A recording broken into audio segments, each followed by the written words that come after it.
Computerized Start is brought to you by my awesome patrons on Patreon, and by your tips and memberships on Ko-fi. These and other channel supporters make my live streams possible.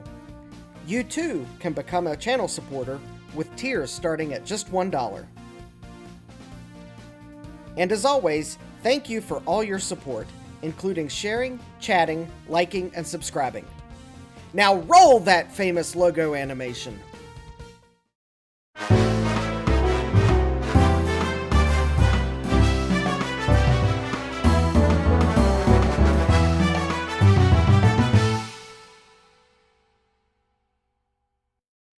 Good evening and welcome back to Computerized Start Live!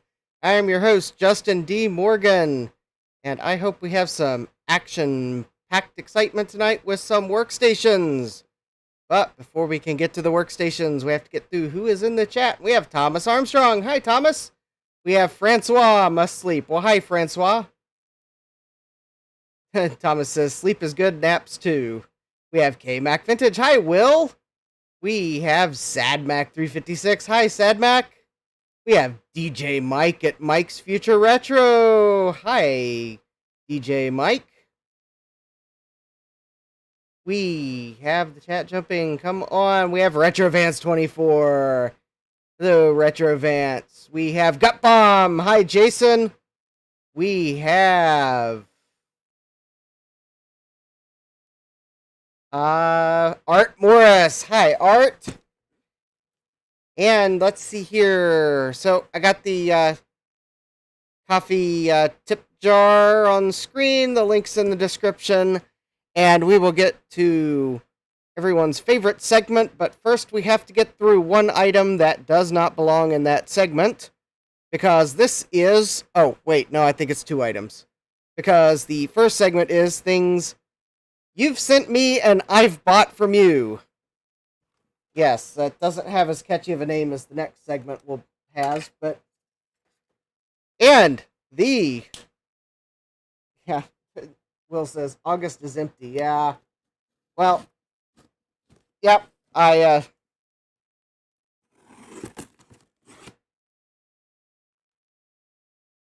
So anyways, this box here comes from Gut Bomb, and it is a combination of, I think, an item that he said he would ship me for free if I paid shipping, and then some items I bought from him. So, this doesn't qualify for regrets. And to start it off, we have, because I'm opening the box upside down, we have paper bags. Yay! Alright. Paper bags are great. Especially the heavy-duty ones, because... well, they protect items. Oh! We have a name badge that Bianca made me. Yes, Justin DVD Morgan. So thank you, Bianca. I'll have to find a way to wear my name badge. And we have an AST keyboard. Because I think Gut Bomb heard me say that my AT keyboard doesn't like to cooperate sometimes, so he's like, I've got an AST keyboard you can have. Just pay shipping. Hey! Thank you, Will! Alright, yeah. Will says, let's fill up the jar for August. Alright. Yeah, Gut Bomb says, there may be some regrets in here. Thank you, Will. Alright, anyways, I got an AST keyboard.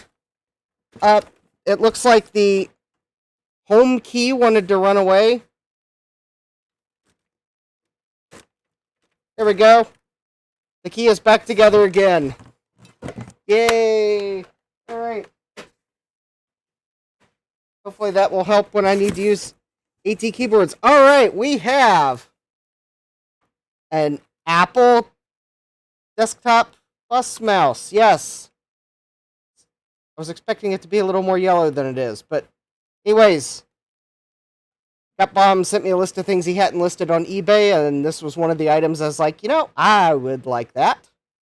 So now I have one of the original Apple desktop bus mice. It will probably need a retro bright. Ah, yes, we have a... Ah, yes.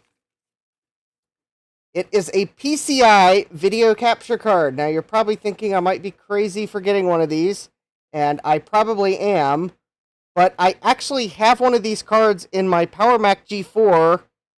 I actually paid for the drivers for it, and I couldn't get the card to work. So when I saw Gutbomb had one, I couldn't resist jumping at the chance to see if I could rule out it's the card I have and not the drivers. So anyways, yes. I think, yeah, so this is going to be an old school capture card. Thomas Armstrong says, you can never have enough Trident cards. Gutbomb says, that's the regret. No, unfortunately, it's not a Trident card. All right, we have... This is another item I bought from Gutbomb. We have an Intel Pentium with MMX technology processor. It is the Pentium 233. All right. Yes, I actually have a video idea that it needs either this processor or the next one that I'll find in the box at some point. So there we go. Thank you for that deal, Gutbomb. And let's see here.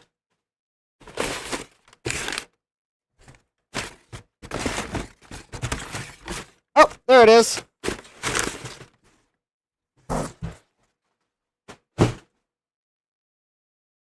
And this one is, well, it's another Intel Pentium with MMX technology. And this one should be 200 megahertz, I believe. Yes, so this one's a 200 megahertz.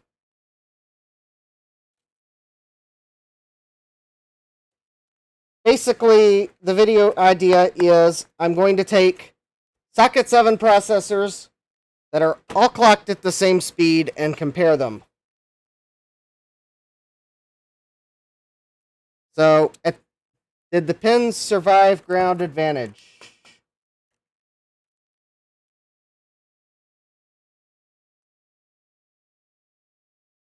Yes, those look fine. And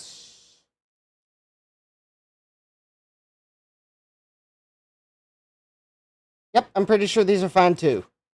So yes, it looks like the processor survived. And I think the capture card survived too. So anyways, thank you, Gutbomb, for giving me a deal on some things and for the keyboard. All right, the other item, not that I think Crazy Ken is watching, but so Crazy Ken posted on his X feed that he had restocked his Etsy store, and I couldn't pass up the opportunity to buy a sticker from him. Because no, he didn't have my other computer as a VIC-20 sticker, so anyways, yeah. And I liked the sticker idea so much, I bought another one. And because I had to one-up Crazy Ken, always buying 2 of the Scambuster products, I bought a 3rd one. So anyways, I have my other computer is a Commodore 64 stickers. So thanks for restocking these, Ken. One of these is definitely going to go on my, probably on my laptop. And one's going to go with all my other stickers. Thomas says, my other computer is in a H8's in parts box. All right. All right, let me make sure that I've done... Okay, yep, I think I got through everything I needed to before we go on to our next segment. And without further ado... Ladies and gentlemen, it's time for our favorite segment, Wheel of Regrets. Here's your host, Justin D. Morgan. Hey, who comes up with these titles anyway? Hey, Jeremy. We have Jeremy's Vintage Chiboli Shack. He must have, his ears must have been burning. So, good night, Francois. Francois says his nephew arrives in 6 hours, really needs sleep. All right.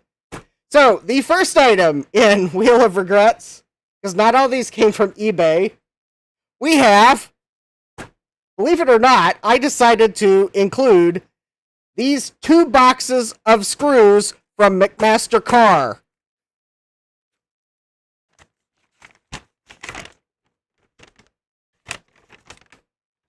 So anyways, their packing list is, well, that's interesting. It's perforated down the middle, so I just tore it in half. Well, never mind. So, why would screws from McMaster Carr be on Wheel of Regrets? Well, if these are the wrong screws, I will regret paying almost $30 for them.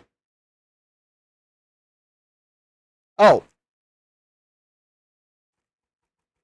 Well, anyways, what's wrong with them? Well, if the right screw, then we're good. If these are the wrong screw, then I'm going to regret paying almost $30 for them. And now, live on Wheel of Regrets, we are going to see if these are the correct screw. Let me go get the computer they're for. If I can remember where I put it. Oh, there it is.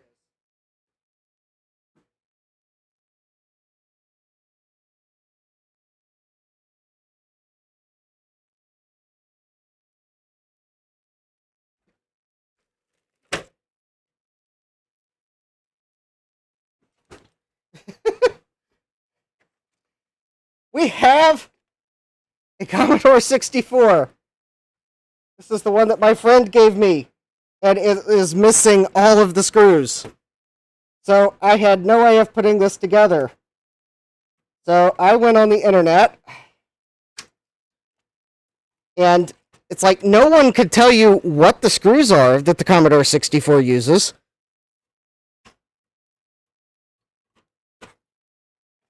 Seemingly, until I finally found a post on the, I think, Lemon 64 forum that gave 2 McMaster Carr part numbers that were a match for the screws in the Commodore 64. And we are going to see if the internet is correct. Because I found you can't believe everything you read on the internet.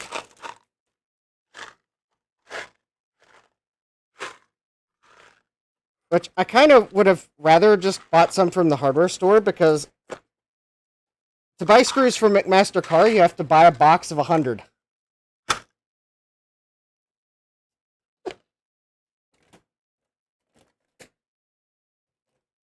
Jeremy says, eBay wheels are the most fragile in the world.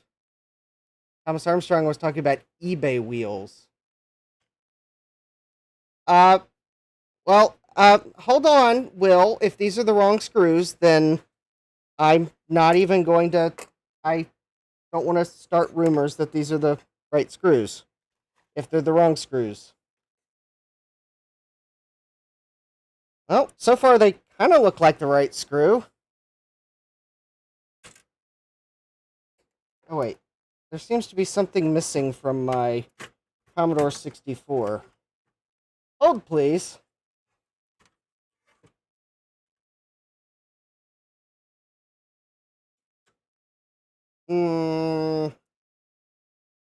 What did I do with the RF shield? That's a good question. Actually, did this even have the RF shield? I believe the answer might be no on that.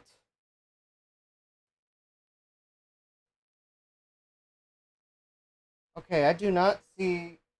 Okay, this one must have not had an RF shield. I may have to check it later. Alright. Well, let's see if the screws fit. And if they fit, then I'll show the label. And who knows? Because I have way more of these than I need. I might sell some screw packs for people who have lost their Commodore 64 screws, if these are the right thing. Or at least close enough.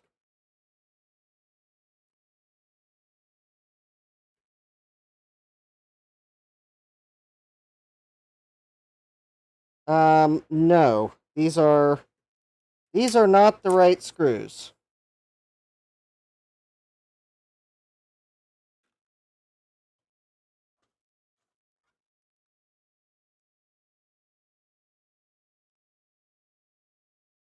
Yeah, that is not the right screw for that. Alright, well, so these were supposedly the ones to hold the motherboard in. These are not correct.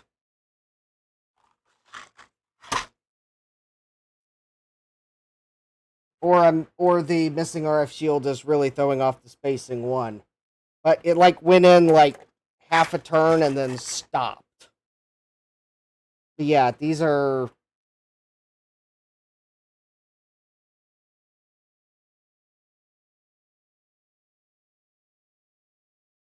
Yeah, those aren't the right screws. Okay. So, just as I suspected, that forum post was wrong.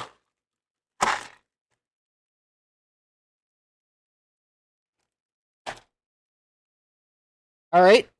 Are these other screws...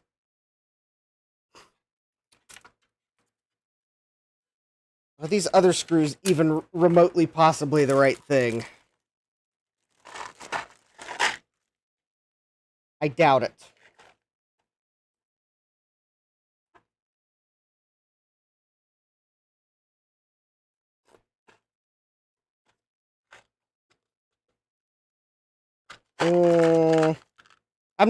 I'm just gonna see if this even... I think these screws are too big. Yeah, that's not the right screw either. Okay. These were supposedly the screw for the case. These are wrong. Alright, well. I guess I'll keep looking. I would like to put this Commodore 64 back together. Unfortunately, I never had the screws for it, so... And I don't want to have to buy a remake case off of Kickstarter to fix it.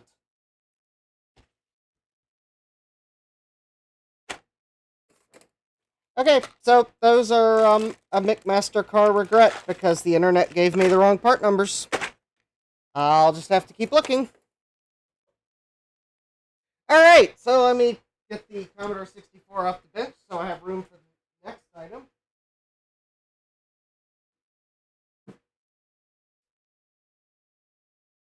For the next item on Wheel of Regrets,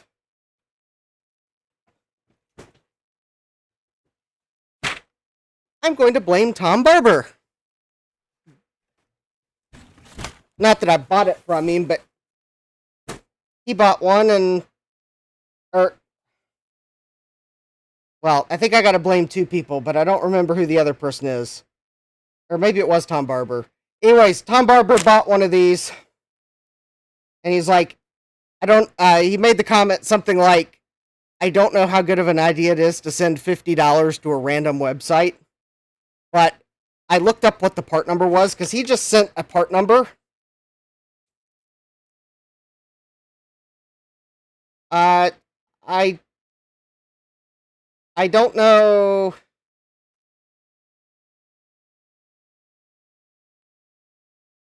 I will take a note of your suggested screw sizes by taking a picture of the chat. Those I think the hardware store might actually have.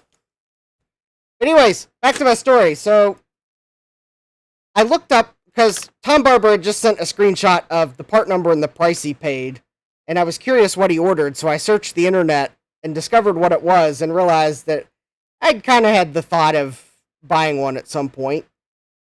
And I had the website, and I saw that indeed the brand new ones were like $49 or $50, but they had an open box one.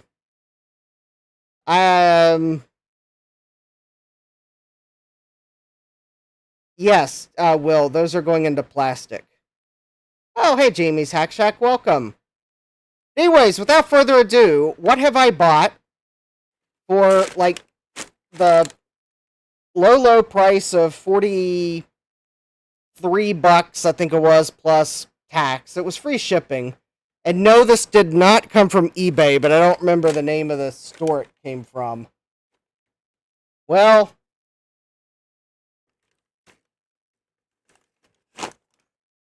let's just say that I'm showing the box and not mentioning the name because I'm not sure how happy they would be knowing that some random web store sold an open box bump bar for their restaurant. But anyways, yes. I bought an iPad. I bought an Oasis iPad. Yes. The thing you've seen on other fine channels such as This Does Not Compute. I have one. It even has the USB port. Look at this. It's so cute. It's got PS2, 2 serial ports, USB, VGA, network, and power adapter. And I think someone's thrown down the challenge to be able to play Doom using the button pads. I'm just glad I have a bunch of Raspberry Pi Picos. But yes. And let's just say that I found something on the Certa shop that I'd like to buy for this project, and they're in Europe, and that means it's going to be really expensive. I'm just saying. Yeah, Jamie's asking, is that like the touchpad for fast food places? Yes, this is exactly the touchpad for fast food places. I told one of my coworkers that I'd bought one of these, and he was like, oh, help you, or something. Is like, those are not known for their reliability. Then again, he worked in a restaurant, either in high school or summers at college to pay for it. It's just like, yeah, those didn't work well in the actual kitchen. Anyways. Well, Will, I don't know. I don't know if it'd be cheaper for Joakim to get it, because if he gets it, he's going to get charged VAT. And I'm not going to be at VCF. If I buy it, I'm not going to get charged VAT. But Jesse says, I used to deal with those at the casino. Oh, hi, Jesse. They were horrible. Yeah. JV says, order up. K-Mac, what I want to get is the adapter to go from serial to MIDI that can take a wavetable module, which it's like 40 euros plus to ship it to the US, it's 15 euros shipping. But then I need the wavetable module. And while that's not huge,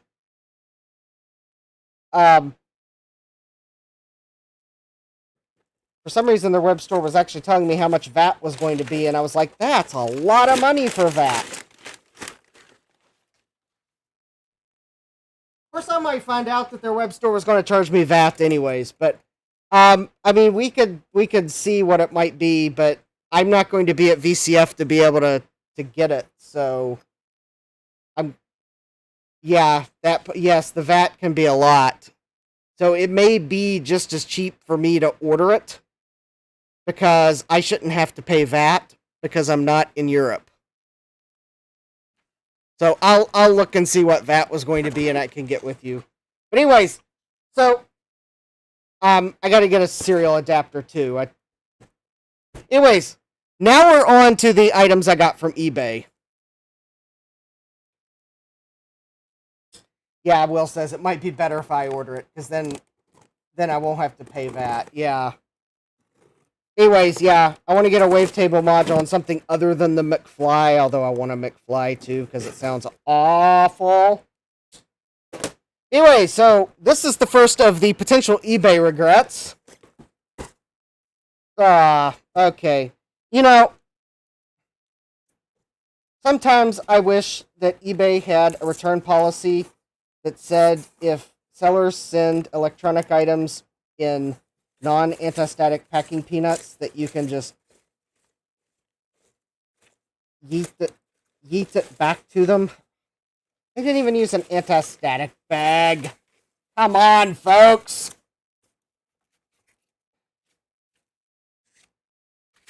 I mean, it in all likelihood survived despite all improper shipping attempts by the seller.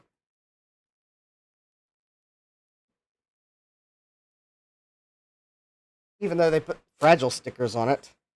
Will's like, that's got to be Trident cards. No, it's not a Trident card. Although, maybe it might as well be a Trident card, because I really didn't want to get one with the huge honkin' 50-pin Centronics connector on it.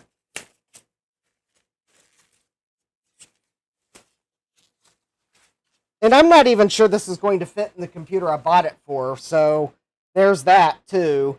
But yeah, it's a caching SCSI controller card with a floppy controller on it. And it should be bootable. Oh, and it's got a Cirrus Logic chip on it. That's neat.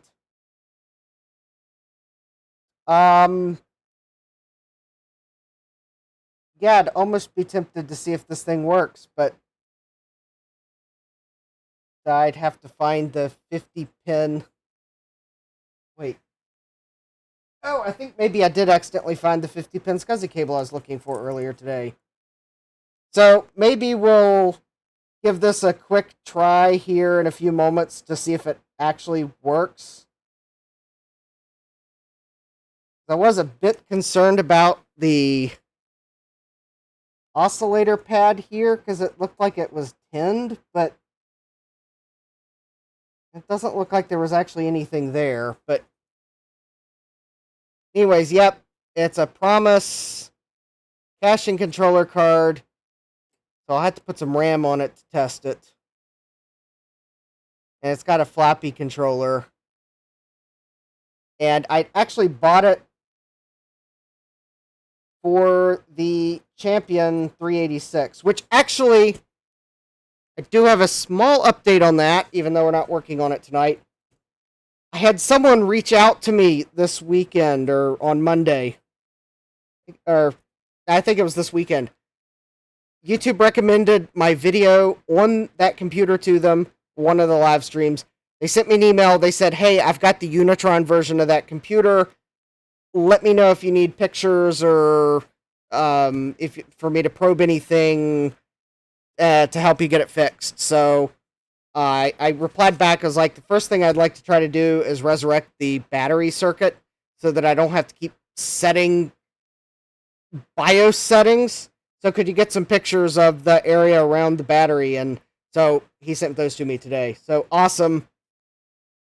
That I at least have a source for possibly getting some measurements for things I'm not sure of. But anyways, he also told me that that computer has some interesting limitations in terms of booting. It will not boot from the hard drive unless you have 2 floppy drives installed. It will not seek the A drive unless you have 2 floppy drives installed.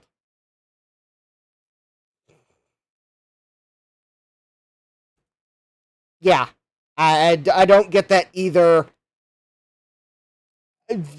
Yeah, that is a really weird BIOS. Anyways, we may try this, but obviously, if this ends up being the working solution, I'm going to have to get an adapter so I can plug a Blue SCSI into it, because I can't plug a Blue SCSI directly into that, or I'll have to use an internal one. Anyways. Oh, actually, there was one interesting thing about this card, which I just realized staring at it. There's actually 2 floppy ports. This card was actually designed so I think you could have a tape drive. So, caching SCSI, floppy, and tape drive. Thomas says there's an adapter PCB for that. I'm getting, I'm feeling over PCB'd these days. Everything's a PCB. Sometimes I just want to buy the one adapter I need. Alright, so next to last recent eBay purchase, because there is actually one item that is going to be in tonight's Wheel of Regrets. Jeremy says, very nice card. Gutbomb says, ridiculous. Alright, so this is the next to last item I've recently received from eBay. The last Wheel of Regrets item is something I've had for like at least 6 months. Possibly longer. And I bought it from eBay. And it's actually the most expensive of the items I bought from eBay, so it could be a true, genuine regret if it doesn't work. But we'll get to that at the end. I thought I would go through like what arrived more recently because I'm actually potentially in a return period. Yeah, the Gutbomb says, well beyond the return period, yes. Okay, I'm already have my next eBay seller complaint. This is inadequate packaging. You all don't know what it is yet, but I do. This is inadequate. There should not be 3 inches. I am pretty sure that is like... No. That is not 3 inches. That is almost 4 inches of dead airspace in this box. Jeremy says, I just got an adapter for my 24-inch Apple monitor again, so I can watch this on it. I lost my last adapter in my house with, yeah. Moving is definitely a time where you lose things. I'm still looking for things that I don't remember throwing away, and I don't know where they are. Okay, that is like woefully inadequate. I wasn't wanting to test this tonight, but I might have to test this tonight. Anyways, we have a personality card for a beige G3, and it is not a hunking rust bucket, or whatever the hulking rust bucket, whatever the saying is. It's not rusty. I'm pretty sure you all are going to figure out where this is going sooner rather than later. So you can guess in the chat what I have, because I think you can see right through that foam almost to tell what that is. This requires no creativity. Jeremy says, I hope that card's personality is a pleasant one. This takes this is like no creativity here. You all probably also see why I'm dreading getting this out, because Jesse says you're correct, though that packaging is inadequate. Yeah. If you were thinking that was looking an awful lot like a G3 logic board, you would be correct. Because I wasn't lying when I said that didn't require much of any creativity, but I mean, at least I don't think anything's fallen off of it, although I kind of wish this had fallen off of it. There we go. Now that has fallen off of it, and we will check it for voltage, because that's what geeks have to do when there's a battery on something. But it looks like it was made in 2001, so I'm expecting it will be completely dead. But we have a G3 logic board. It has the voltage regulator on it. It has the Rage Pro Turbo graphics chip. It has upgraded video RAM. It's got the ROM, and it looks like it has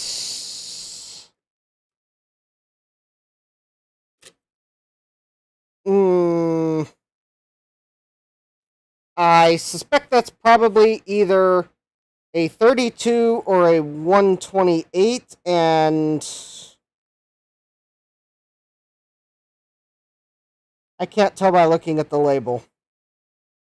I think it's the original Apple module. So whatever these shipped with is probably what that's going to be. This one's marked 64 megabytes. And what I am most curious about is if this is the processor that belongs to the green jumper block. It looks like it has a sticker on it that says 333. Yes! I think that is the correct processor for the green jumper block. Alright. If this works, then I am not going to regret the purchase, because I've been looking for that processor. Because if you'll remember, my G3 desktop had the green jumper block, but the processor had been swapped out for like the 233, which isn't the right one for the jumper block. So I've been looking for the correct processor for its shipping configuration. Plus, I think there's something wrong with the logic board, which is why I bought this. Plus, I was looking for one that had the Rage Pro Turbo, because that's what its original graphics was. Alright. Let's continue on our quest through the woefully inadequate packaging that is going to make Justin sad about something, probably. Maybe, most definitely. We have an Atto Express PCI PSC SCSI card. That's a whole lot of pins on some of those connectors. I kind of hope that works, but only because I was probably going to resell it. Because I don't need that SCSI card. Woohoo! We have more stuff that's even worsely packaged. And yes, I know worsely's not a word, but work with me, folks. There's zero. Oh. Let me guess. They tried to use air packs and they all bust in shipping, probably. Yeah. We have a Sony CD-ROM drive. 24-speed CD-ROM drive. I don't hear any abnormal rattles from it, but there we go. I might end up needing this. Yeah, the packing is flat. It gets worse as to what's in the bottom. The CD-ROM drive, concern, yes, but more concerned than these two items here, or these three items. I'm more concerned about the last three items in the box. Oh. Well, that explains why there's a SCSI card in here. Yeah, I'm not going to be able to test that because I don't have the SCSI cable for it. But we have an IBM Death Star. I mean, Desk Star. Actually, is that a Death Star? I can't tell. I don't know if they called the SCSI drives Desk Stars. But yeah, it's a SCSI. Was that Wide SCSI CD-ROM? So oh, and it's got an Apple label on it. So, you know, I bet this is the SCSI card that Apple shipped with the computer this came from. Yeah, so I'm gonna have to get a SCSI cable so I could test that. I thought that was an IDE drive because I didn't pay attention to the pictures. I was more interested in the other items. We have a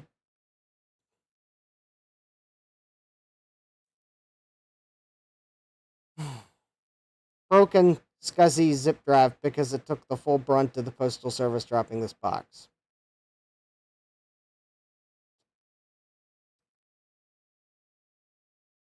I think the seller is going to get some constructive criticism in their feedback, including pictures of the damage.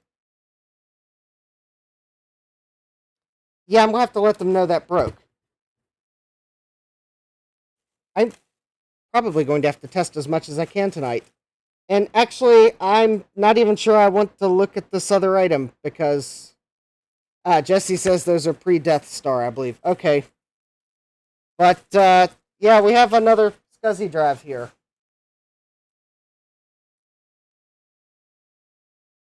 And well, interestingly enough, the door looks warped. I don't have a Jazz disk to test that with. But yes, we had a 2 gigabyte Jazz drive. That was also on the very bottom of the box. And the door is weirdly warped. I am very concerned about the items that were in the bottom of the box.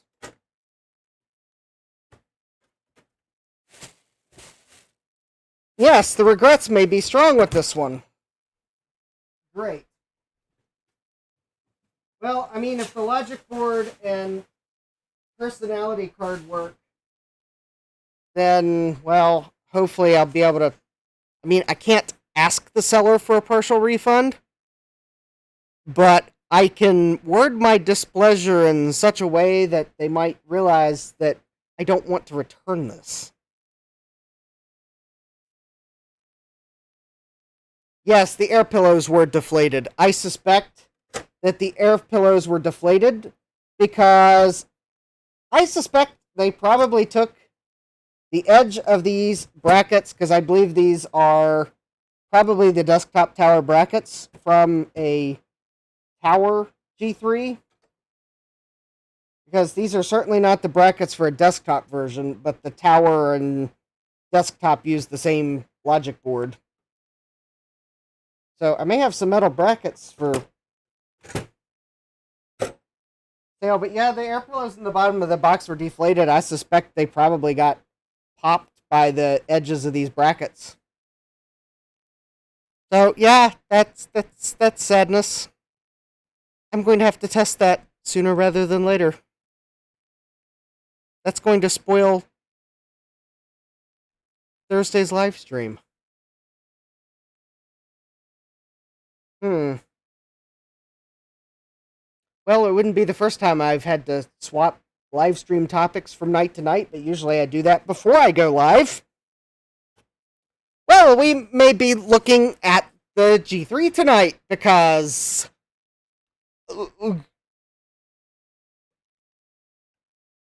I'm going to need to contact the seller of that sooner rather than later, and I cannot wait till Thursday. So I apologize. I might be swapping the topics live.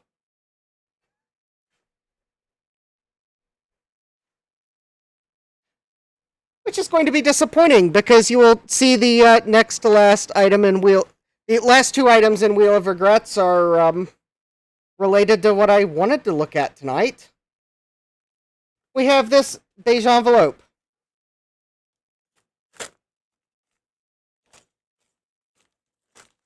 Unlike the last box, this actually feels fairly well packaged.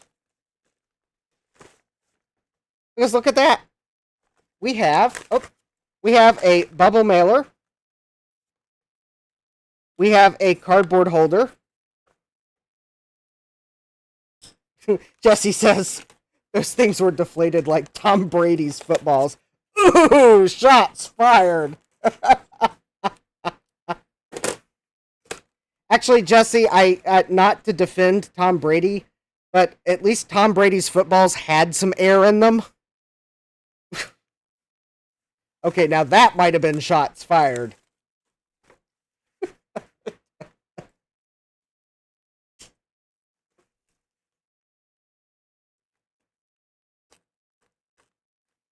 All right. See, this is how you package an item that you want to sell on eBay and not have to put in a box, because boxes can be expensive to ship and buy. The cardboard protects the defenseless card from the postal service. Oh, look at this. They even put a nice little note here.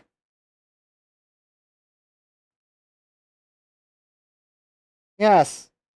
Well, it's actually to remind you to package it the way you got it. Jesse says, lol, my comment about... Yeah. So, what do we have here? This is not a Trident card, sorry. I gotta beat everyone to the punch. Because this was actually something for...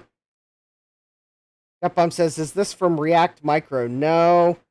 No, this is from some random eBay seller. This is a Tech Source Raptor GFX video card.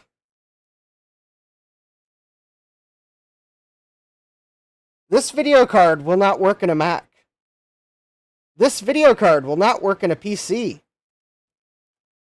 This video card will work in a Sun Ultra 10. Because this is a 2D card that supports higher resolutions than the onboard graphics. Oh yeah, Capum says, I ordered something from React Micro and they had a note like that in there, and they included an anti-static bracelet. Yeah. In fact, I got my anti-static bracelet from React Micro setting over there somewhere. But yeah, anyways, yeah, so this is a video card for the Sun. Vborg had told me that one of his Sun workstations had one of these cards in it. And I just happened to find a seller selling these for like $15 or something like that. And I don't know if it was free shipping or not. It might have been free shipping, actually, now that I think about it. I was like, you know, for $15, I'm game to try one of these, so...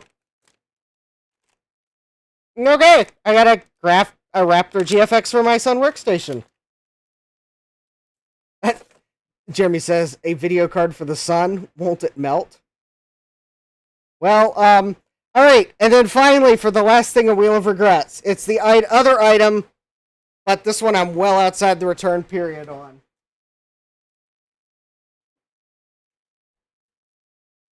And I'm going to stick the item from Glitchworks in the bag so I don't lose it. Because we need to look at the Power Mac G3 tonight. But anyways, so this is not a Wheel of Regrets, it's just I don't want to misplace it. So, this is for the SGI Octane. Gutbum says, I hope you have decent cooling for flying so close to the Sun. I hope the Sun has decent cooling too.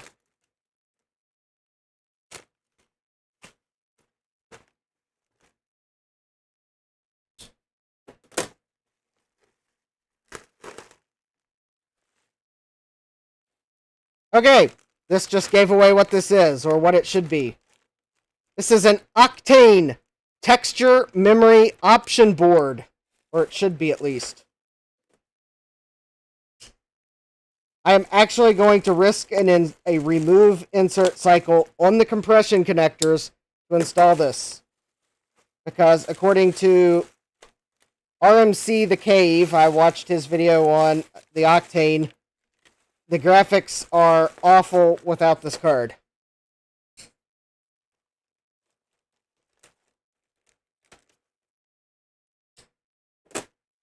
Now, the question for the chat at the moment is, does anyone want to even venture a guess how much this thing cost? I will give you a clue. It was definitely more than the Sun video card. But, yep, that actually looks like the correct thing.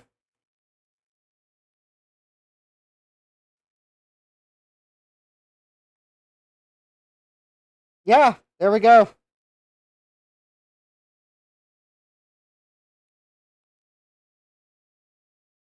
I'm pretty sure that's the right thing. It looks like it has the right connectors on it.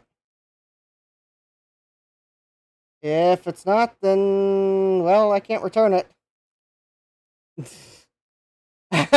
Nick, oh, hey, Nick. Nick Lopez says, new cost? $, Texas. Yeah.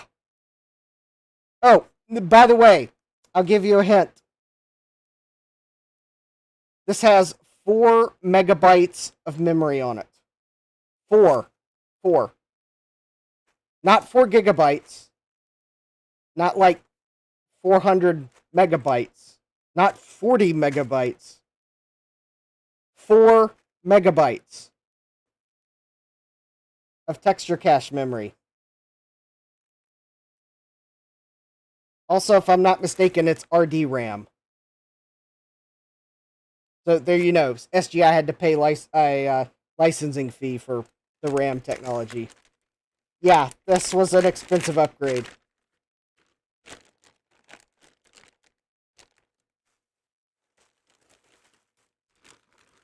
And apparently, the thing is,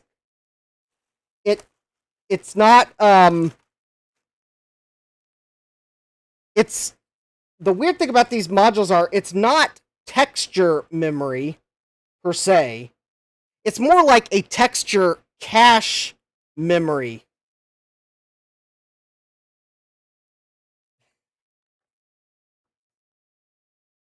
Thomas says, remember Intel's Octane. Yeah. Okay, so... Oh, okay. Well, the picture looks right. Oh, SGI would have sent you a wrist strap with it, of course. And documentation, which If that documentation is this documentation, you've drawn it wrong because there's no spiral bound thing on it.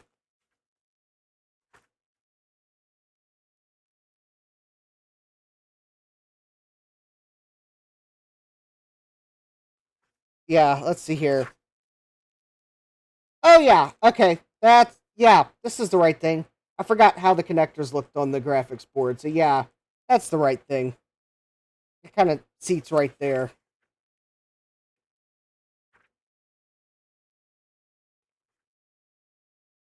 But, yep, line it and, oh,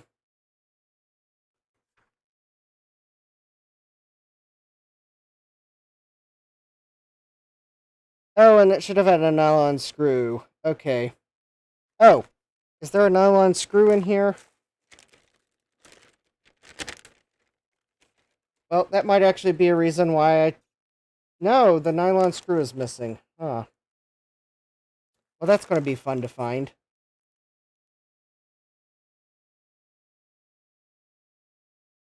Well, okay, I guess at least the good thing is it goes through the back of the graphics card, so I guess if I can't find the... Since there's no nylon screw,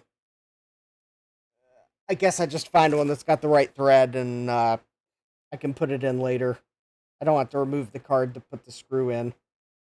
I think it's odd that SGI had you screw it in from the outside of the card and not the inside, but whatever. Okay, at least this card doesn't use compression connectors, but man, those are some mighty fine-pitched connectors. Alright, no one's kind of guessed what... I don't know if I got a good price or a bad price on this, but I think I paid $175 for this module. Because quite honestly, these don't show up on eBay that often. Or anywhere. I don't know where you buy SGI stuff. It's like one of those things that you either have to be in the right Facebook group at the right time or on eBay at the right time. So yeah, this was the SGI Octane Texture Memory Option Board. It has like 4 megabytes of RD RAM on it, and I think it's basically a texture cache. I get the impression it was another way for SGI to extract more money from their customers, but anyways, I think it's now time to actually see if any of the stuff I bought for the PowerMac G3 even works.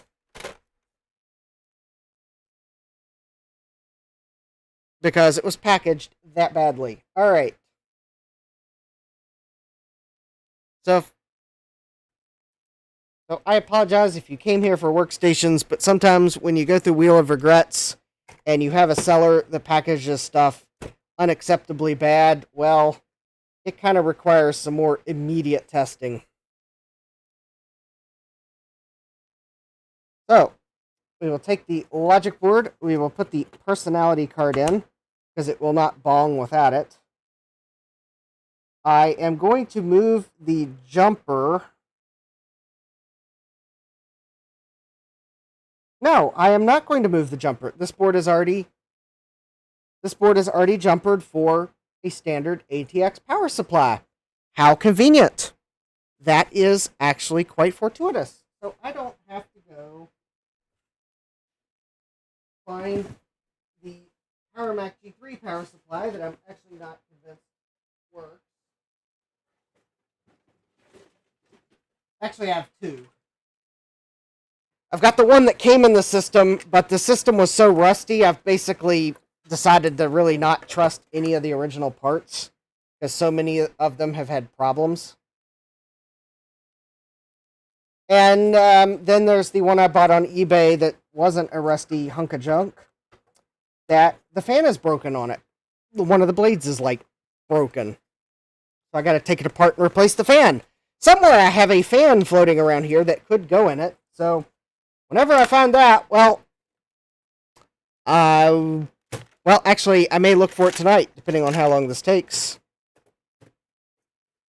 Alright, let's see here. So I got the video cable. I need the adapter doodle. I believe I put the adapter doodle in the drawer so that I would find it next time I needed it. Yep, right there it is. I think it's set to 640 by 480, and it's probably set to some weird resolution, so let me go look up the jumper settings real quick, because I have a feeling this is set for like the 2CI or something, and I'm pretty sure the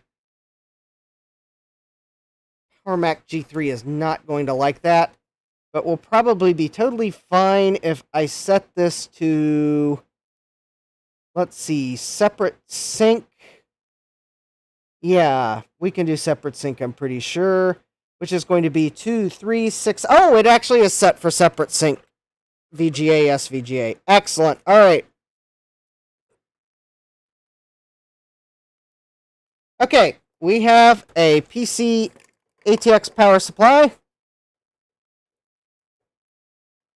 We have the board is jumpered for PS2, which is the setting for not using an Apple power supply. Yeah, this is like one of the few boards that actually can use an ATX power supply if you change the jumper. Most of the other ones, the pinout, it looks like ATX, but it's not. This one actually is ATX compatible if you move the jumper. Here we go. I have a brand new battery, or well, a newish battery. It was made in, I believe, 2021. So that's in. That will hopefully help the circuit power up. I need an ADB keyboard because I need to be able to hit the power button on it. So let me find the ADB keyboard that has the mouse on it.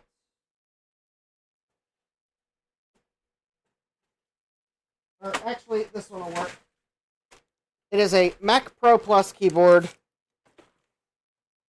that will work just fine for this purpose. Let's see here. I think that's the ADB port. All right.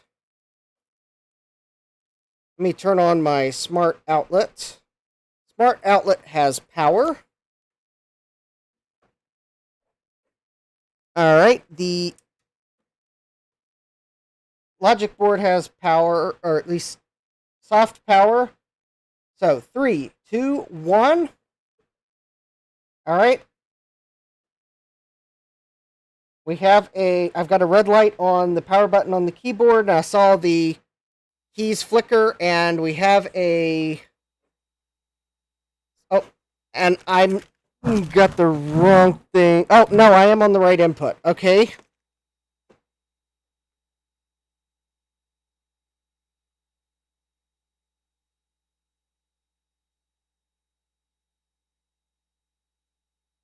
Oh, I may have to go grab the speaker if this doesn't post quickly.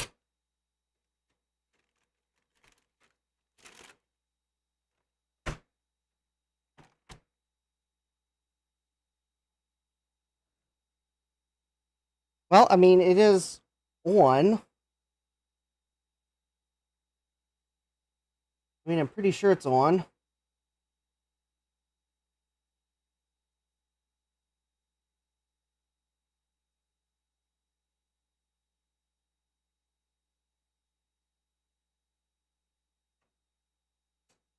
All right, let me turn it off.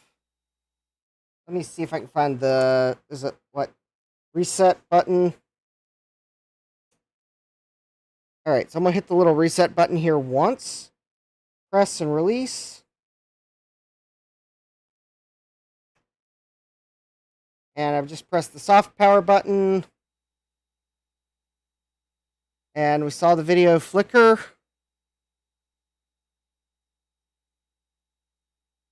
And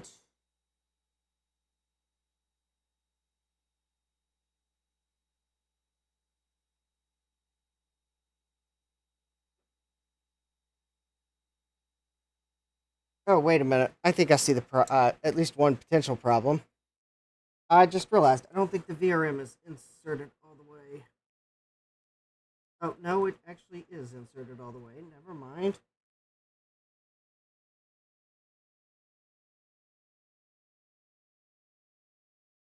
Let me go grab the speaker, because otherwise we're not going to hear what lovely chimes it's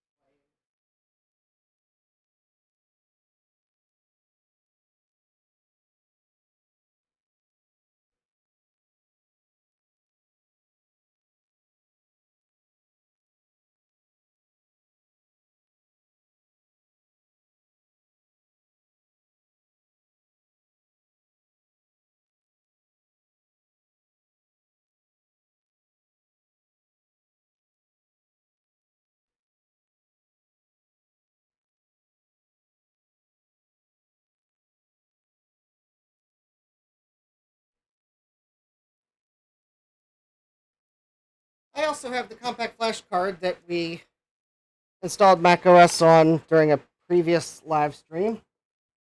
There we go. There's the speaker. It also has the power LED on it.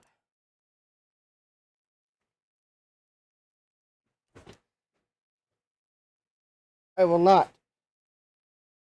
Well, actually, no, maybe I will press my luck and go ahead and put the compact flash card in. I'm feeling overly optimistic. These Macintoshes are hard to... I don't know which one's the primary IDE, but that's usually the J9. Oh yeah, that's labeled J9. I think that's the other one's labeled J10, so I think that's probably going to be primary. I'll go ahead and put that in. I'm feeling optimistic. It's probably a false sense of optimism for it just working that easily, but of course it's not going to work that easily because this power supply has no Berg connectors. Of course. And where's the Berg power adapter? I don't know. Alright, well, we'll try to power it up. 3, 2, 1. Oh. Flip the switch. 3, 2, 1.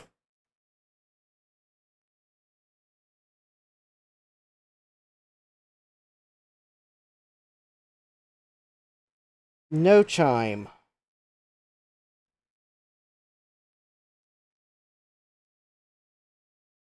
Nah, that was no chime. No chime at all. Alright, let me find the Berg power adapter. Maybe it doesn't like the...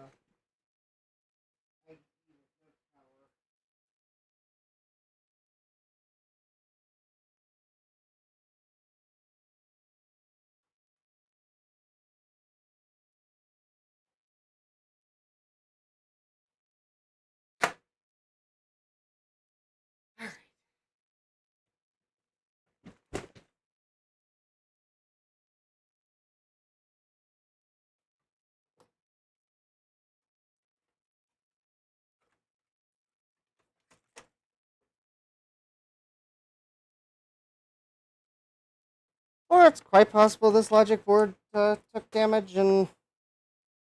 or never worked in the first place. I don't know. Actually, I didn't even see a light on this front panel thing that's got the speaker on it, and I plugged the light in. Alright, 3, 2, 1.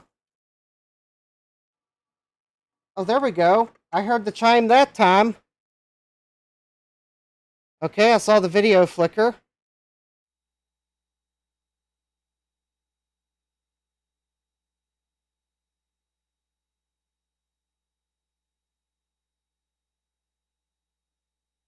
I need to, like, reset the PRAM or something, maybe?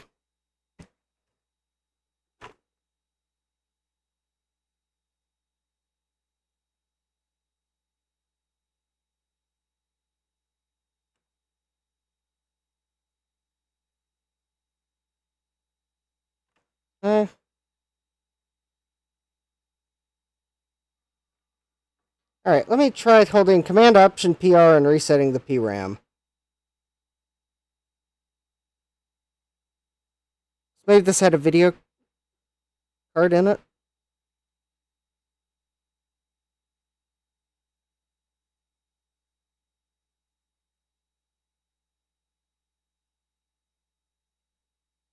Oh yeah, it was Intel Octane, yes.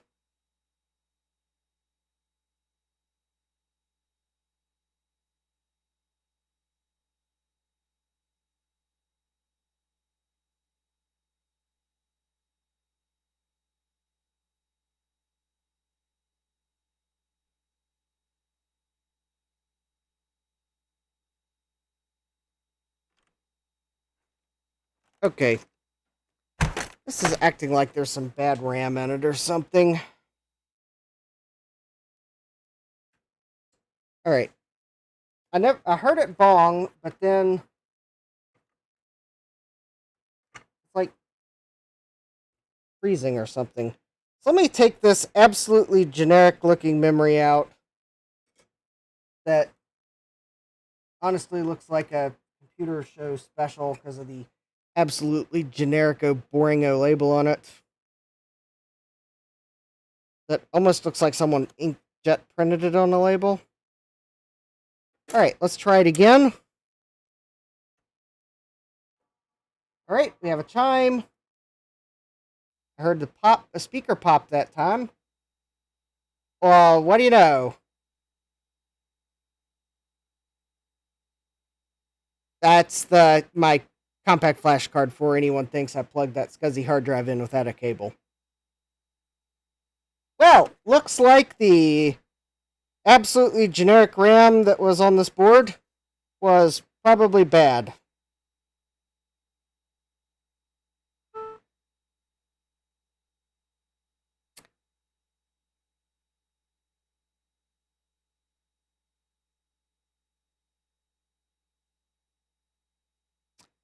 My clock is not set. You don't say.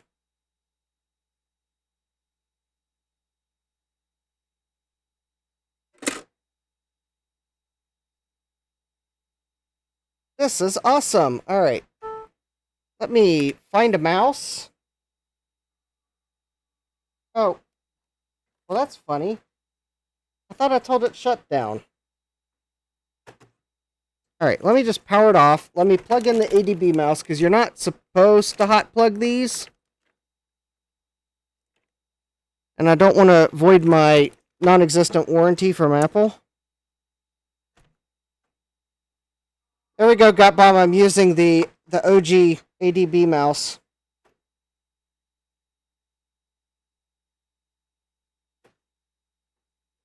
It might look like a lame colored Cheeto, but it looks like the mouse works.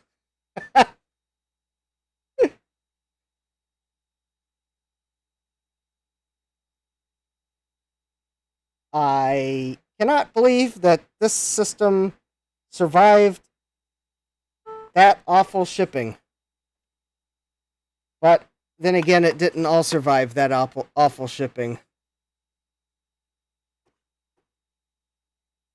128 megs of RAM. Alright. That's respectable. I guess I should probably at least set the clock so that doesn't bug me next time I power this up. Date and time. It is 8/20/24, and I'm fairly sure that is probably now thinking it is 19/24, but I don't care. At least it won't complain the clock's not set. It is like 9:10 something p.m. I think that looks good. That's close enough.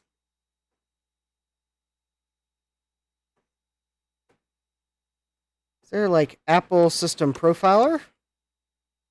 Yes! 333 megahertz, G3. Awesome! And let's see if it says anything about the video. Network overview, production information. Anything? Nope. Oh, I was hoping it would tell me the specs of the video. I guess it's not going to. Maybe the monitors control panel will? Maybe monitors and sound?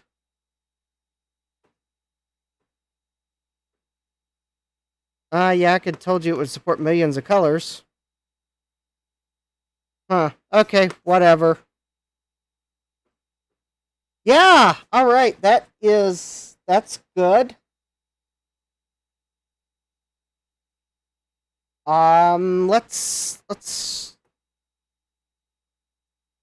shut it down. And let's plug the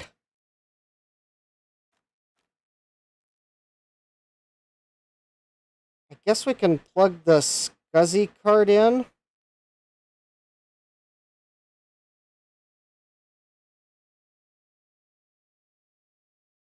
No, I don't have anything SCSI handy for it. Let's plug the... I know. Let's plug the... I'm going to plug the IBM hard drive in to see if it even spins up without making an awful racket. And I'll plug the CD-ROM drive in. Assuming I have enough power connectors on this power supply, because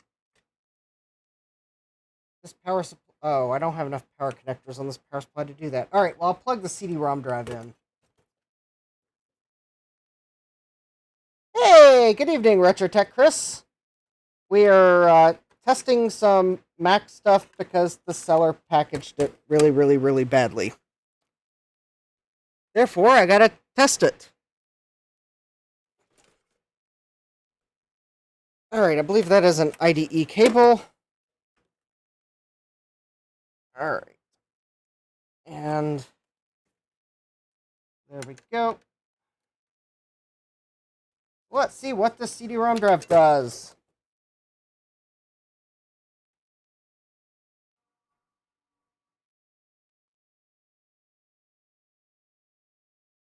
Well, the light is on. That's weird.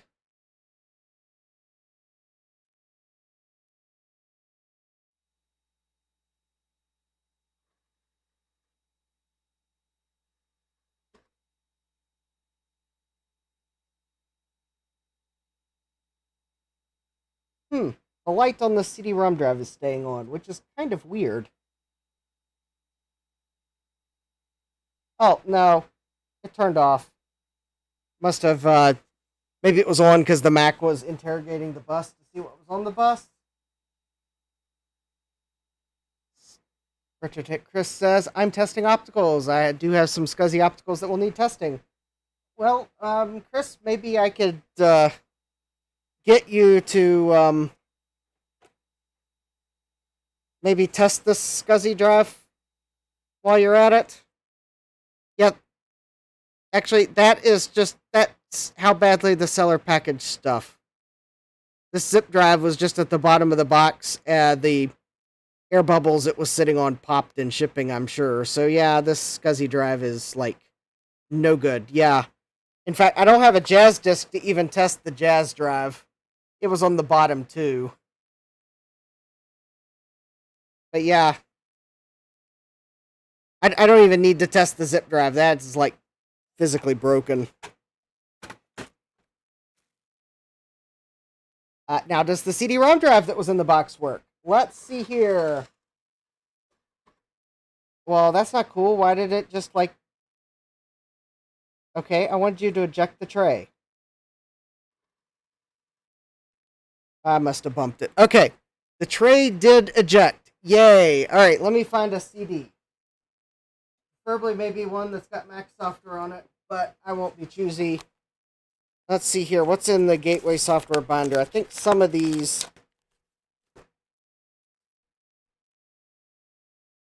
Nope, that's Windows 95 or higher. I thought some of these bundled games that were in cereal boxes might have had Mac versions on them, but no. Let's see. Nope, that's definitely probably PC only. PC only. Nope, that print shop is Windows only. That's Windows only. Yep, that's Windows only. That's Windows. That's Windows. That's all Windows. Okay, let me... Operation is Windows 95 or... Nope. Okay, no Mac software in that. I thought one of the titles was dual platform. All right. I thought I had a dual platform disk here. Hold, please. Jesse says, so Microsoft doesn't think anyone prints on paper 6 foot long. Oh, Microsoft. Okay, where did my Mac CD go? Probably under Commodore stuff. Of course, that's probably exactly where it is. All right, hold please while I find a CD-ROM that is not Windows. Well, actually, never mind. This is Mac OS 8. It will be able to read the Windows CD. I just won't be able to run anything. All right, fine. Which one of these is probably full of stuff? They're Compton's Interactive Encyclopedia. I mean, it probably won't make the Mac spontaneously combust, but... I mean, it should be able to read the CD.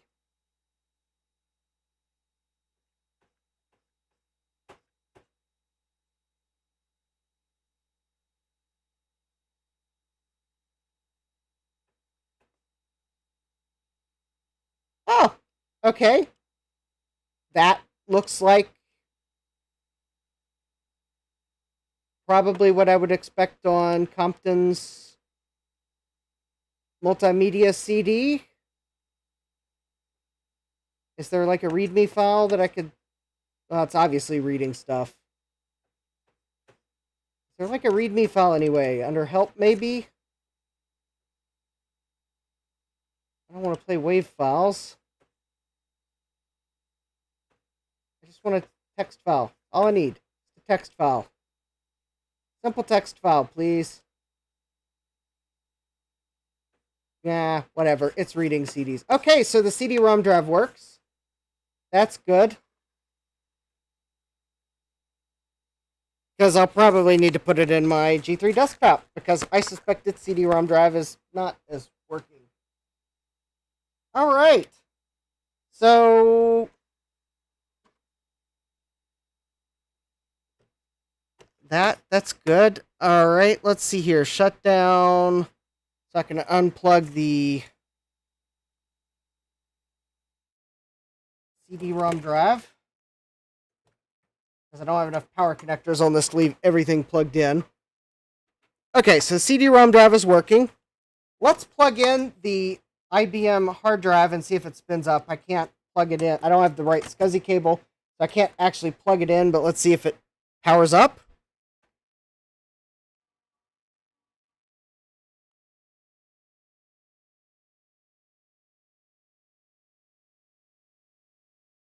I don't know if you heard that.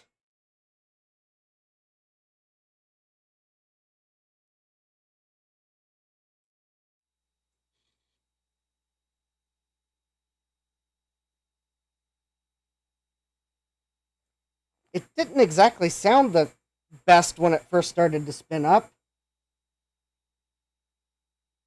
It actually kind of sounded like it might have...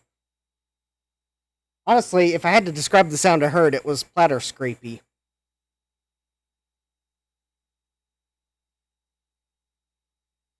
But it is spinning, and I have the wrong SCSI cable, so I can't plug it in. So, oh well. Let me shut the computer down to let it spin down.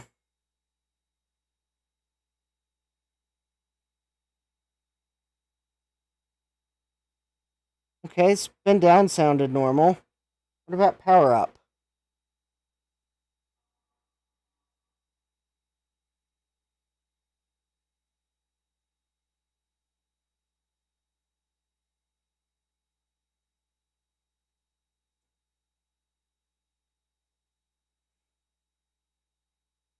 Nick Lopez says, all SCSI issues can be solved by more adapters.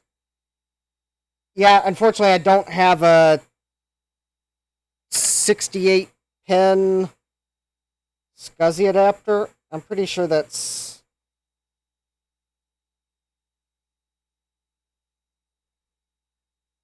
Yeah, this is the SCSI card it was on. And that connector there looks like the one that's on the back of the drive. And I believe that's 68 pins. Because it's definitely not... Yeah, it's definitely not this other weird connector that's like 80 bazillion pins. That I believe is a differential connector. So, yeah, I don't have one of those adapters. So it looks like I just need to order more SCSI adapters. Hey, World Junior 880, welcome! I am testing that things power up because I can't exactly test them any other way at the moment. So maybe this hard drive survived. Or at the very least, the bracket it's on survived. So, well, I might have a what I believe is a G3 tower hard drive bracket that might get listed on eBay. If I can confirm. Oh, well, it's a little bent, but it can probably be bent back into shape. Well, if I can confirm that's what that bracket is, then look for it on an eBay near you.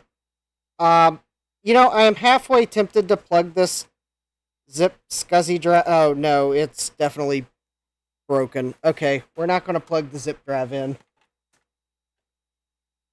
Oh, and actually the Jazz drive, I just realized. We're not going to plug it in either. I just realized I didn't notice. It took impact in shipping. So, yeah, the zip drive and the Jazz drive both sustained impact damage in shipping, and the seller is going to most certainly hear about it.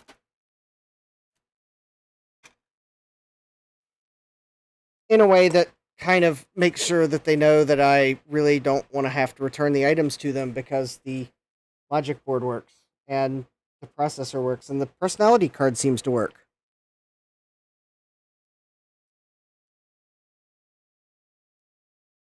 Nick says the 68-pin and SCA, the hot swap 80-pin, could both work in LVD or SE mode. Okay. Oh, that explains that little... Oh, that explains the little logo I saw on top of the 80-pin drive I have. Okay. Yeah, I see it now. So this drive here only works in single-ended mode. As it says SCSI SE.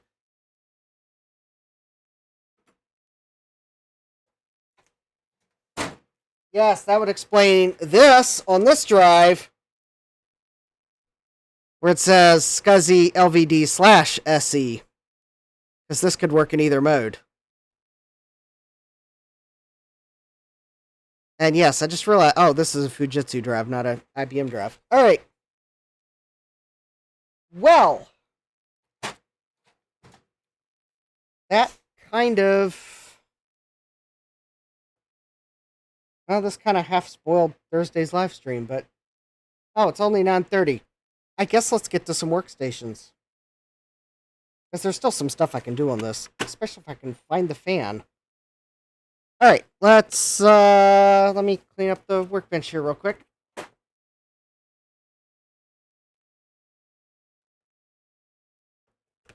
Alright. Unplug the power cables. I will move the G3 logic board off to the side somewhere.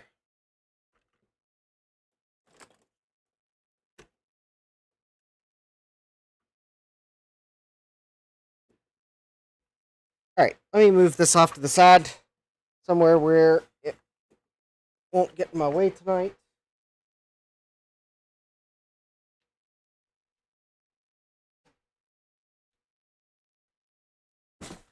Alright, let's see here.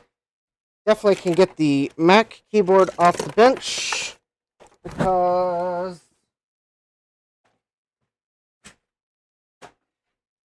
anything, I need a PS2 keyboard.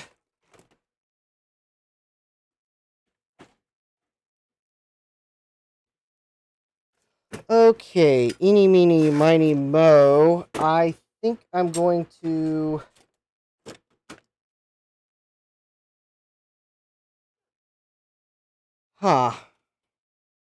We start with the... Well, the one thing about the SGI is...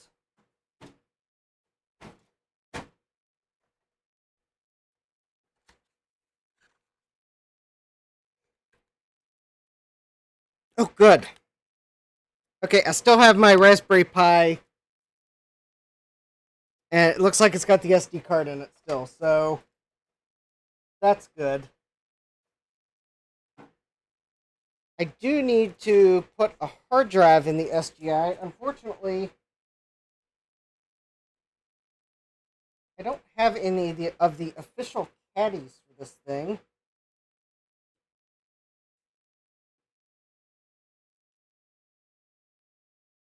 And I am not exactly sure that if I just slide the first hard drive in, that it's going to go in without causing issues, because I think it's supposed to be stood up somewhat. I tried 3D printing some adapters, but it beats me how they're supposed to go together. Let me go grab the spare CPU board that I have, if I can find it. Because I want to look at something on it first before I start pulling boards out of the SGI.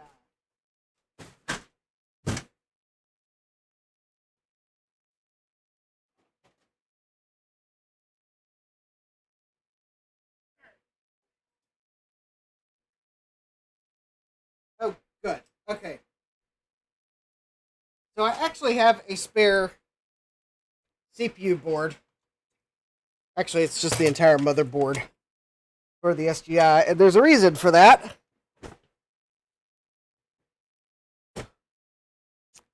Because I bought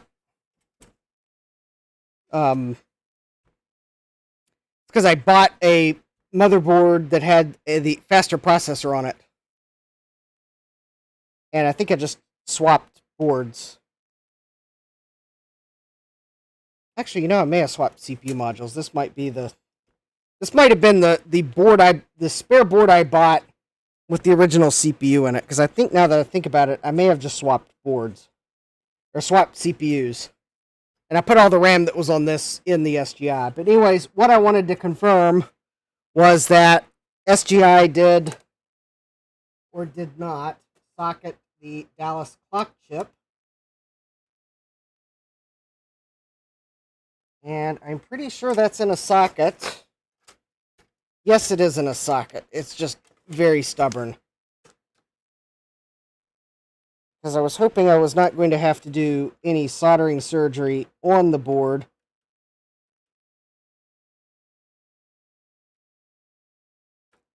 I just want to test to make sure I know how to get it out.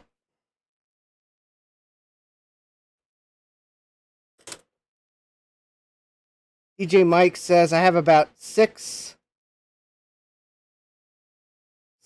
SCA 80 or 60 pen drives looking for a home if anyone is looking to trade for an $8 USB thumb drive. Get with me, Mike. I might, could be interested in some extra 80 pen drives or 68 pen drives. Alright, so this is the Dallas chip that SGI used. It is a DS, camera won't focus, DS1687-5. And fortunately, they did use a socket, so this is not the one I need to put this in. I just wanted to make sure that it would unplug neatly. Now, I could rebuild this. That would probably be a totally noble thing to do.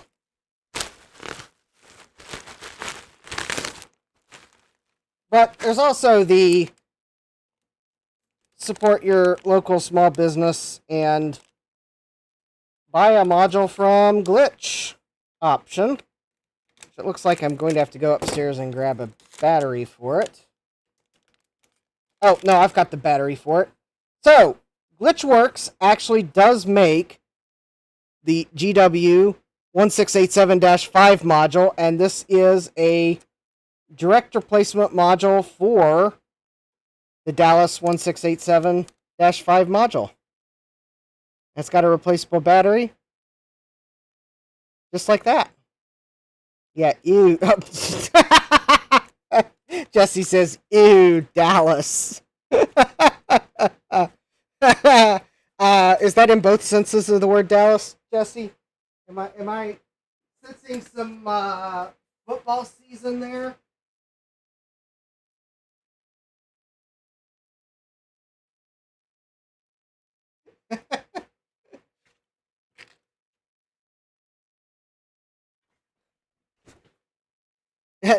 Mike, DJ Mike says, Blue SCSI time, fast Raspberry Pi.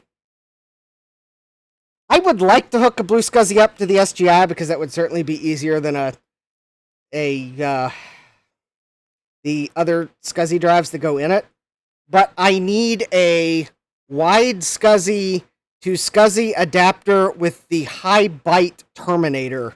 And those are extremely difficult to find. Because basically, I need the adapter to terminate the high byte on the bus, and then the Raspberry Pi will terminate the low byte on the bus. Because the Raspberry Pi, or the Blue SCSI, I meant Blue SCSI, not Raspberry Pi. The Blue SCSI is not wide, but the SCSI on the SGI is. So I need an adapter that terminates the high byte of the bus. And those... I think the only place I managed to find that had them on their website, they were sold out.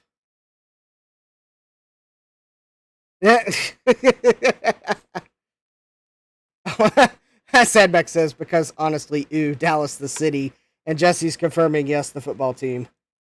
And yeah, ew, the module. So anyways, so I can put this replacement module in my SGI, and at least I'll have the clock, because I don't know if some of the trouble I was having installing was the fact that the clock was certainly dead. But anyways,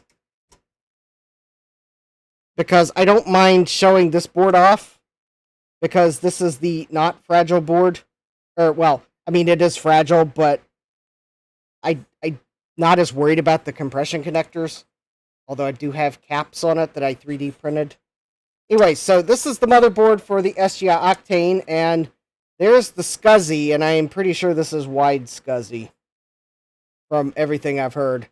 Anyways, yes, it's got microphone, it's got speaker/headphone, it's got power out, it has, like, RCA jacks, it's got optical audio out, SCSI networking, I think that's parallel.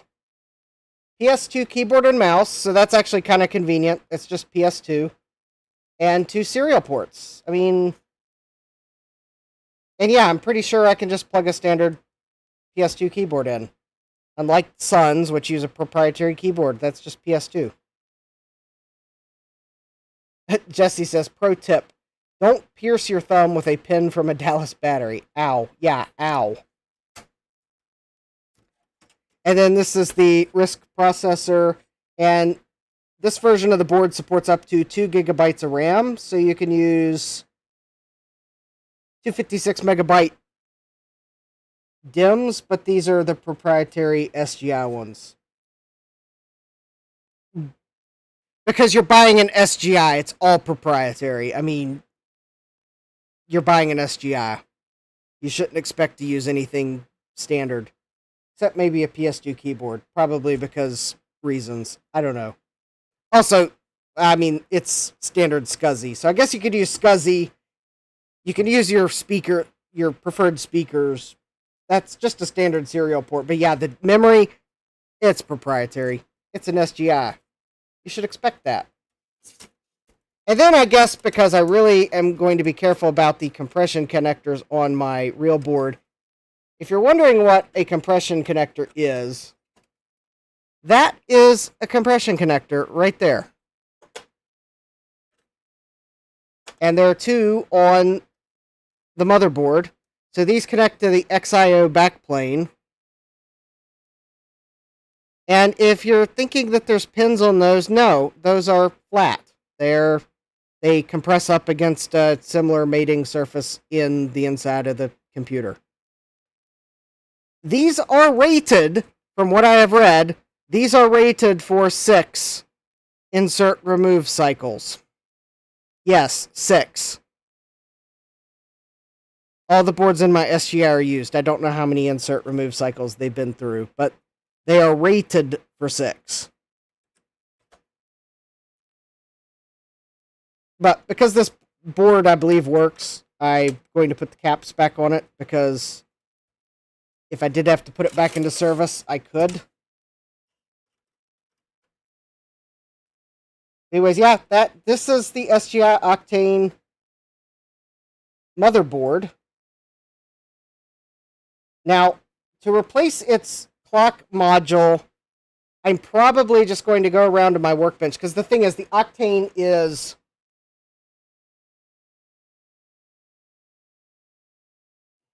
probably not going... Well, alright, we will see if I am up to lifting it up on the workbench, because that would be a little easier for me to work on it on the workbench, because I do need to pull the motherboard out, but I also need to pull the graphics card out.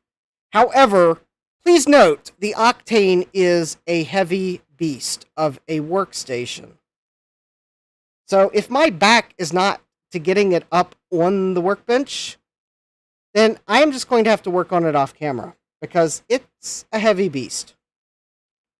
It probably weighs like 80 pounds.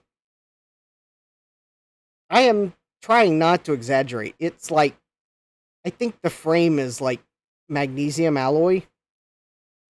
It's like beefy. So we'll see if I do need to unplug a cable from the back of it. So let me go unplug that cable. Then I will see if I can manage to finagle it on the workbench. Not that you're going to be able to see that much, but... Oh, there we go. I got the cable out.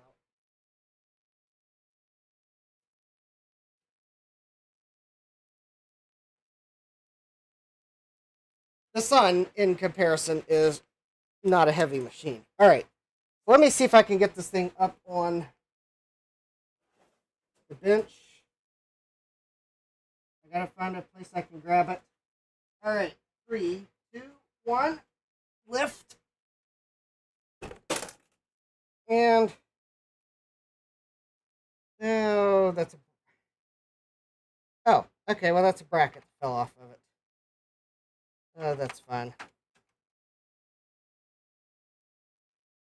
So, if you're wondering, it's missing the faceplate, which is why it looks so weird on the thumbnail, but I do have a faceplate for it. I just haven't managed to figure out how you're supposed to get it on. I think I might have to remove the plastic base to get it on. Alright. Well, that bracket's not going to stay. So, the things I need to do to this. We'll dust a little bit.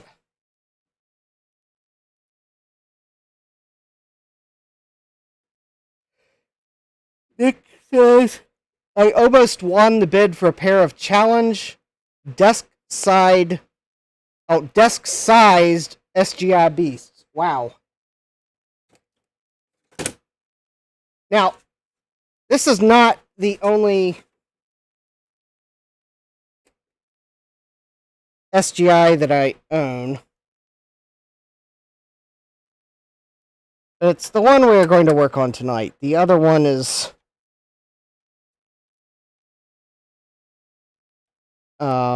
is it the Origin 350?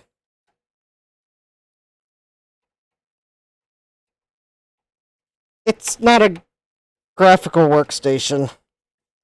As far as I can tell, there are 0 video cards that it supports.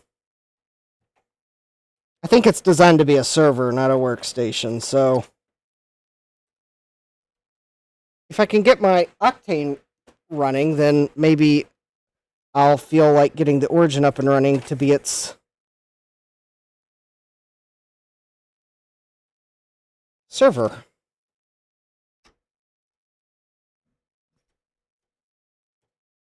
All right. There we go. So I am going to I don't want to pull this board all the way out because of fragile compression connectors. Because if I pull it all the way out, then I'd have to go find the caps that I have for the compression connectors. Just because I don't want to risk them. But if it's still in the machine, then, well, I won't be able to booger them up. So I am going to attempt to replace this Dallas module.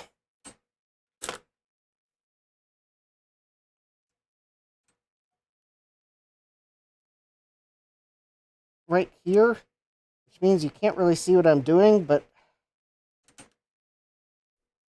there's not a lot of, with the memory in the sockets, there's not a lot of room to maneuver it. Ow.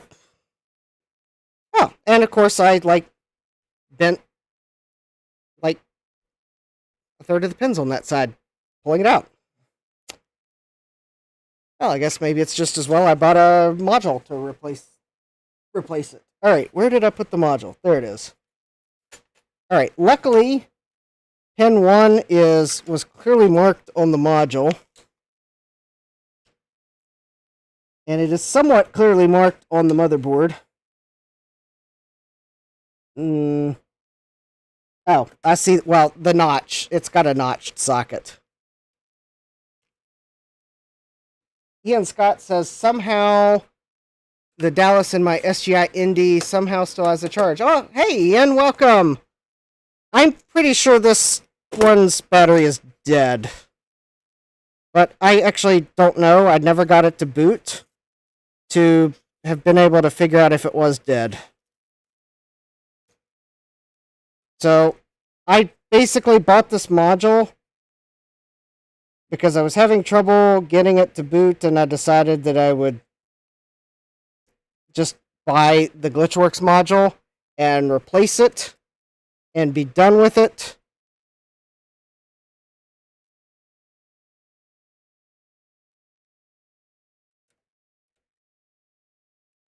Instead of wondering if the problem getting it to boot was a dead battery. Oh, and I'm going to have to pull up. Alright, I am going to have to pull this out because I just realized that in the process of pulling the real-time clock module out, guess what? I bumped like 3 of the DIMMs, so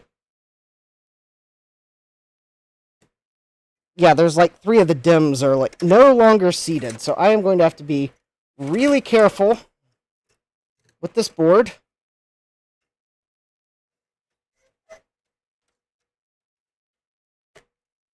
Oh yeah. Yep.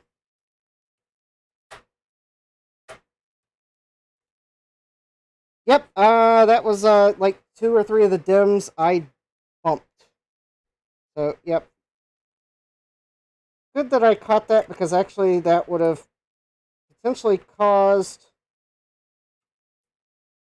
Arrgh. And now I gotta set that there because the pins are... I gotta bend the pins on the adapter board so that they'll go in the socket. Alright.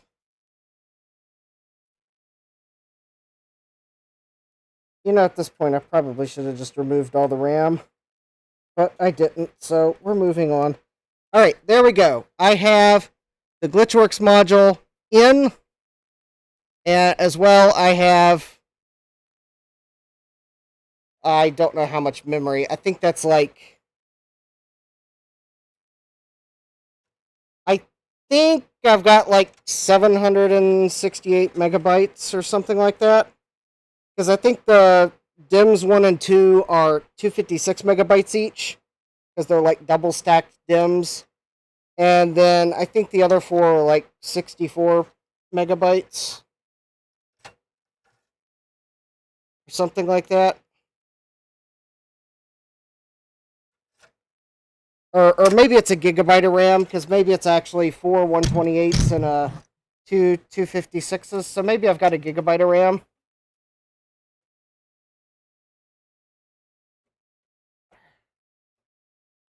All right. Ideally, I would have left myself more space to work on an Octane, but anyways. All right, trying to get the boards in.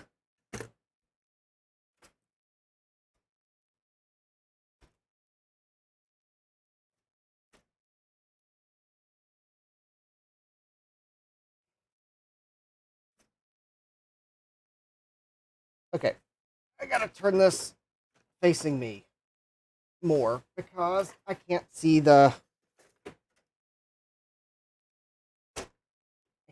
rails that I'm trying to align these boards into. And what did I do with my flashlight? There it is. All right, so I think on the top I got it. Is that in the rail? Yeah, it is.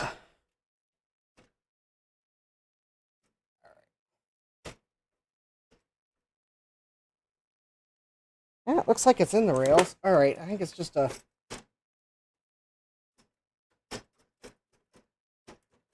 There we go. Okay, there we go. It is in. And I push the two. All right, there we go.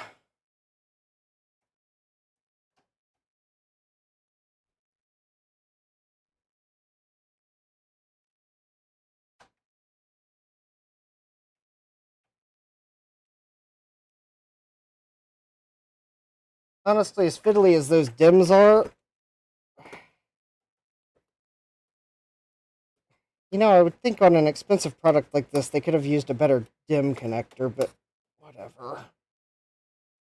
Okay, so there we go. So that was the item I needed to do to the CPU board. Now, I need to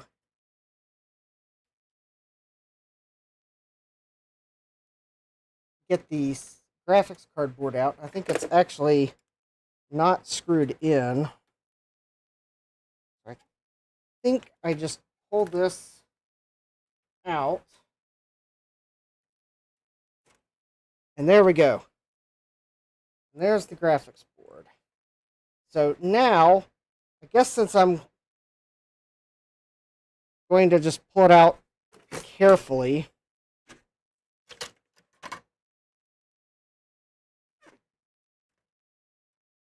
So this is basically what holds between 1 and 4 cards. I only have just the one graphics card. So, which is good because that means I only need one texture cache module. Because if I had the double wide graphics card, then I would actually have to have 2 texture cache modules. And I've got a saved search for SGI stuff just to kind of have an idea when things get listed. And I don't think I've seen these texture cache modules come up very often, so... Anyways... Alright, hopefully...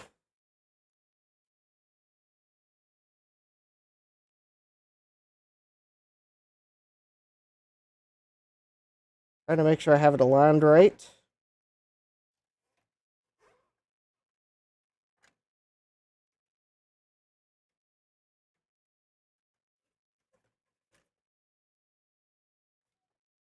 There we go.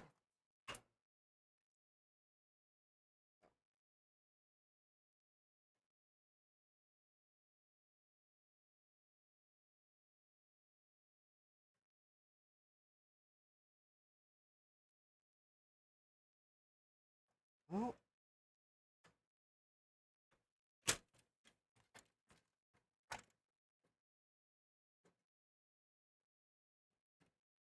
There we go.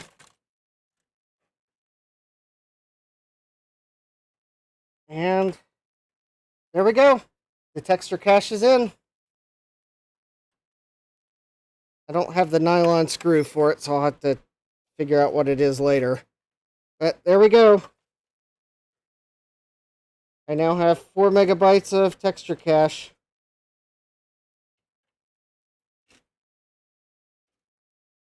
Alright, so now I'll push the graphics card module in, and basically you gotta push the, there we go, push that in, and then let me go and put the screws in. Make sure it's fully engaged.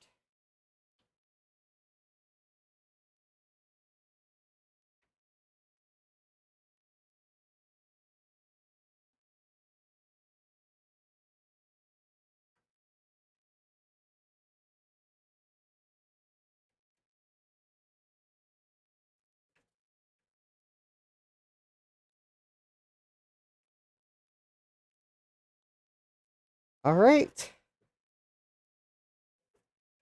Silicon Graphics Octane. Mountain View, California, made in USA. Model number CMN B015ANE250 is the original model number. I think it had the 250 megahertz processor in it originally. I don't remember what I upgraded it to. But there we go.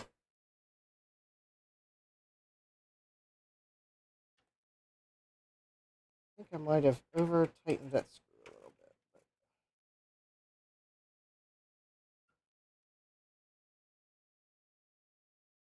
All right. There we go. Now, I would like to see if that hard drive will engage in the backplane, and if it won't, if I can find a spacer that will let it engage.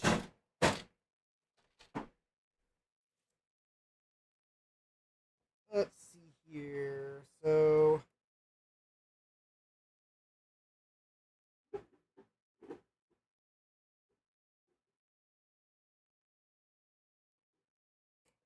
no.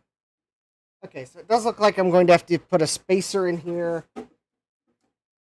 Somewhere I thought I read that maybe it was a slim jewel case was the right spacer. Oh yeah, that actually would be the right spacer if I can find a slim jewel case. Or something about that high. Yeah, that actually would be right about the right space. Maybe someday I'll find some actual caddies for this thing.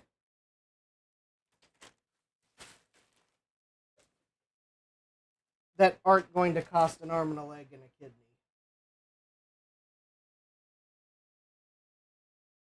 Because actually, if I do get IRIX booted, it would be nice to actually maybe attempt to install it and not just boot it and be like, oh, well, I don't have a hard drive in it. Actually, let me just use these paper CD sleeves as a spacer. Actually, that's almost right. Because I have them and they're not conductive, so... And I think given enough of them, then...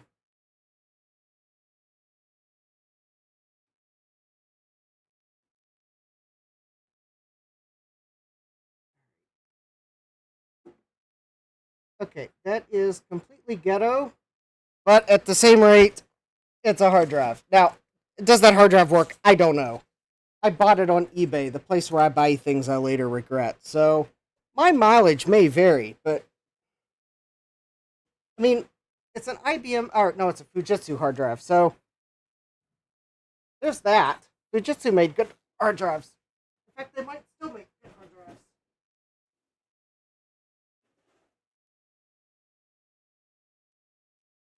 I can't keep track of who does and who doesn't make hard drives these days.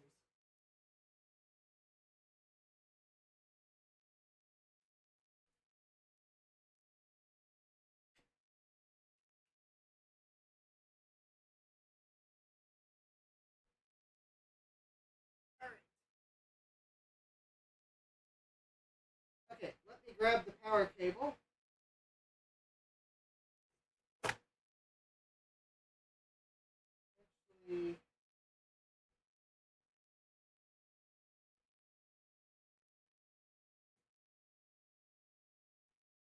Untwist the power cable. So the first power up, I'm just going to make sure that it actually posts.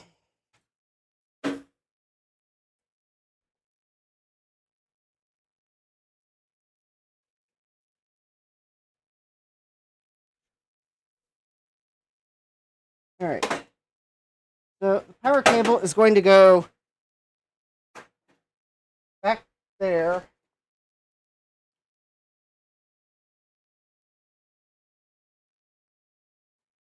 I gotta remember where the power plug is in the Octane.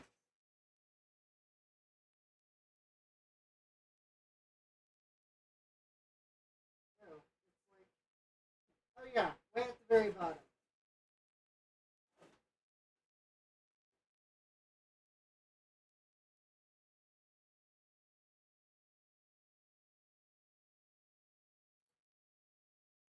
Okay. I heard the power supply click when I plugged it in.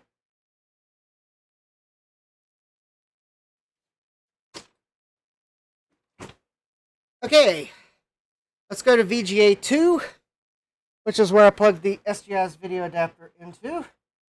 And we'll go to capture, and I will try to remember where the power button is. I think it's right there.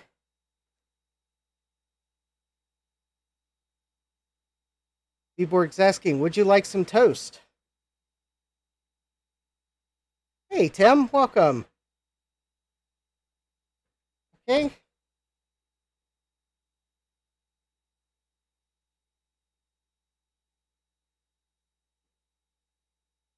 All right, I think the Octane is on.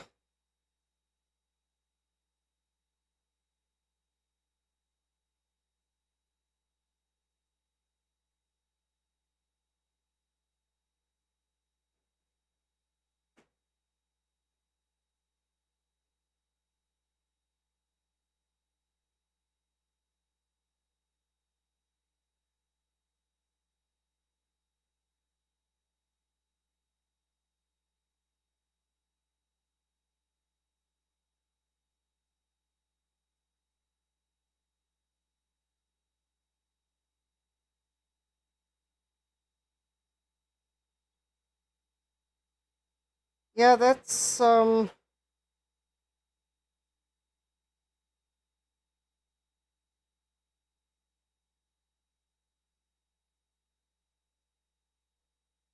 yeah, that doesn't seem like it's doing very much.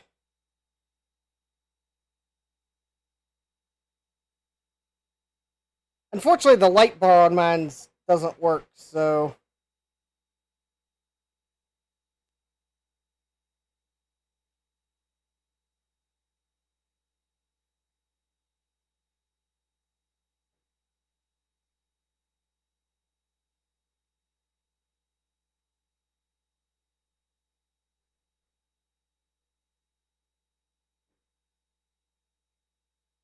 I have to plug a PS2 keyboard in it.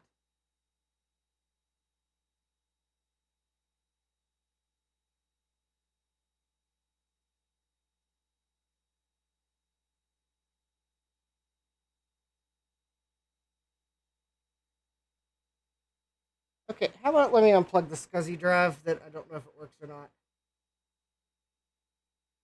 And I'll try powering it on again.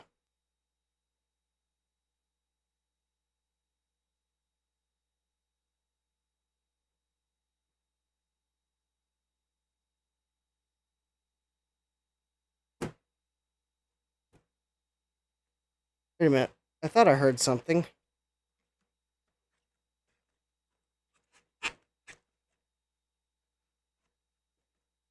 Let me go around and see if I can see the fan or something.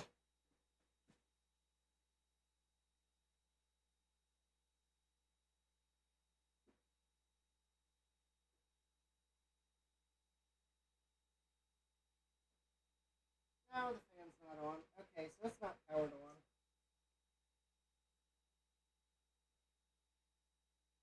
Okay.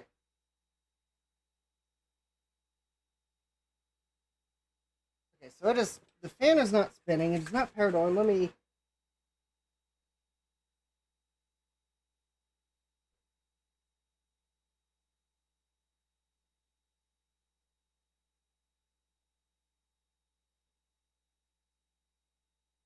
Actually, is that the. Oh, wait a minute. Am I getting tricked by the fact that. Hold, please, while I go look at the faceplate that I have to see.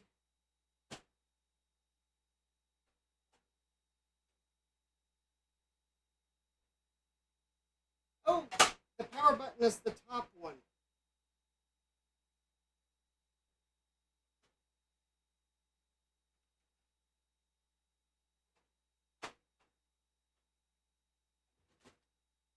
The power button is the top button. It's slightly recessed. I don't know why they made the reset button so much easier to hit than the power button. That's why it's dead. I haven't been turning it on. I've been trying to reset it while it's turned off.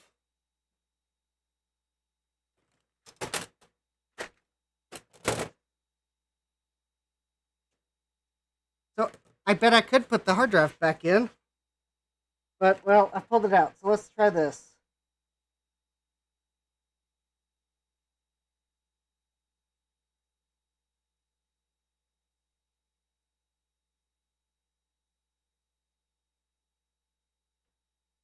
All right.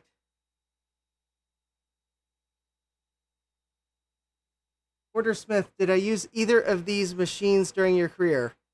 Oh, welcome, Porter. And no, I did not. So that's why I'm struggling with them.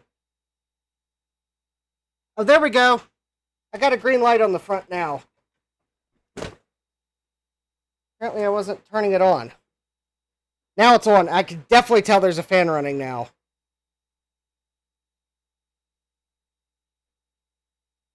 Or there was one running.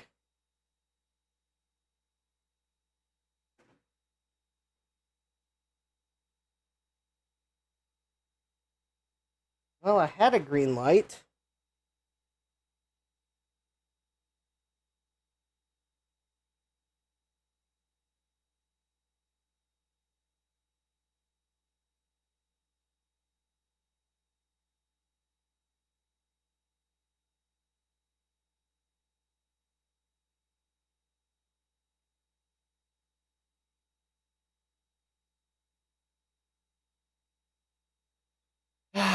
Okay.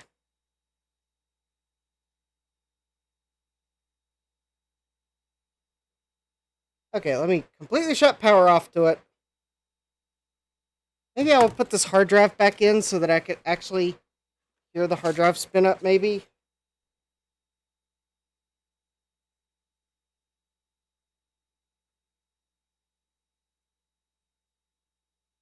Alright, I've got my spacer back in.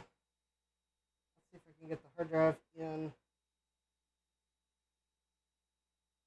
Now that I remember which one's the power button. Alright. Hard drive's back in the back plane. Alright. Oh, there we go. There we go.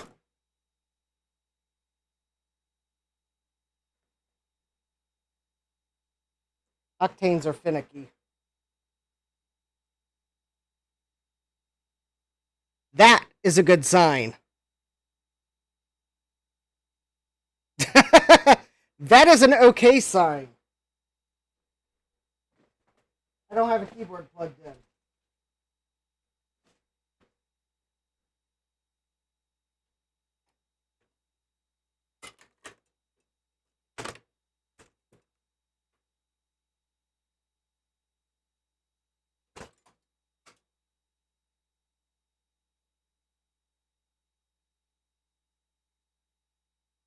Also, I think the unrecognized volume header is probably fine too.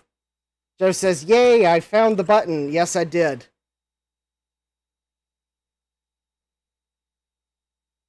And actually, I've got the red light on the front, so it's the angry red light of Cylon. I mean, boot error! Yeah, it's probably a blank drive. Yeah, we love you too, Joe.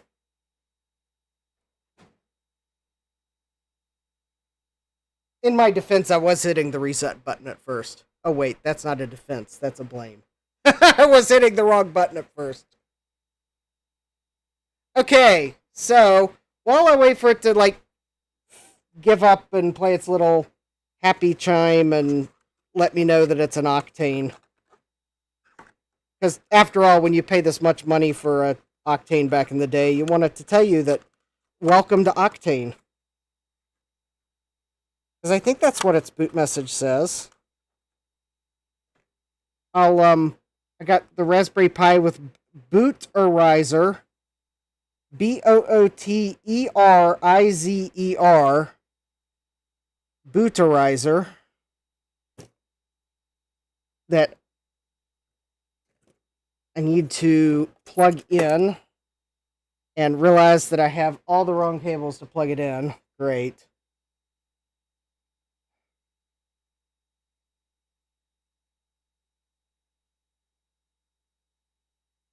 Yay for Raspberry Pi 4.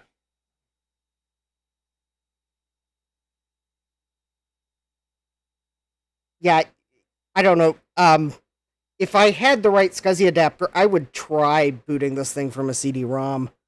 But I don't have the right SCSI adapter. I haven't found the right SCSI adapter. I found web pages that were selling it at one point, but they're out of stock. Alright, I think I do need to plug the keyboard in.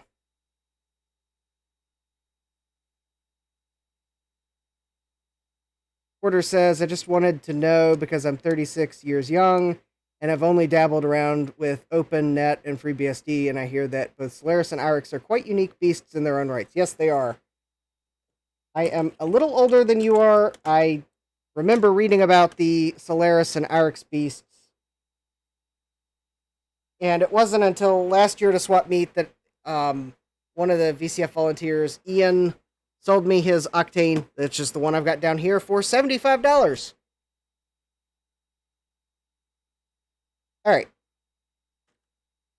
Let me turn this off so that I can plug in the keyboard safely. Because you're not supposed to hot plug a keyboard.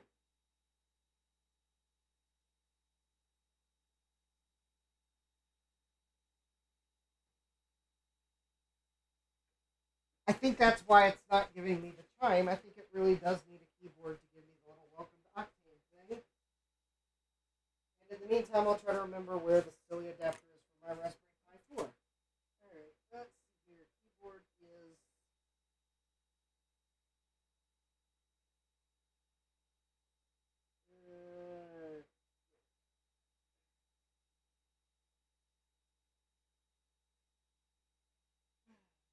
here.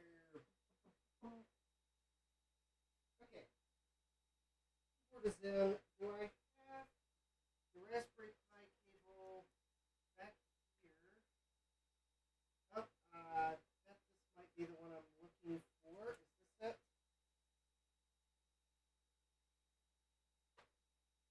Yes!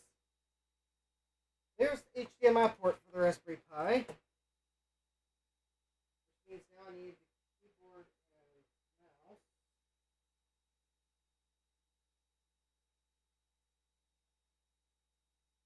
Let's see here. I think the keyboard I like to use is this one right here because I'm somewhat weird.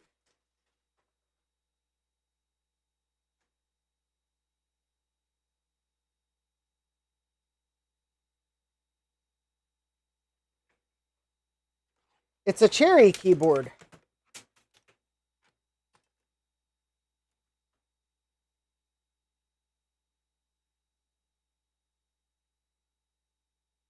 So, not to get mixed up with another YouTube channel that has a cherry keyboard, this one's British. And now I need a power plug that is probably Oh, I'm going to go find a. Dborg says, you want real fun, try HPUX. That sounds like.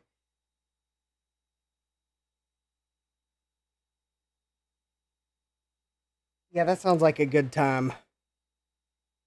All right, we got. Oh, there we go. You have to have a keyboard to get welcome to Octane. See, there you go. You pay this much money for a computer, and you want it to tell you welcome to Octane. Silicon Graphics Computer Systems. Saving the world.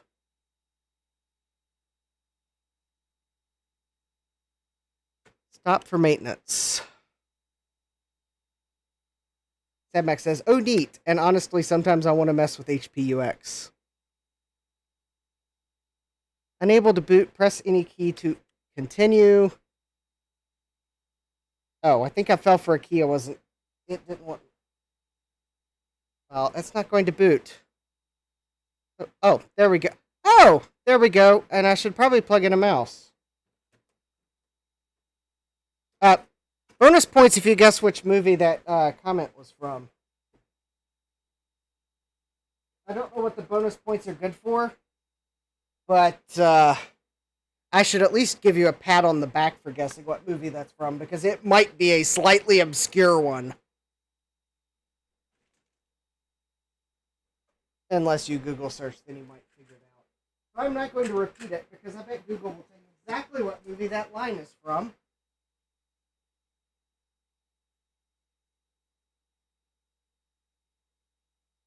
Alright, let's see. I'm trying to find a PS2 mouse and a serial mouse.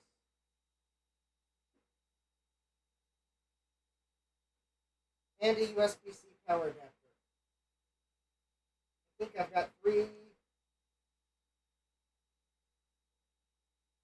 That's going to be 3 asks that are going to be difficult to find. Oh, wait.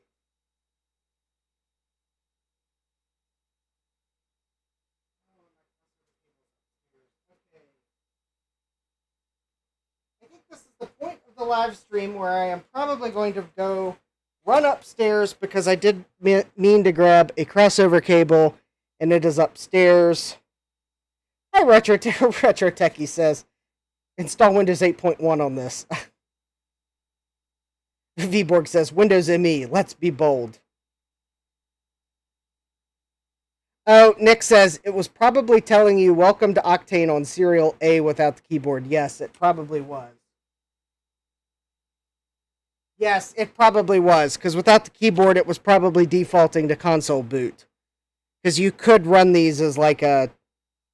you could run these with IRIX without the GUI, because you might be just rendering without a GUI. Yes, it probably was. Okay, so I need a USB mouse, a PS2 mouse, and a crossover cable, and a USB-C power adapter.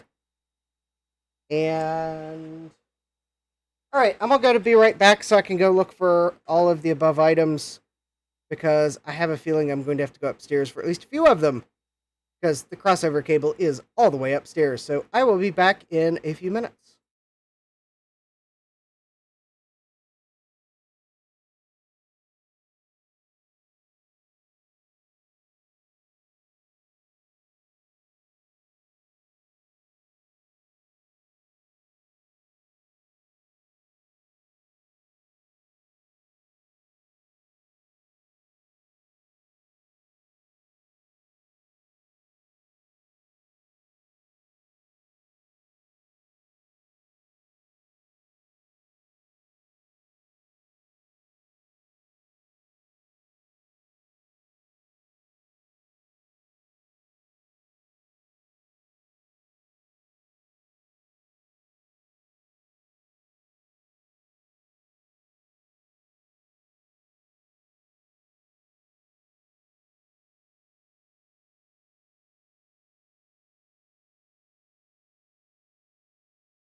All right, so I have the Raspberry Pi booted up. I have a keyboard and mouse for the Raspberry Pi. I have a keyboard and mouse for the SGI. And my color coding choices are very poor, but hey, I went with what I found first. So we have the HP PS2 keyboard and the Microsoft PS2 mouse that go with the SGI. And we have the Cherry PS2 keyboard. Or no, PS2 with the SGI, USB keyboard, USB mouse, goes with the Raspberry Pi.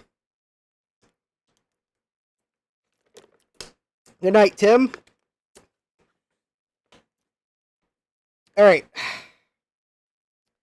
And now I gotta remember what my login is for Computerized.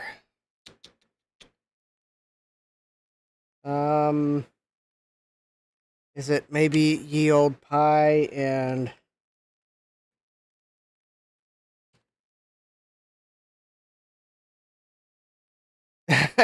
yes. Okay. At least I did get it right. It's also warning me that my password is insecure. All right. Let me pull up the instructions for Computerized.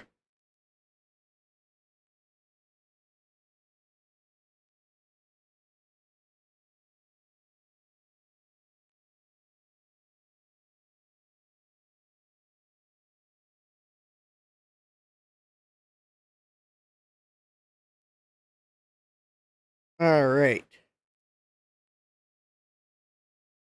Raspberry Pi version requirements, Raspberry Pi 4. All right, that's what I have.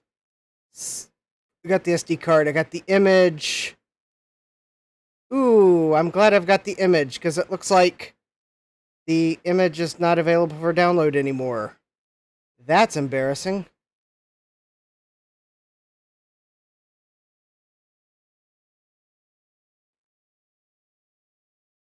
All right, let's see here.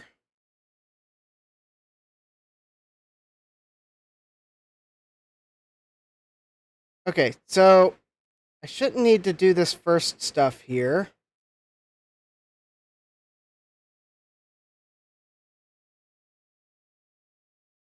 All right, I'm looking at the instructions. Let me do a if config and see. I should be on. All right, so ETH0 is up. And WLAN 0 is up. So WLAN 0 should be my Wi-Fi. So if I ping...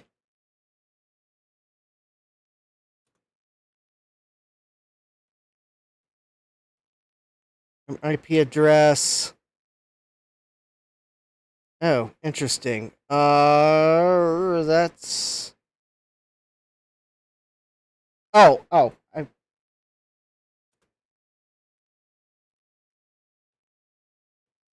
I hit the up arrow by accident and typed the IP address into the if config. Okay, yes, I am connected to the internet, and I have a connection to presumably the SGI on ETH0, so that's good. Oh, let me go ahead and do the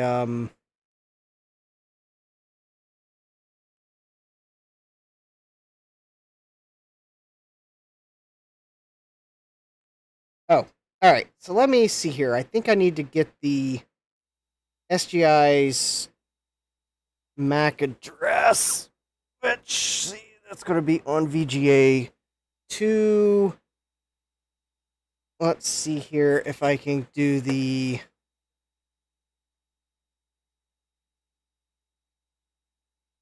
enter the command monitor, and let me see here. What are the commands I can type in? I believe I type in hinv.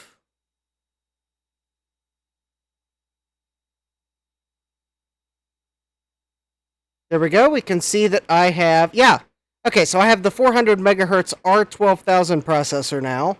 That's the processor that was on that second board I bought. And I have 1 gigabyte of RAM.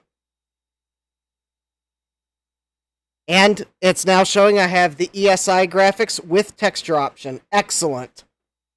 So it is seeing the texture option. Okay, that is good.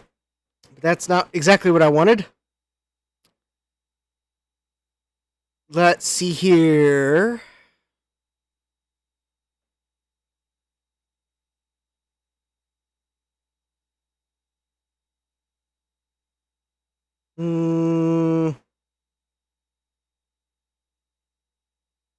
Oh, maybe HINV-V for verbose? No, let's see here. LS device?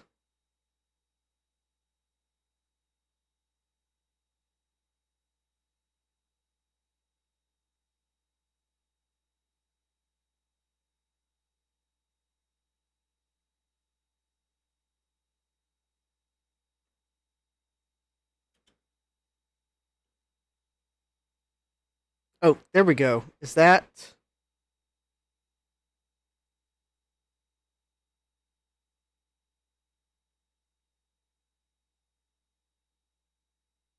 Oh, well, we see the Fujitsu drive. That's good.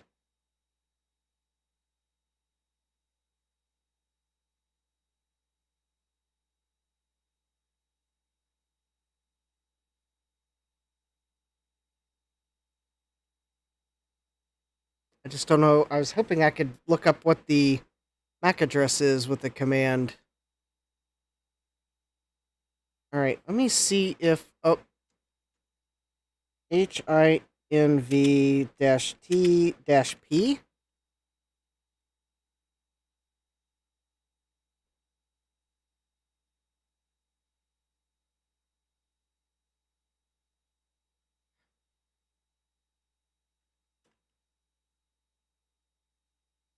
Maybe LSEF0?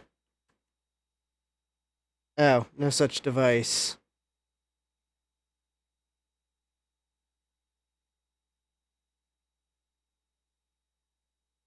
Oh, you know, I could ping... What was the IP address of my Raspberry Pi? Oh, wrong one. It should be HDMI 3. It is...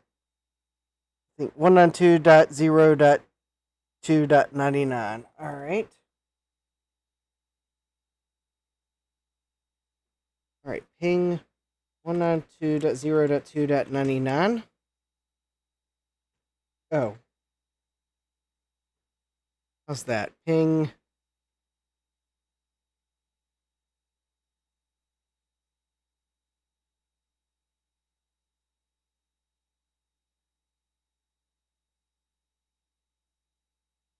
Oh, that's right, Nick. Yeah.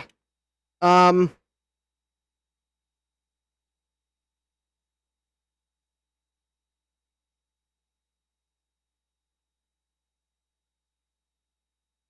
Or I could also look on the Raspberry Pi because I think it just...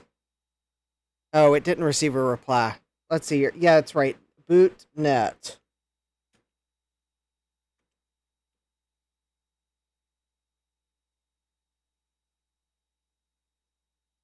Oh, I think there's a step I gotta follow first.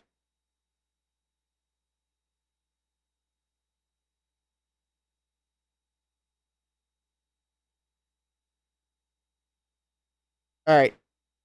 I think I gotta start something on the Raspberry Pi before that'll work.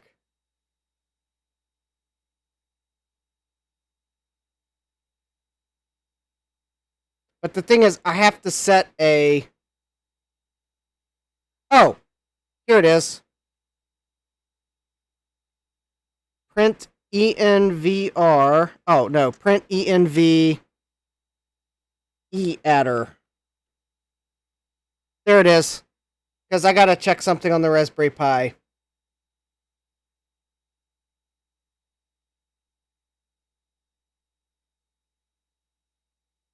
Okay.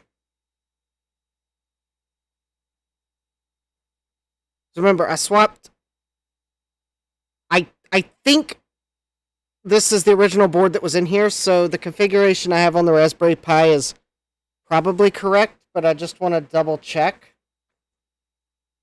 Okay, so I gotta go back to the Raspberry Pi, and alright, let's see here.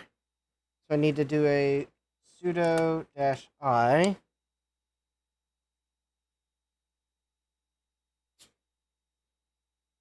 And then I need to cd root projects GitHub Computerized, and then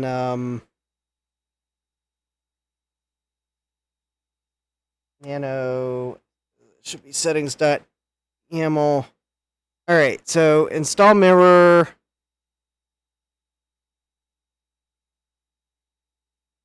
IRIX version looks right. Install method FTP.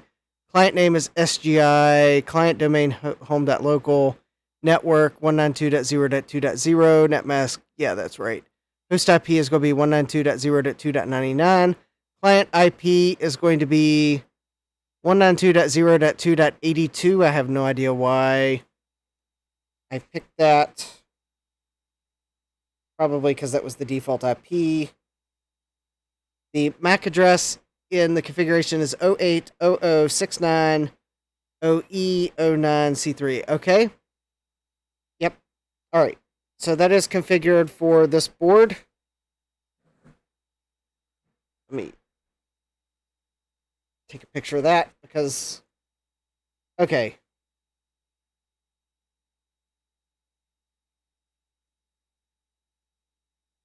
So I don't think I got to follow the rest of the directions there because I've already done the remainder of the steps. So booting your SGI from Booterizer. All right, so let me go back to the SGI here. All right, so we got to set the IP address in prom. So we need to set env netadder 192.0.2.82.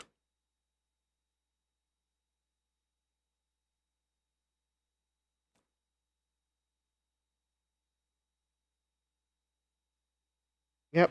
All right. Excellent. Okay, and then I need to do a set env time zone.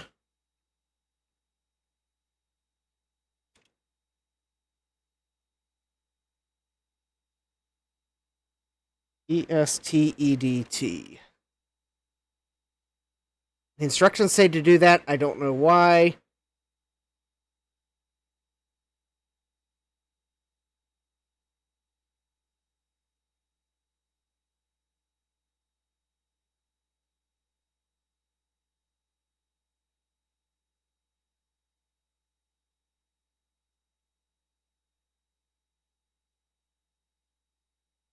All right.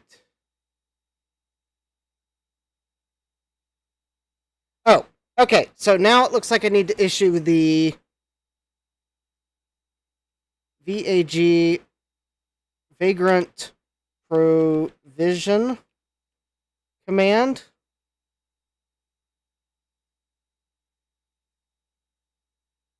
Not load vagrant.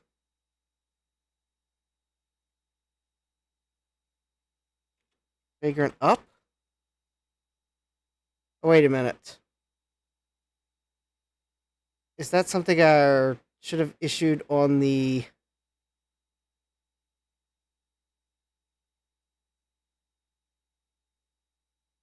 Oh, wait. I skipped a step somewhere.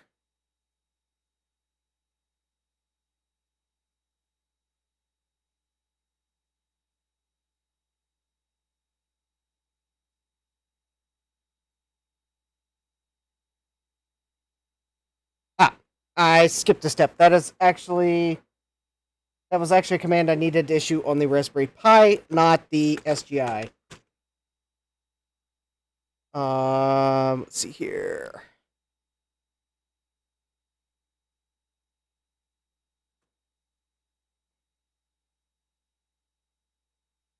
Well, that's interesting.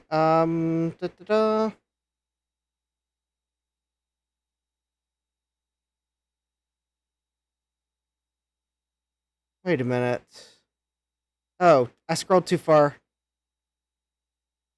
Raspberry Pi build instructions.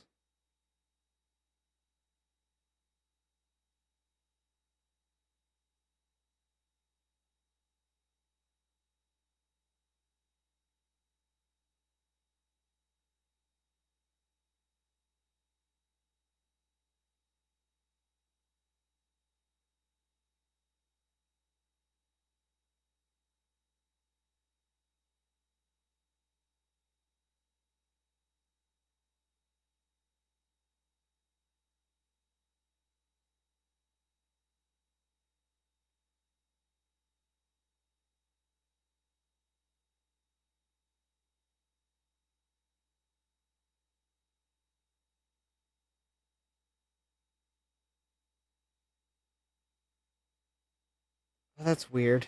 Um,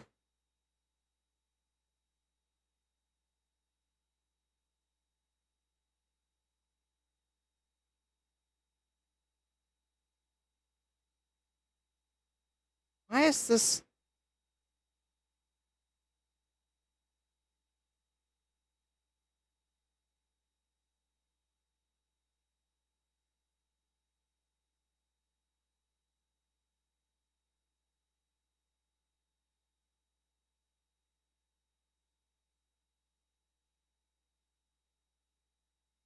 All right, I'm trying to read through these instructions. They've inserted something that's if you're running Vagrant VM on Ubuntu, which I'm not doing.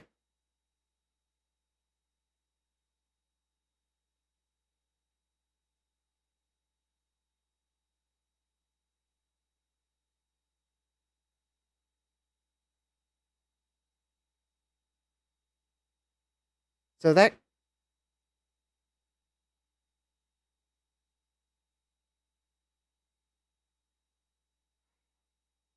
All right, hold please, and I'm can't see the chat, so um.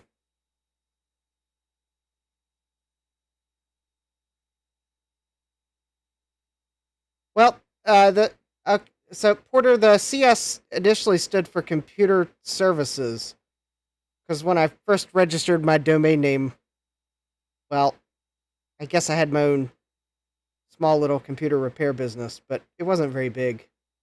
Vagrant actually is run on Ubuntu, not the Pi, so I don't know why it's telling me to look at an output from Vagrant, because Vagrant's not running on the Pi.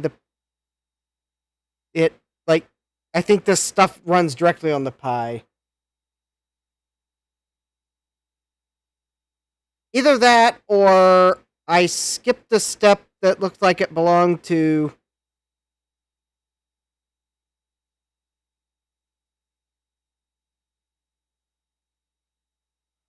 Vagrant VM.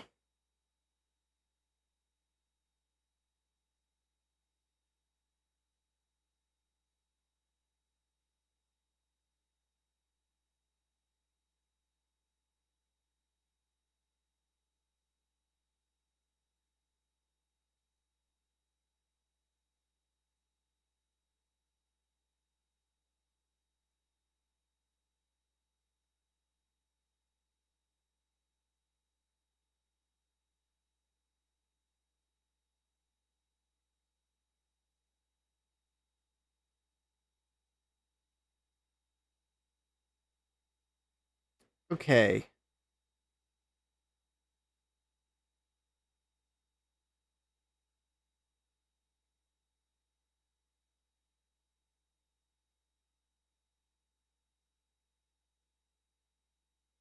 Wait a minute. Where's the.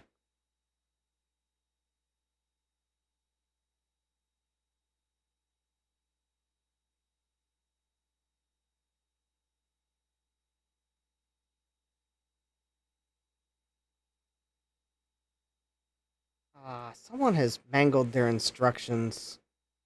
When did they last update these instructions? Oh, last year.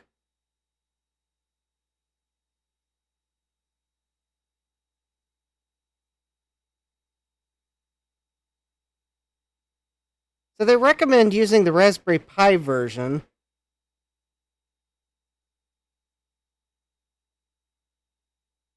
Which doesn't use Vagrant as far as I can tell.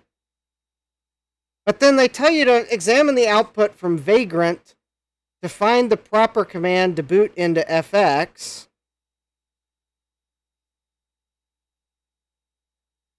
And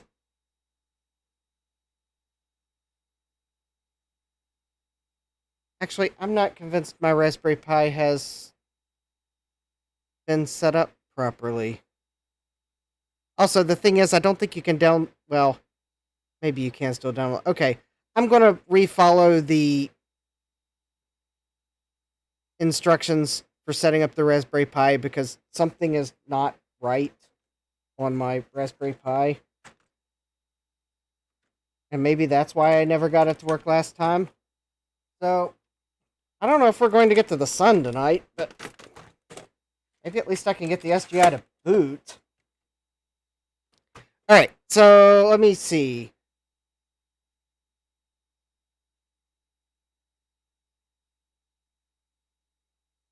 Oh, Gupom just found the SID kick. Yay! Okay, so I am going to run commands. These are going to be hard to read because small screen. But,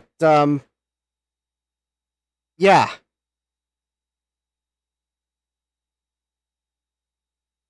And the SID kit has chips on it. All you need to add is the sockets, pins, and a Raspberry Pi Pico. Oh, that'll be awesome. My Commodore 128 thanks you in advance. Okay, I am going to... Okay, I'm going to CD... Actually...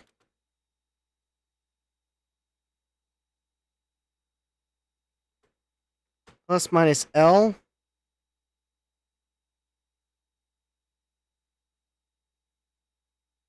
Alright, CD Ansible.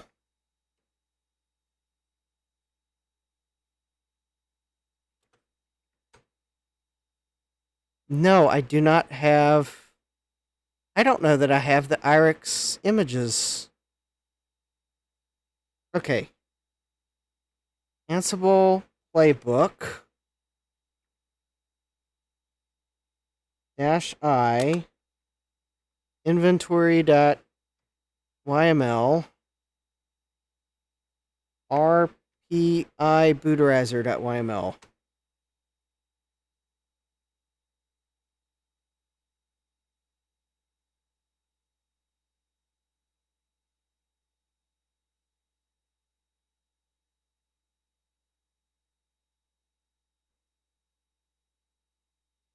Okay, this doesn't look like it's doing anything new.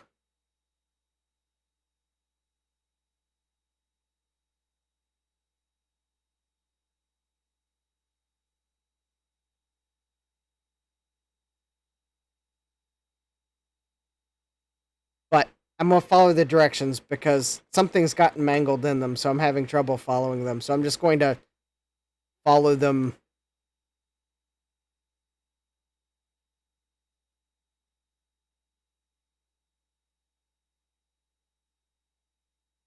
Wait,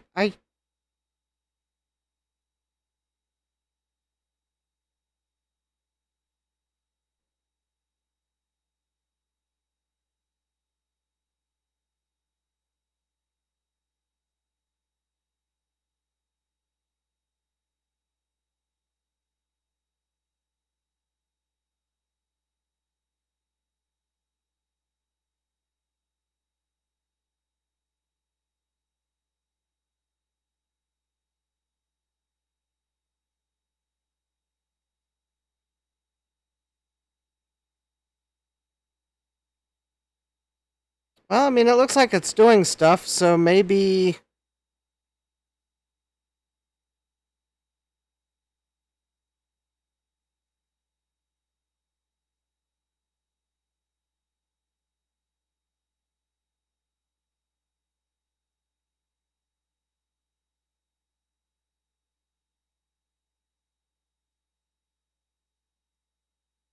Okay, well, I guess it looks like maybe it actually did something. So then it tells me to reboot. And then skip to the booting section below. Oh, okay. And I see what I need to do. I skipped the important line of the instructions. So I can actually see what partitioners are available by running a command on the Raspberry Pi that I completely overlooked the line of. So if I log in using the login is definitely not secure, then I looks like if I run the command IRIX / display results.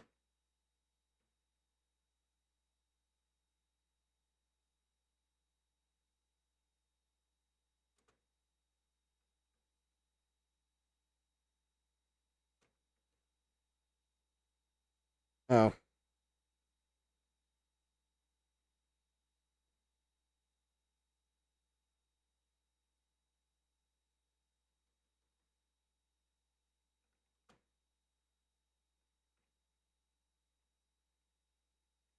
Which is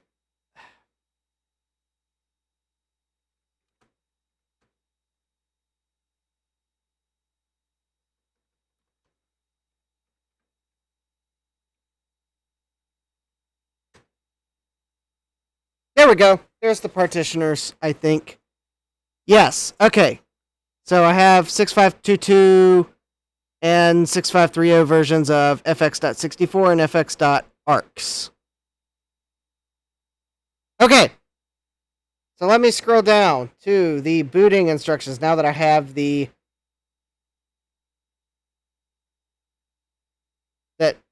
step that it told me to run Vagrant for, but that doesn't apply to this install. Okay.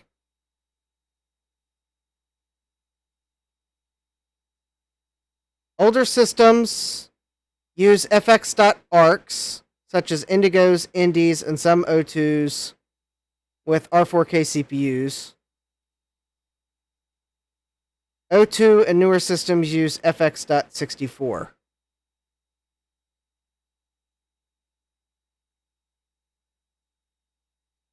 I really don't understand why, but some proms in architectures, e.g. Indie, insist that you remove the leading / from the path. Okay. Let's see.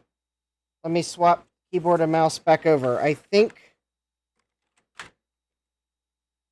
I don't know how far I got when I tried this last time, but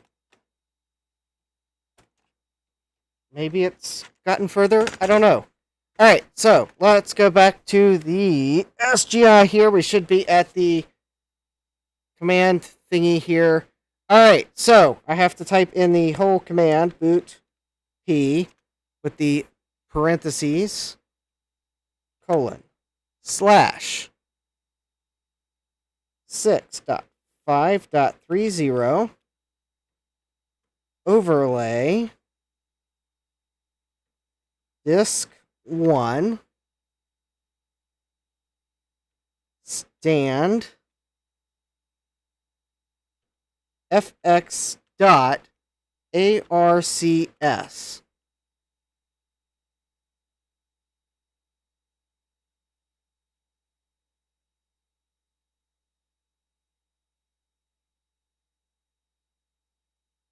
Wait a minute.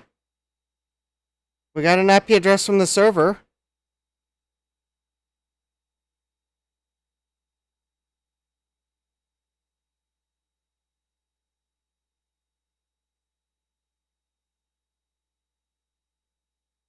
Ah.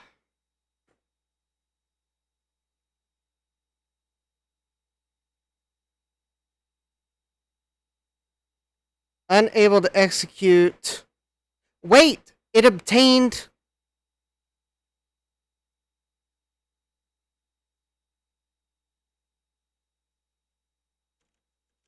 Wait, I think that might be further than I got last time. Maybe I need to run the other one. All right. Overlay. Disk 1. Stand. FX.64. Okay. Because this is an Octane, not an O2. That's why I thought I needed to run the older one. But this might be an R4K CPU, so maybe this is the correct one. I mean, it looks like I'm actually getting things from the Raspberry Pi this time.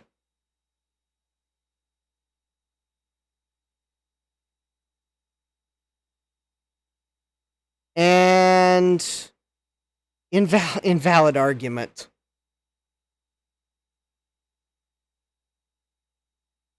Oh, come on. Let me... TFTP error, request not null terminated, code 4.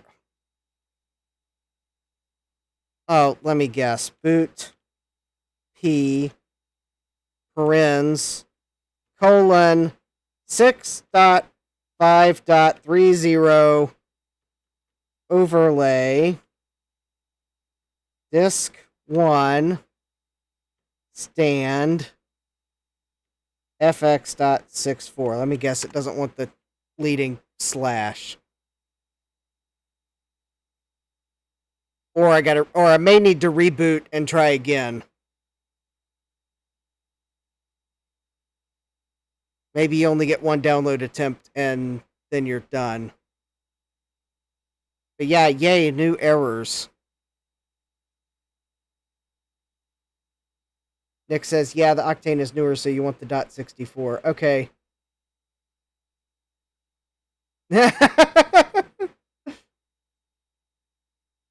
Wait. What's that? That looks... It obtained the overlay. Setting net address. Well, it didn't tell me invalid argument.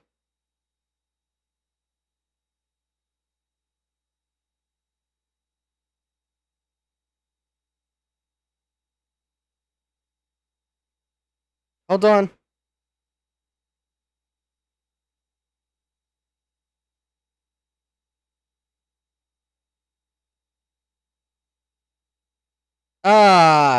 Cannot load boot P, blah, blah, blah. Error, reopening file and reverse seek. Alright, I guess let me try Oh, wrong keyboard. Alright, let's try rebooting the SGI and try again.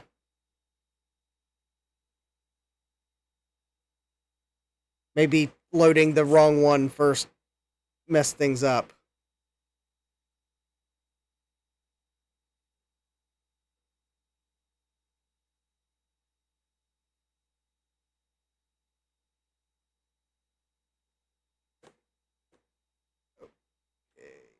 Let's see here. Where's... Oh.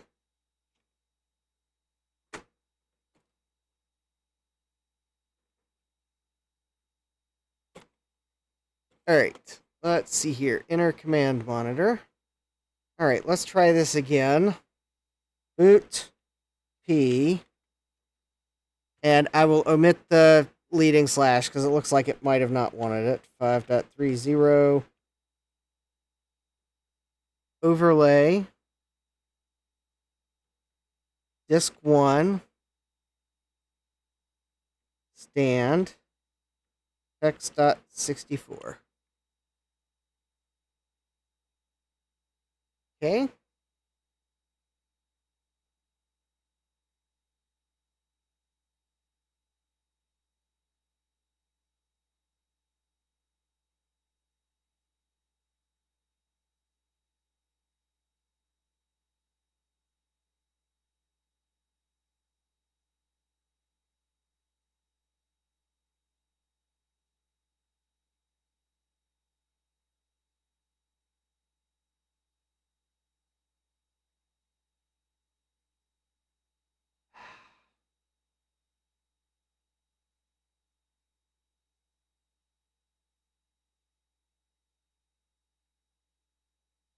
Alright, I'm looking to see if there's any troubleshooting here. Let's see here.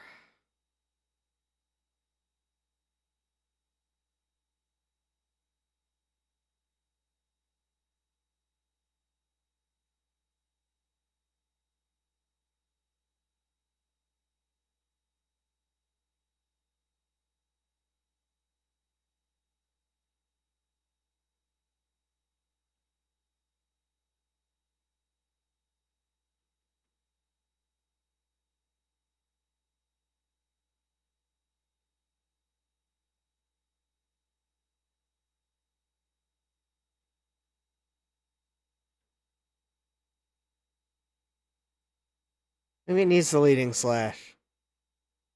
If this doesn't work, I'm going to try the older version.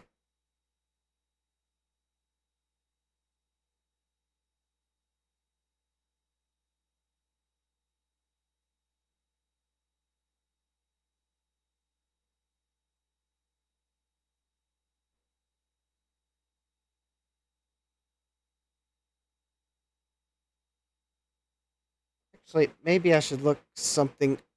Alright, let me look something else up on the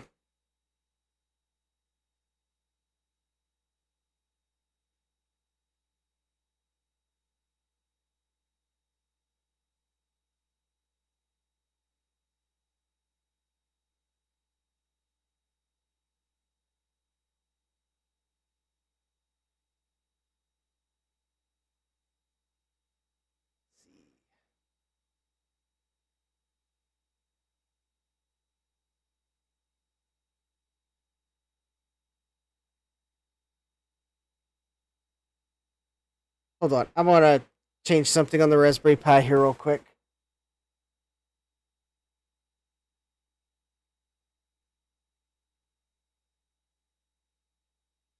Okay, let's see here. Whoop. Is that the wrong input? No, it shouldn't be.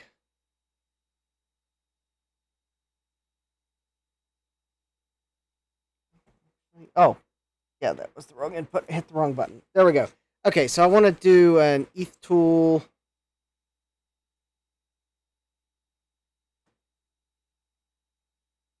ETH tool. ETH 0. Alright, so supported link modes, blah, blah, blah, blah, blah.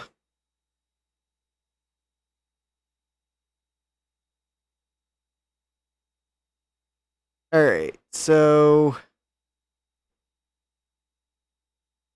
100 megabit full auto negotiation on. I want to set this to like, because it says link partner, advertised link modes.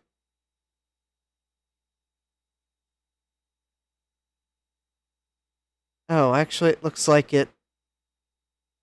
No, that's probably not it. Someone told me that maybe the SGI is not auto negotiating correctly, but it does look like, from what I'm seeing with that command on the Raspberry Pi, I think it did negotiate correctly. So I'm going to ignore that, and we'll go on to the next command that the instructions were telling me to issue.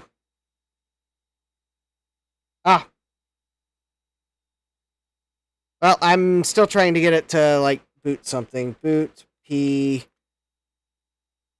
So there's a command that the instructions tell me to try if it keeps failing, and it is boot p 6.5.30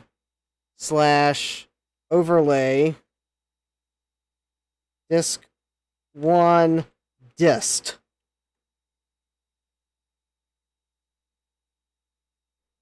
I don't know what that's exactly going to do different.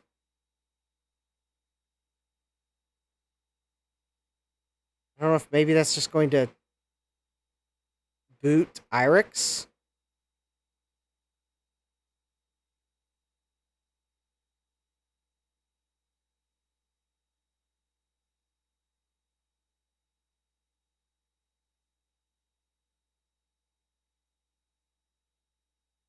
I mean,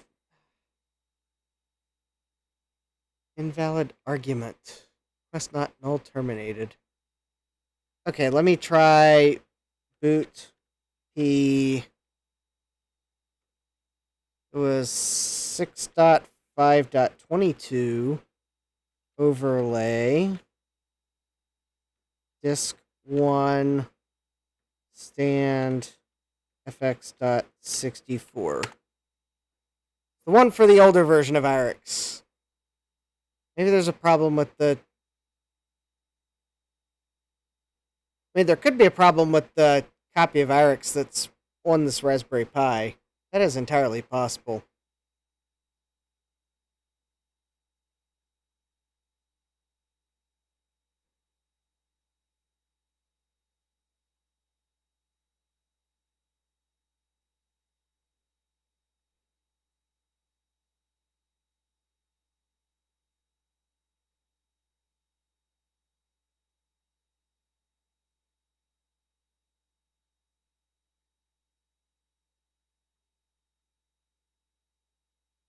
Alright.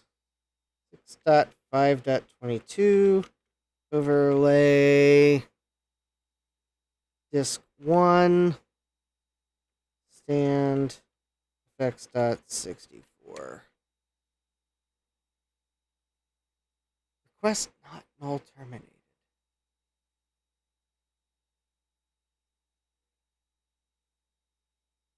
Let me search that error and see if I find anything.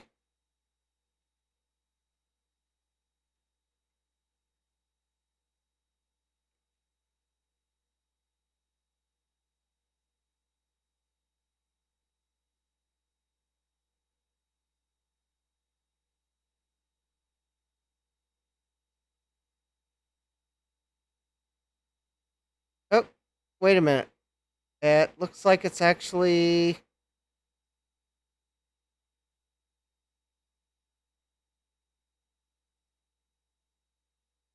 Ah, it might actually be getting the image this time.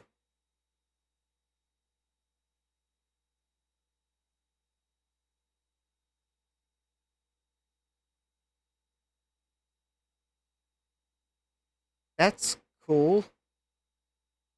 Error reopening file in reverse seek.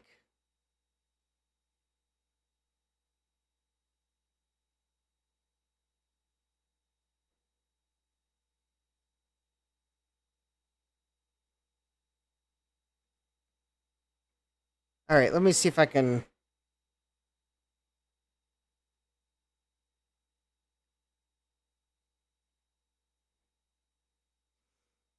I have no idea if I'm even going to be able to find that error message.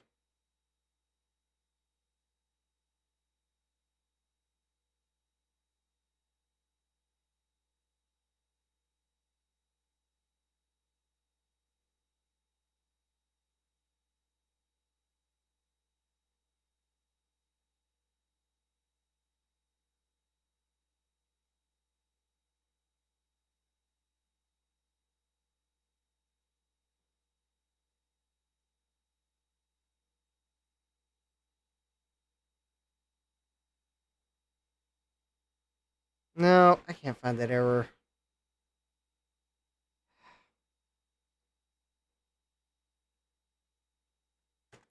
Alright, let's poke some of the other buttons on the startup screen.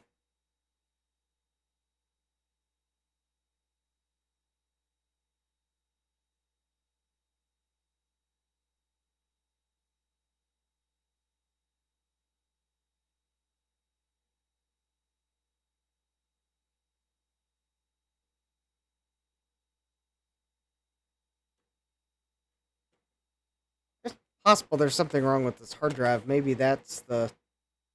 Well, no, I don't think that.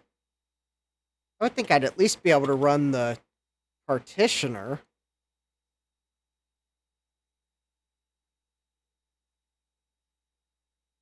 Oh, you can't run diagnostics without a system partition. That's...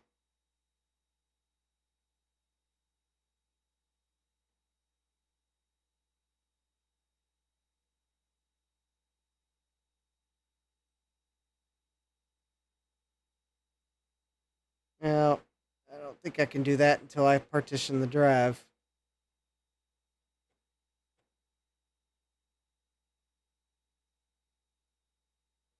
No, don't think I can do that until I partition the drive. Thinking maybe this has something that'll partition it built in, but no.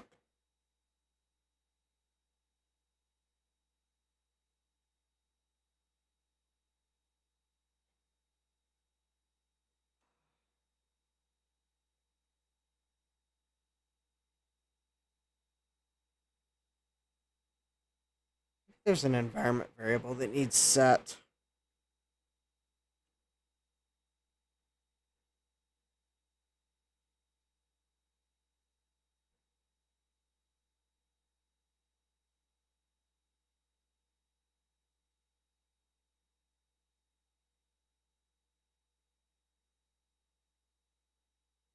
Oh no.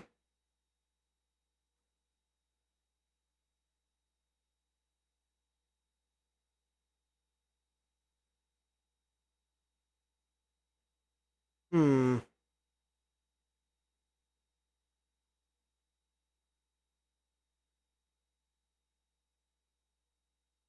Okay, I'm like stumped.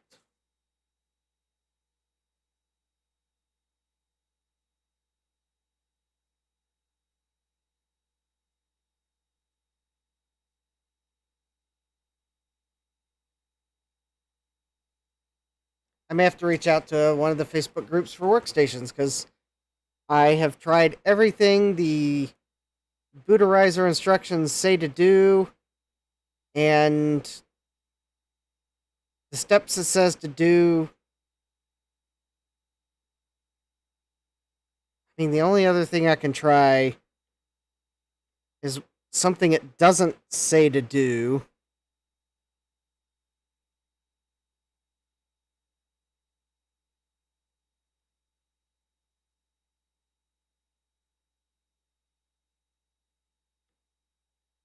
Try the dist command with the other version of IRIX.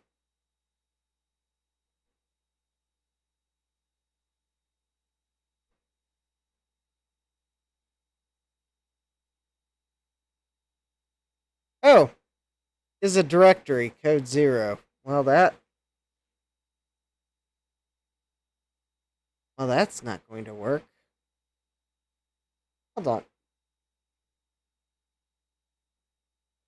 Okay. Fine. Alright, we'll come back over to the Raspberry Pi. I just want to check something. Alright, so CD-ROM. I think where it pulled these. And my overlay's in the way. Alright, CD 6.5.30.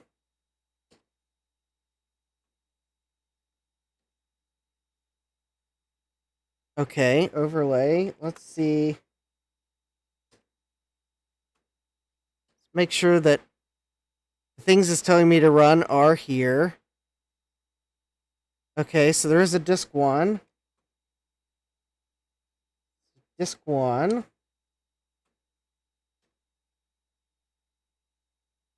And there is a stand.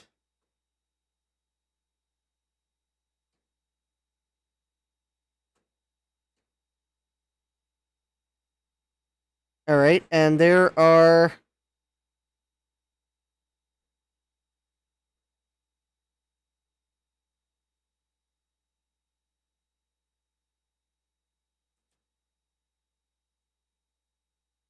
Well, it looks like there's some other commands in there, too.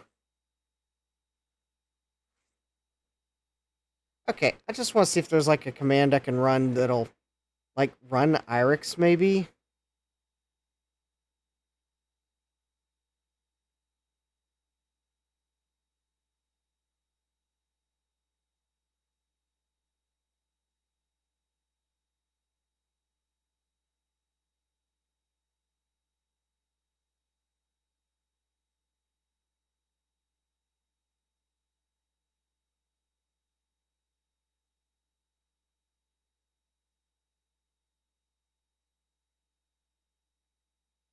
Oh, here we go. Alright, I'm just going to see if it'll boot the installer, even though I don't have partitions.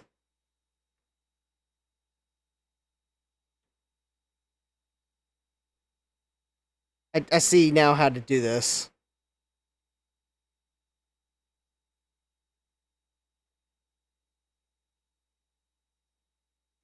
Alright, so it says that I would click install software.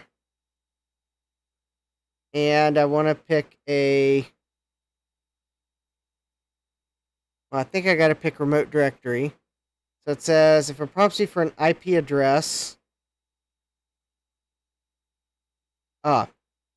enter the name of the remote host.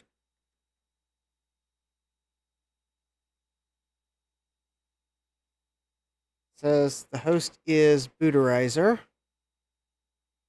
The remote directory...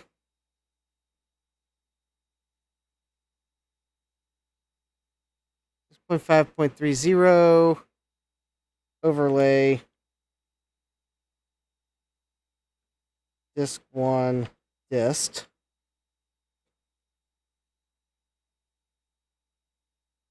All right.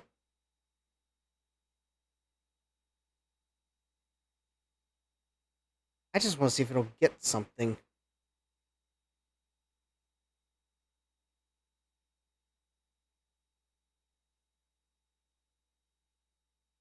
Interesting. Invalid argument. Invalid argument.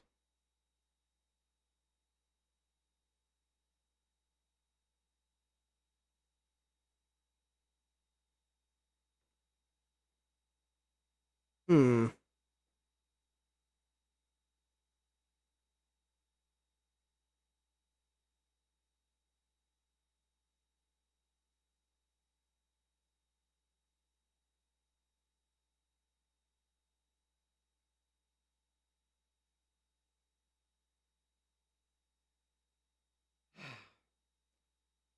Alright, I'm stumped. I can't get the partitioner to run, and...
Hmm.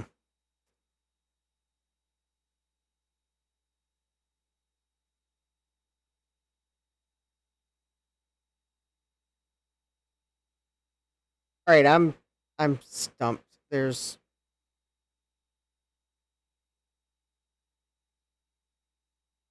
Yep. I'm going to have to, like...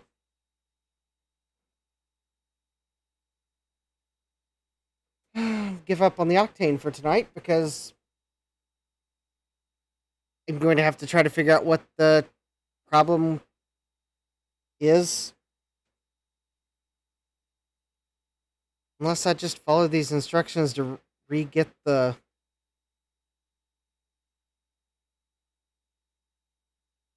I mean, I am assuming that the image is... Because I installed a pre-created image for the Raspberry Pi.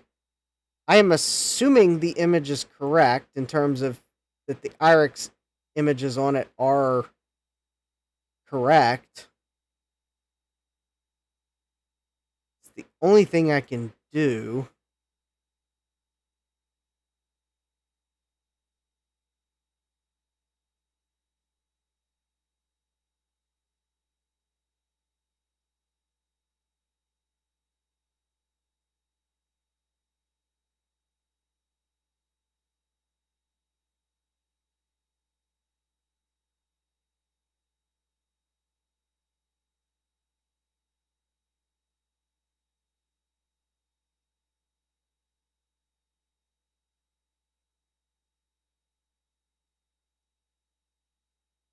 Okay, actually, I am seeing on the instructions for Booterizer, it is telling me for an Octane 1 that the partitioner is fx.64. And looks like I should be using 6.5.30.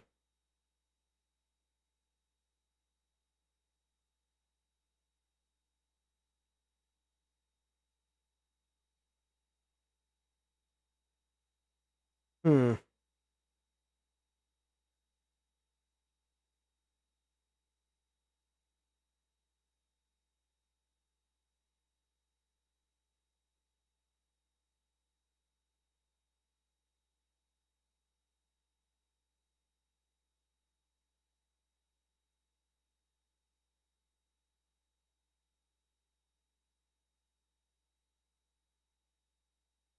Alright, so I can't download a pre-created image.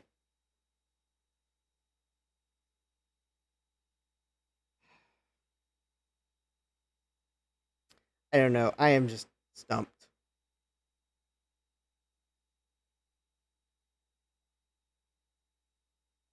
Okay. I guess the Octane is just going to continue to be under my workbench for longer.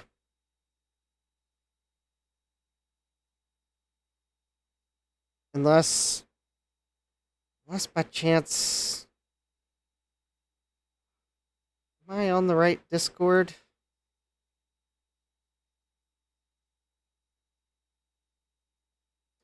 I guess I could see if anyone's, Alright,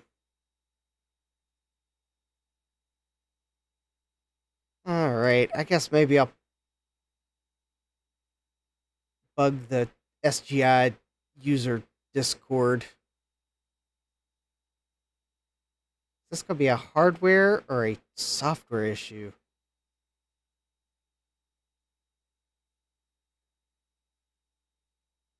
This would be software.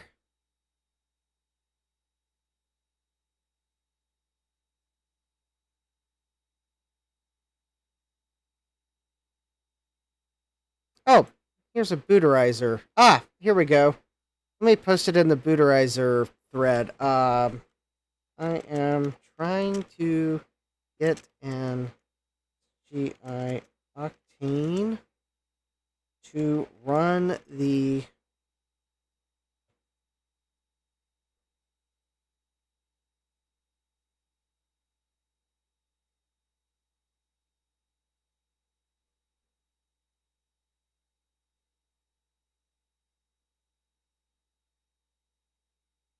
FX partitioner.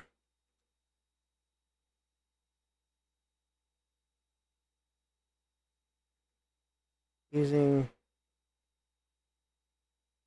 there, I keep getting various errors not in the instructions, such as... Alright, fine. I'm going to come over here, enter command monitor so I can remember what the errors were. Boot P 6.5.30.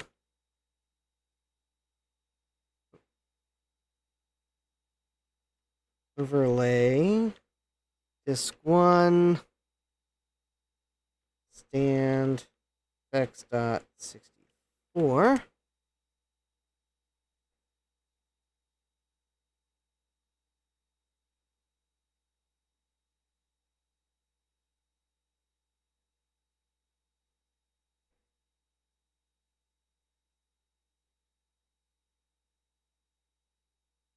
Have I ever tried Slackware Linux? Oh, a long time ago. I can't run Slackware on a Octane. I don't think you can. Or at least let me put that. I don't want to run Slackware on an Octane.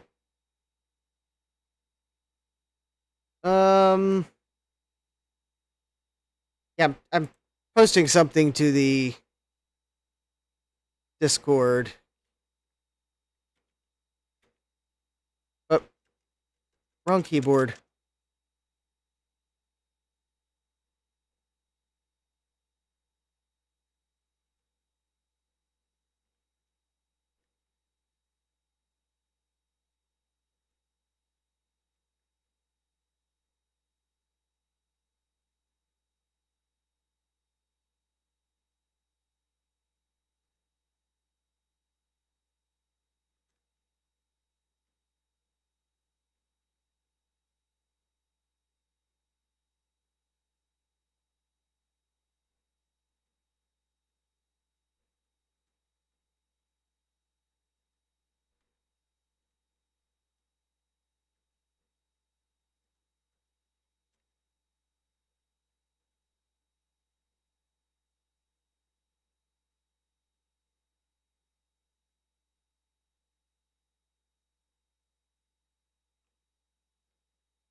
Okay, I have no idea if I'm going to get a response on the Discord. I'm in streamer mode, so it's not like I'm going to get beduped if someone does respond.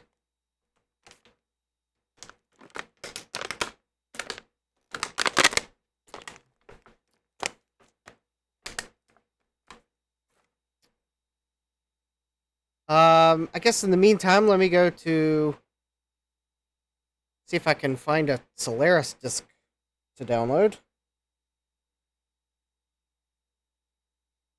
I'm sure there's one archived somewhere. Let's see. No, I don't want Oracle Solaris 11. Sun. Yeah, this might be tricky to find because I'm sure Oracle is very defensive. Probably need to go to archive.org. Sun Solaris or Ultra 10.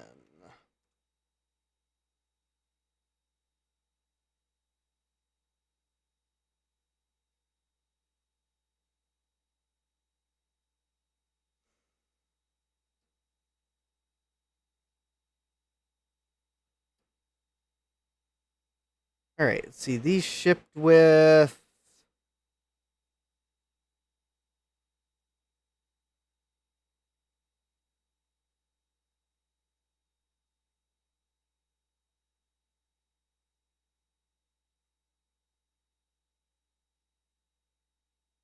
Oh, of course. Wikipedia doesn't say what version it shipped with. That's nice.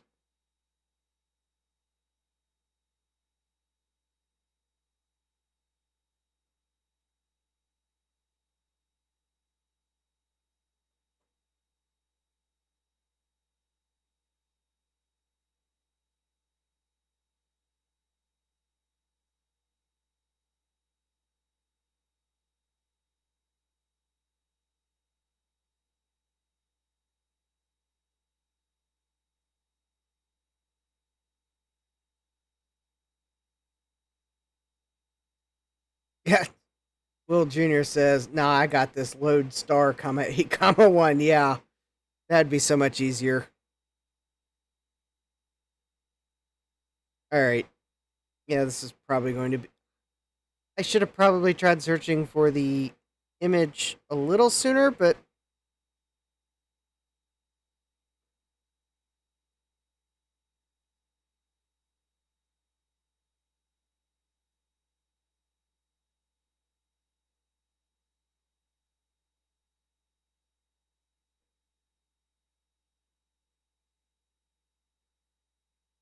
Yeah, found the service manual for the Ultra 10. That's cool. It even has instructions on how to replace the NOV-RAM time of day. Neat.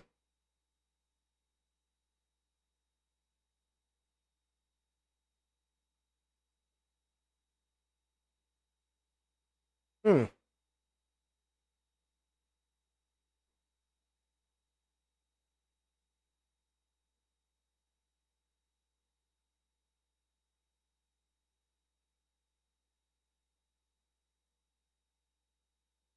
Guess I will. Let me save the service manual.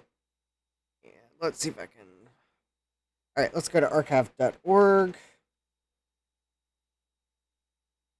And let's see if we can find Solaris.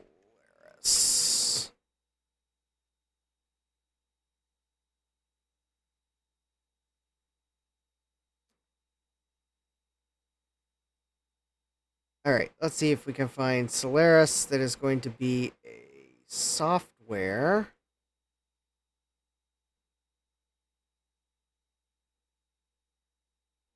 Ooh, is that what I'm looking for?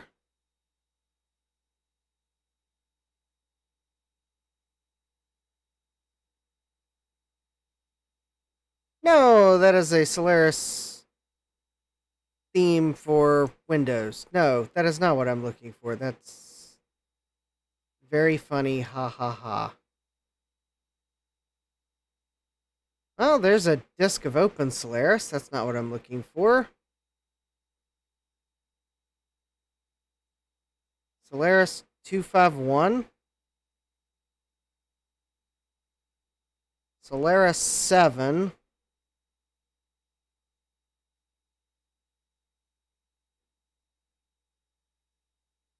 Here we go. Solaris 8. Looks like it was February 2002.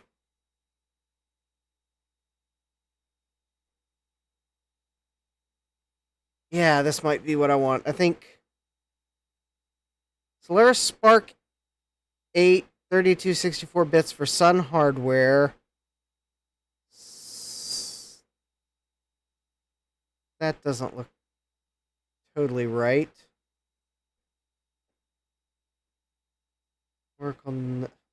Oracle. No. We do not want Oracle.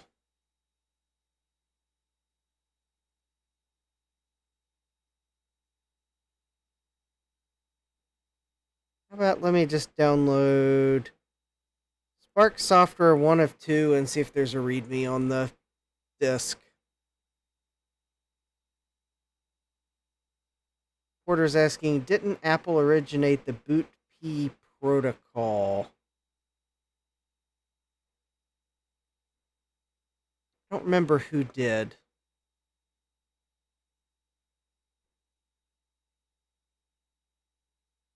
Let's see, boot P was originally defined in RFC 951.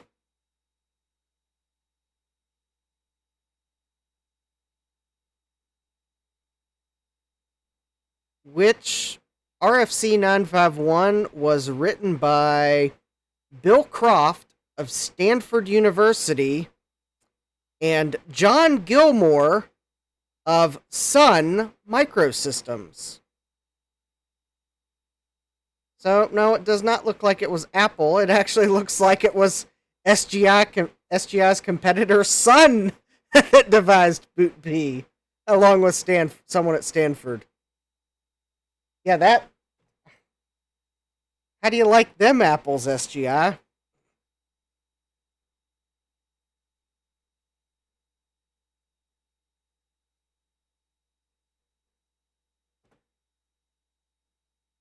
All right, I am downloading the CD now.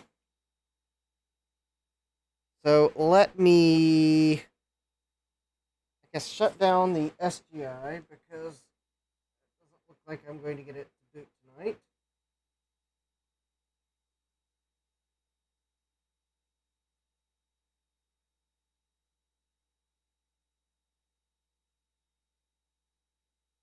Or is it maybe...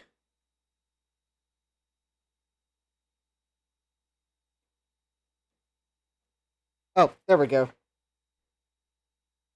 All right, so let me go to the Raspberry Pi here.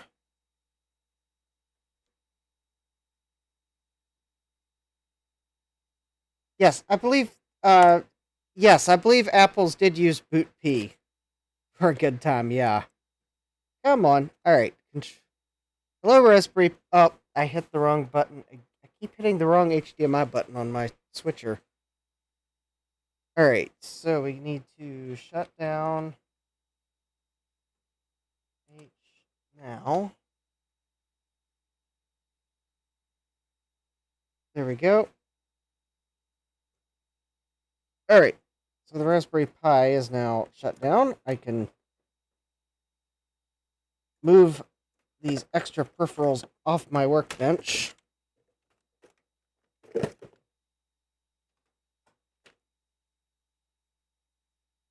And we'll pull the... Well, we're not going to have much time for looking at the sun because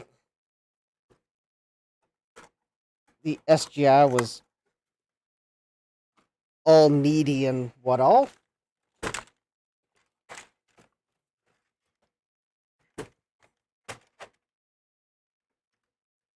Well, oh, hold on. That's... Okay. There's that. There's that.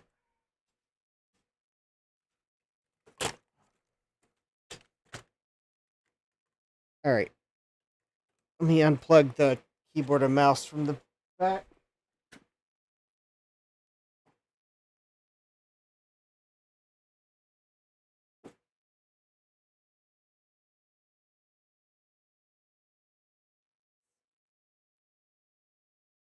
And the power cord, because I'm going to need to plug the sun into it.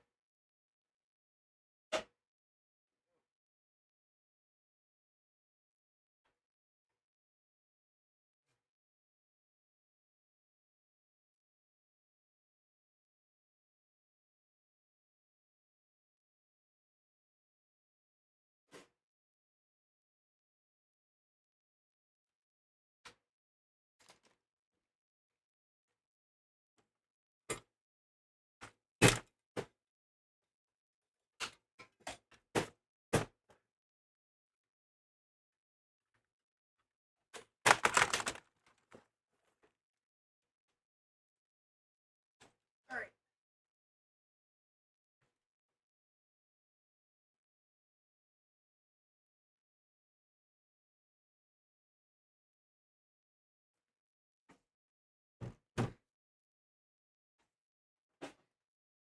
Now...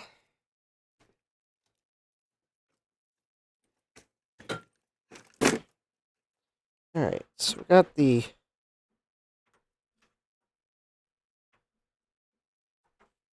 I'm just simply going to use the onboard 2D graphics.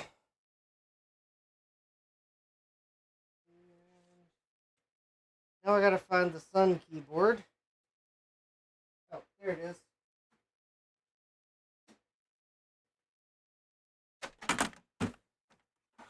It's missing a keycap. Maybe someday I'll find the keycap it's missing. That would be very nice. There we go. And I heard the Sun beep.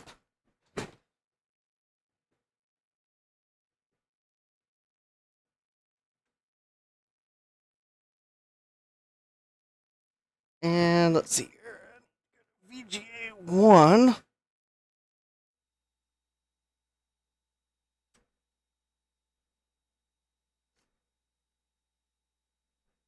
There we go. I hope.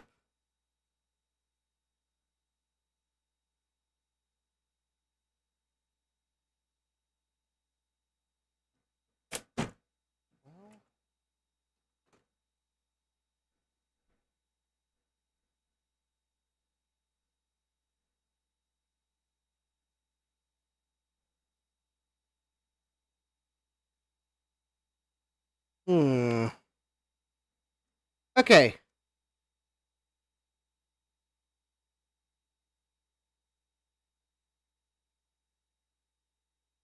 Didn't Sun also have those Happy Meal Ethernet add-on boards? I don't know. Oh, they built them in the systems too. Okay. Okay. Let me open up this Sun. Because there is one thing that is true about the two Suns that I have. One of them has no RAM in it. And I don't remember. I thought I remembered which is which. But considering this turned on and beeped once and then did nothing, let me check to make sure this is the one that actually has RAM in it.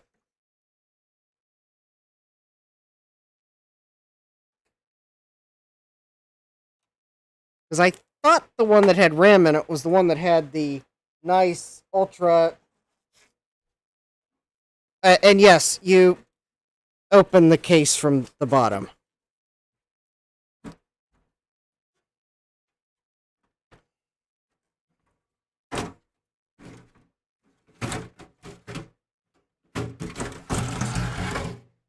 Because I guess Sun said, let's do something different from everyone else. And I guess that was the only thing that was left. Alright, and this... Oh, this is the one that has RAM in it. Okay.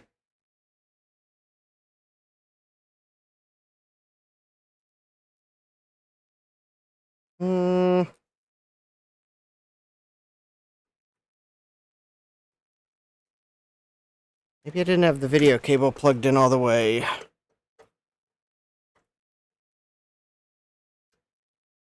Alright, so I'm just going to use the onboard video port.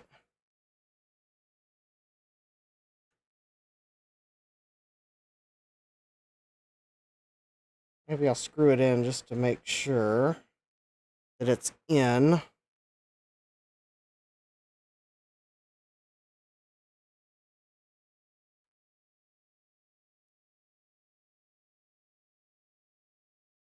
Okay, there we go. And let me plug the Sun keyboard back in. So this does have a hard drive in it, although I'm pretty sure it's been erased. Okay.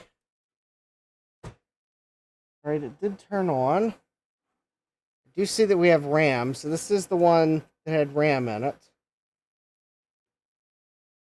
Okay, I heard the CD-ROM activate.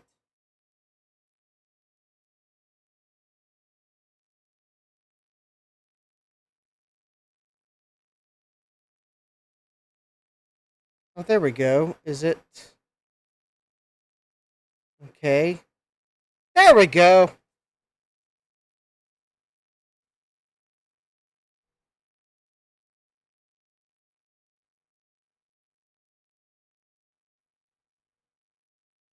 Yes. And I was kind of afraid of that. The ID prom contents are invalid.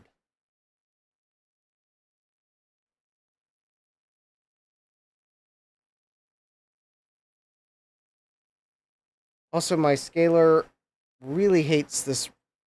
Oh, you can't see anything I'm seeing, but maybe it's just as well because my scaler is spazzing out. There we go.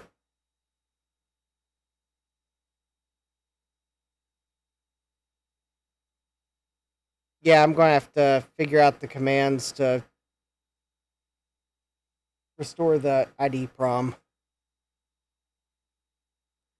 Alright, because that's flickering, let me just switch back to table cam here real quick. And let's see here, Sun Ultra 10. Set ID prom.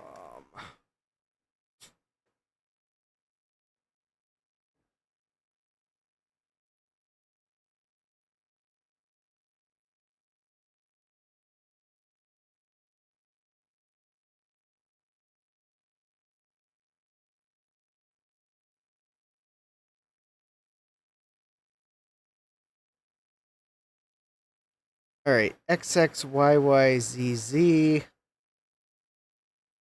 Last 3 bytes of the MAC address for the machine. Oh, excellent. Okay.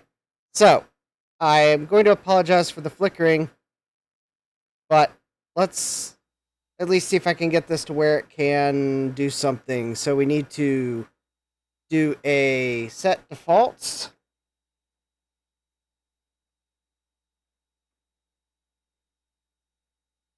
All right, and then we need to do a 10 MKP 81 MKP. If you're sensitive to flickering, you may want to look away, because my scaler doesn't like that.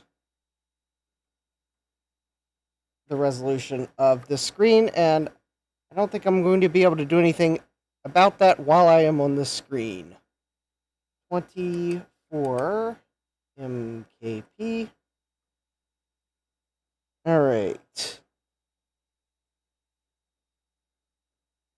B5.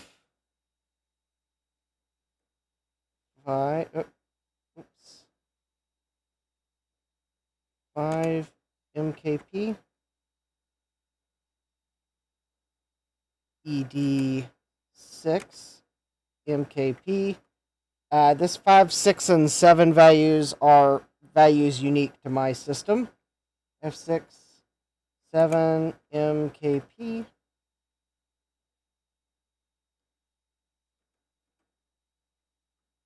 All right, we're back to generic values apparently.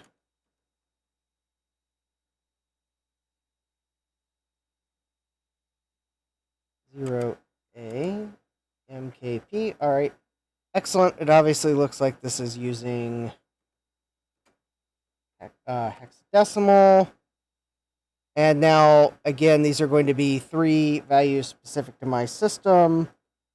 B5 C MKP, and I'm getting them from a yellow label that's on top of the timekeeper chip, if anyone's wondering.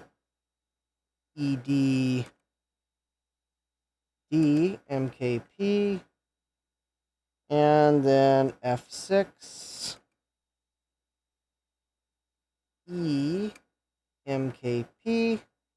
All right, and then this last command is, I believe, 0 F 0 do I ID prom at XOR loop FMKP.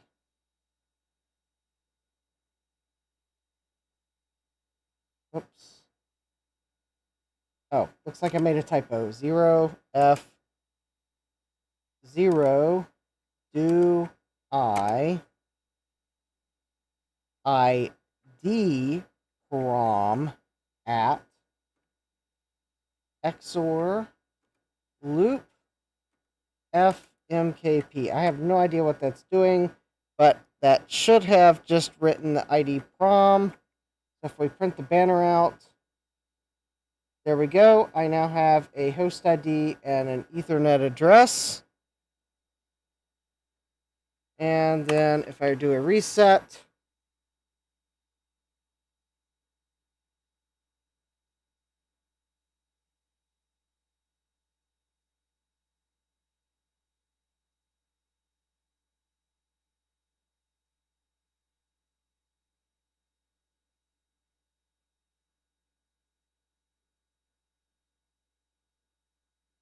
add magic number and disk label. Okay, so we don't have...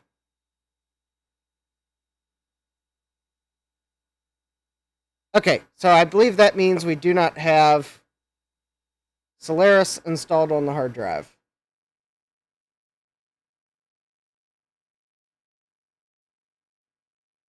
Alright, so I downloaded an ISO image. I'm going to go ahead and open it, see if there's a, like, README file.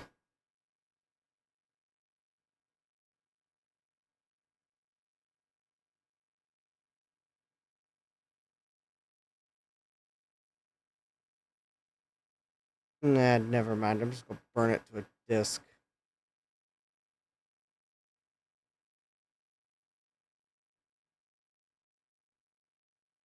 Oh, I don't have a CD burner on this computer.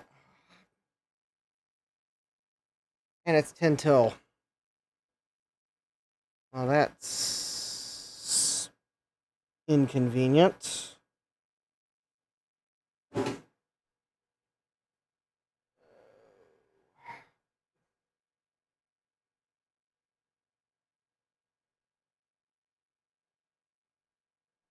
Let me guess. Do I have the... Alright, I'm trying to see if I've got a power adapter for my external SATA adapter.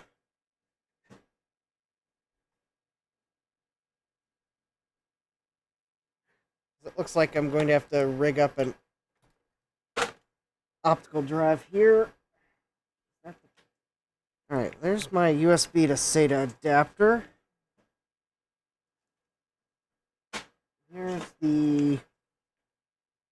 what I think might be the power adapter for said USB to SCSI adapter, but the power cable is all tangled up.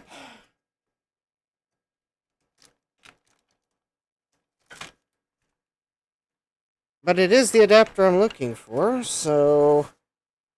Alright, I guess I can plug it in.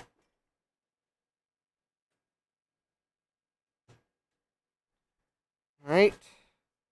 We plug in the... let me see if I got a SATA optical drive here handy that is an actual burner. Oh, actually, I don't have a SATA one, but I've got an IDE one right here. It's close enough for government work.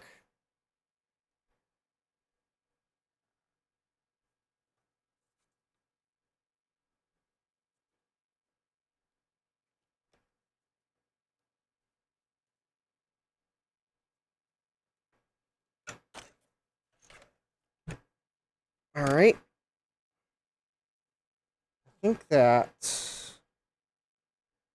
oh, and then I've got the incredibly short cable. That's lovely.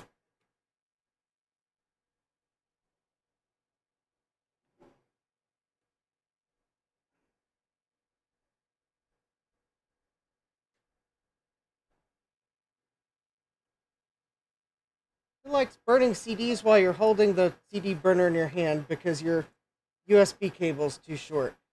I don't.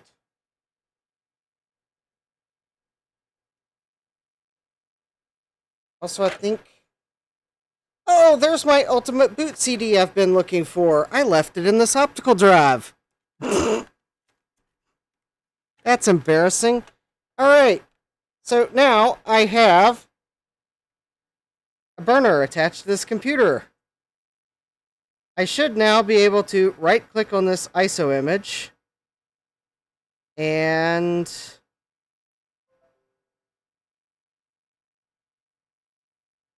see what Windows is complaining of. Oh, come on, Windows.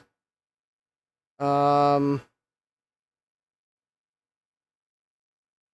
was this not a... no, this is a burner.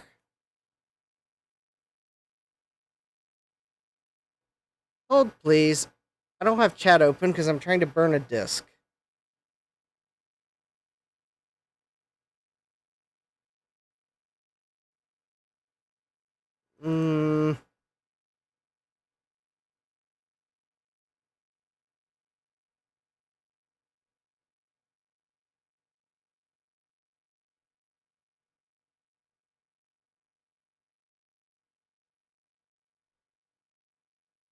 Open with Windows Explorer.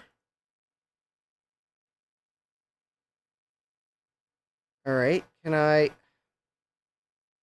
hold, please. Windows is not giving me the choice to burn this ISO to this drive.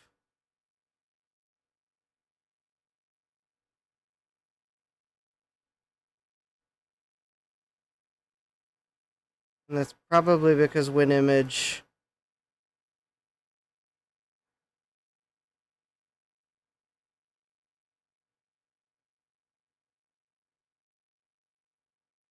fine, I'm going to uninstall WinImage so that it's no longer associated with ISO images.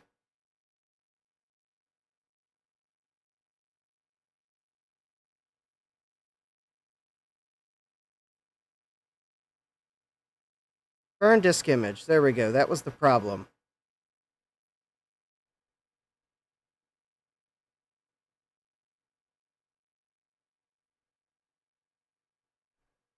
Alright, we're burning the CD.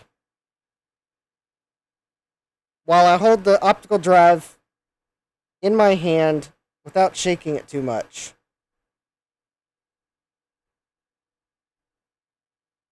Because the USB cable's too short for me to set it down. And the power cable's too twisted for me to set it down.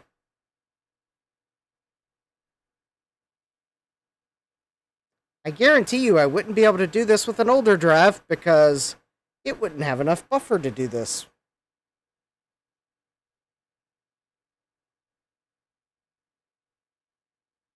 And my arm would probably get tired, but at least this is burning at probably like 52 speed. Also, I don't know how you boot a Sun off the CD drive, so let me do that quick search here.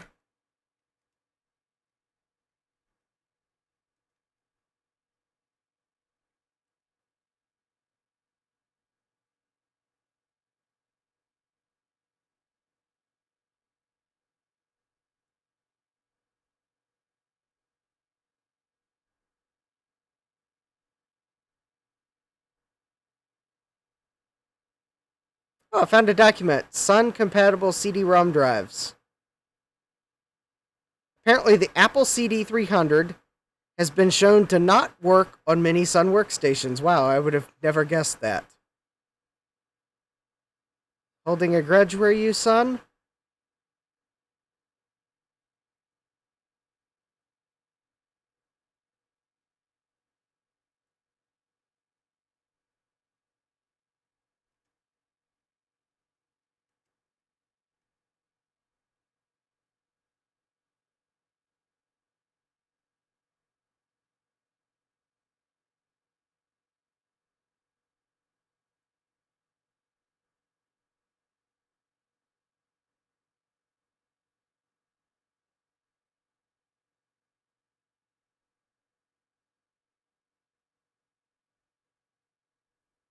I hit Control Stop, according to this instruction.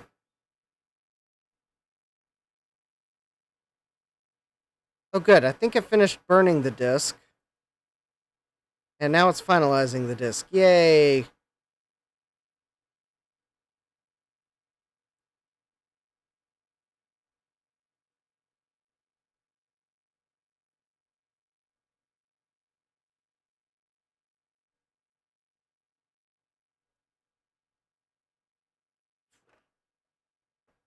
Oh, there we go.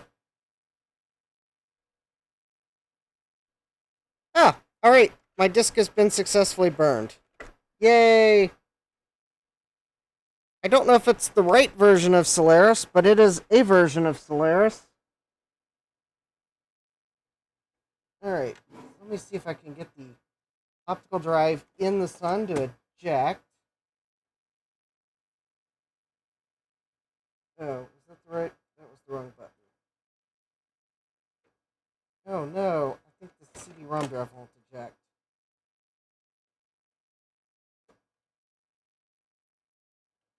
Oh, there we go. I got it to eject. And then it decided it wanted the tray back before I got the disk in. Alright.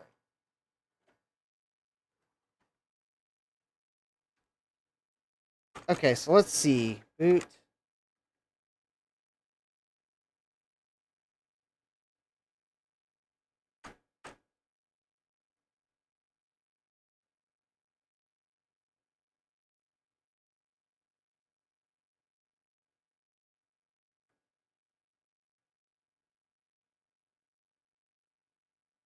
How do you reboot a... I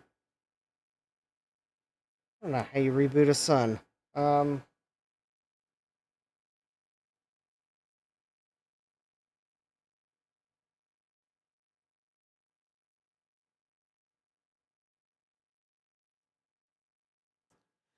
Alright, come on, Sun. I bet I gotta re-enter the NVRAM again. Although maybe it's got a little... Maybe it's got a capacitor that'll hold it for a few seconds. Alright. I don't know if that's going to boot or not. Thomas Armstrong says Plex store drives.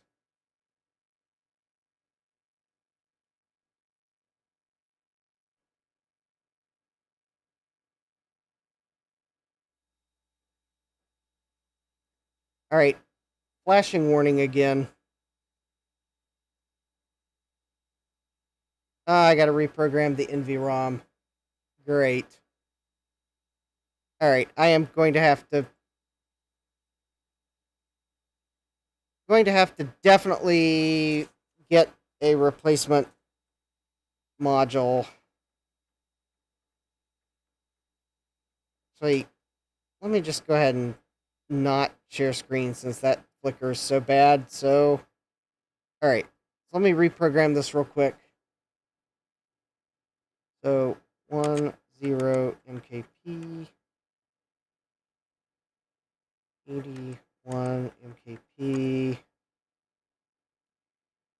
82 MKP 03 MKP 24 MKP, and you know, quite honestly, I'm going to just put some funny numbers there because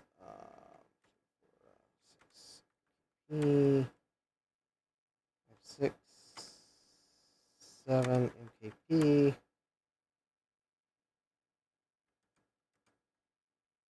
P,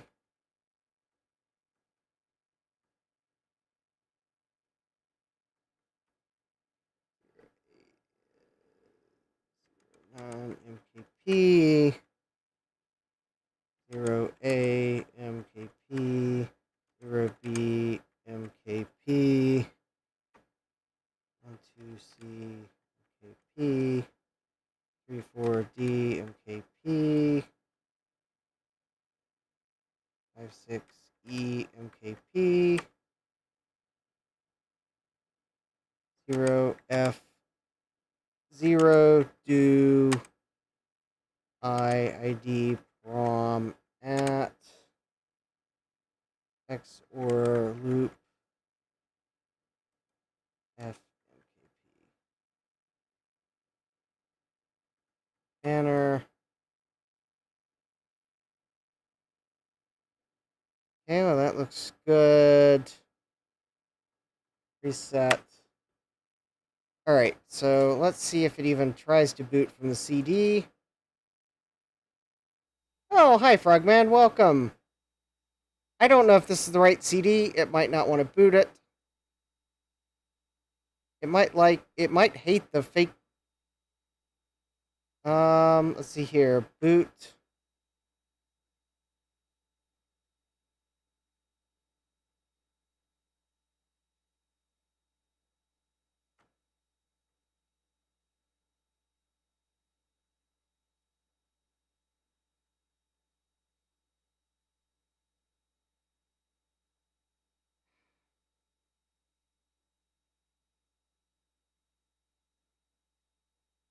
Control stop.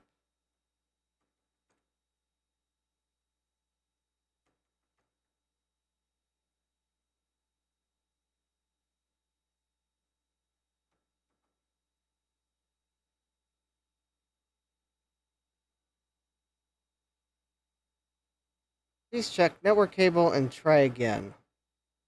I don't want you to network boot. According to the internet, it was like control stop should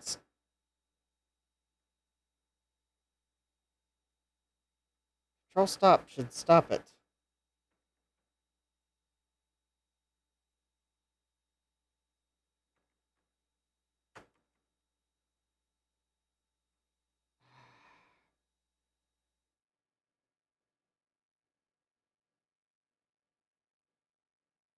And it's still trying to boot from the network.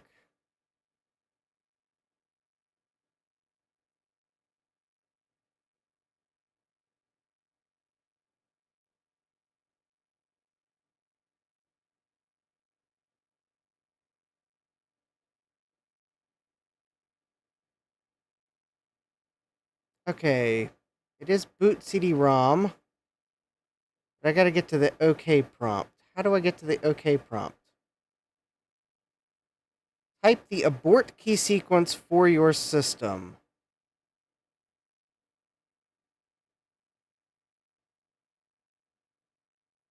For example, you can press stop A or L1A.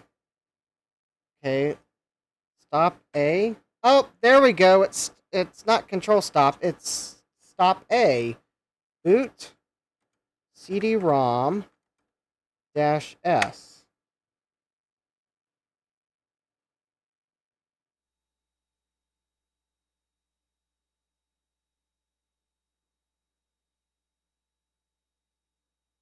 Alright, flickering warning.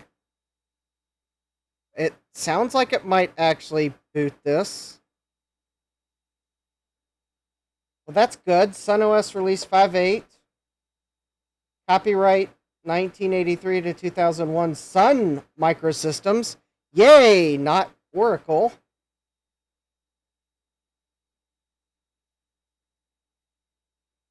Sounds like it might actually be doing stuff.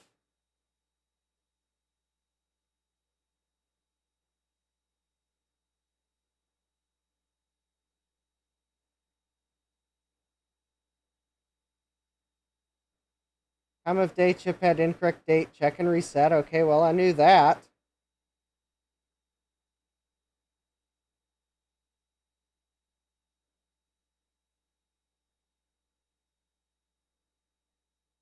Oh, wow, the CD-ROM drive is seeking up a storm, that's for sure. Alright, unfortunately, I don't know how far I'm going to get, because I really am feeling tired and do have to work tomorrow.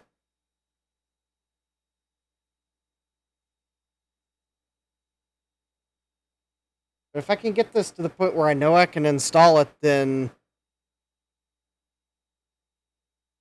that would be really nice. Oh. No response from Ethernet network, link down, cable problem. Well, okay. Looks like it's still booting. I apologize about the flickering, but my scaler doesn't like this refresh rate. I need to invest in an Extron scaler because they're, I think, a bit more forgiving. Oh, we are in... Hey, we're in single user mode. Wait a minute. Does this mean we are in... Hey, that means we're in SunOS. Oh, look at that. See? It's a Unix system. I apparently know this. Hey, it even sees it as an Ultra 10. Awesome. Then I have no idea how to actually install it. Oh, wait. You know, I bet I do know how to install this.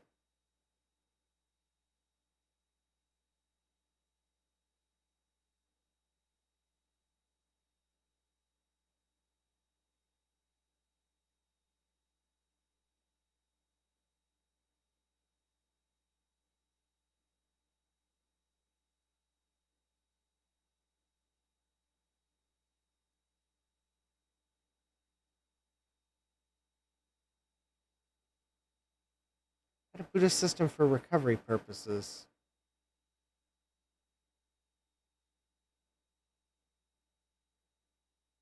Alright, I guess I just need to find the, how to reinstall SunOS from CD-ROM.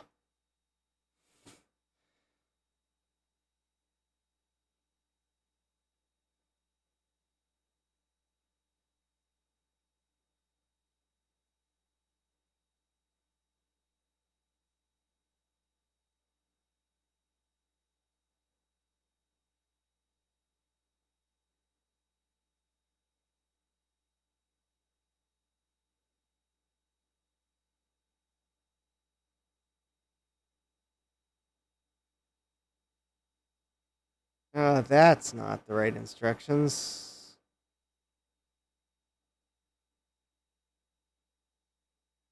SunOS, was it 5.8?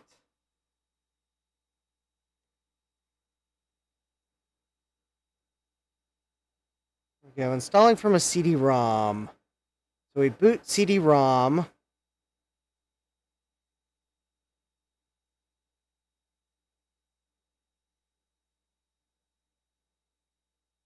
Oh, wait a minute.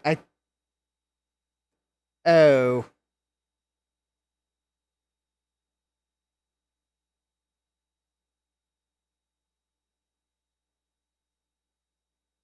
Let me guess. I probably shouldn't have booted into single user mode.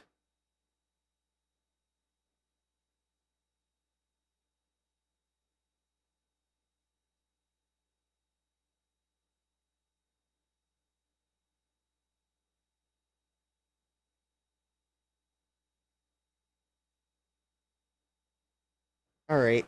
Reboot. Yeah, let me guess. I probably should have just did a boot CD-ROM, and I think that would have started the installer.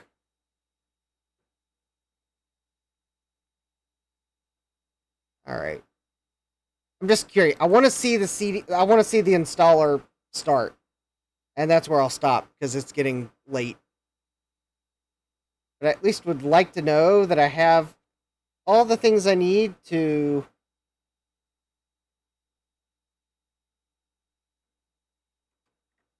install a version of SunOS on this machine. So, now I have two of these Sun workstations. So, this one, I'm going to actually install period correct software on. The other one, which I do need to get some RAM for it before I'll be able to install anything on it, I'm going to install a newer operating system, possibly maybe a Linux or something that'll run on a Sun, or maybe a Open Solaris. I haven't decided if I want to go for like maybe the last version of Open Solaris that it would have supported, or if I want to go for like maybe a version of Linux that'll run. Jeremy says, this is territory that I am very unfamiliar with. Well, I am unfamiliar with this too. This is the first time I've actually tried to boot a Sun workstation. I gotta look up where I can get a replacement module for it so I don't have to keep setting up the Ethernet address. Hey, at least that's one thing. The SGI put the Ethernet address in a PROM of some sort, not it's in VRAM.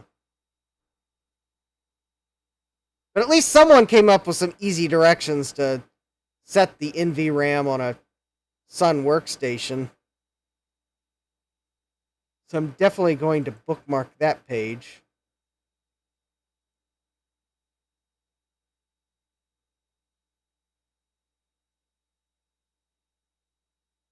Oh, hey, Jack. Sorry about the flashing, Jack. My scaler hates the refresh rate that the Sun started at. Hopefully I will be able to fix that at some point. Although, I'm going to end the stream here shortly because it's getting very late. I just want to see it boot into the installer.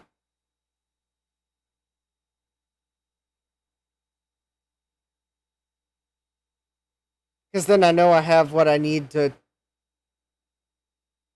do another workstation stream. At least for the Sun. Now the SGI is just being quite persnickety. Well, hopefully someone from the Discord gets back to me and gives me some ideas.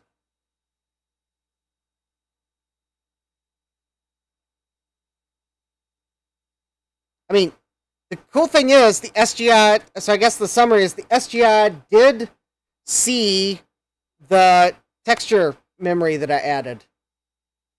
So that's good. That $175 I spent sometime late last year probably. It's probably been sitting on my shelf for at least 6 to 9 months. At least it actually seems like it detected it, so that's good. That would have been an awful eBay regret.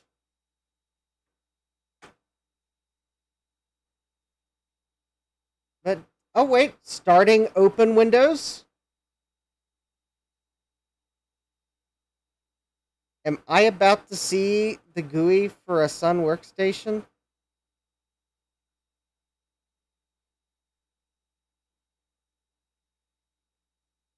I believe you have your answer, Jeremy. And I don't even have a mouse attached. I don't know what kind of mouse it wants. I don't even know where the mouse plugs into.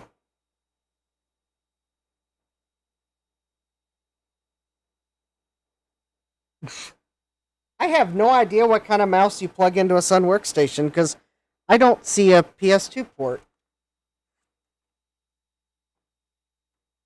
Oh, it plugs into the keyboard and it's a Sun mouse, of course. Wow, look at that. We have open windows. Yeah, it's like a 9-pin DIN connector.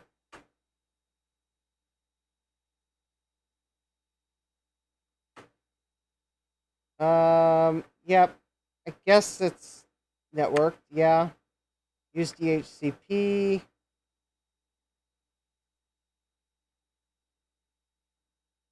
Host name is Ultra 10. 192.168. It doesn't really matter because I'm going to stop this install. System part of a subnet.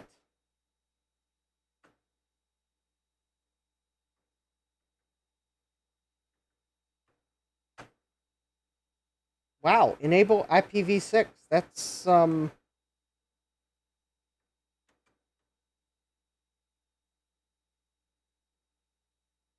I don't have it plugged into the network, silly son. Yeah, the scalar's still having trouble. Okay. All right, we're gonna switch back to me because yeah, it is like 17 after. So, all right. So the good news is I don't even know if I want to. I've probably bought most of the eBay regrets for the month.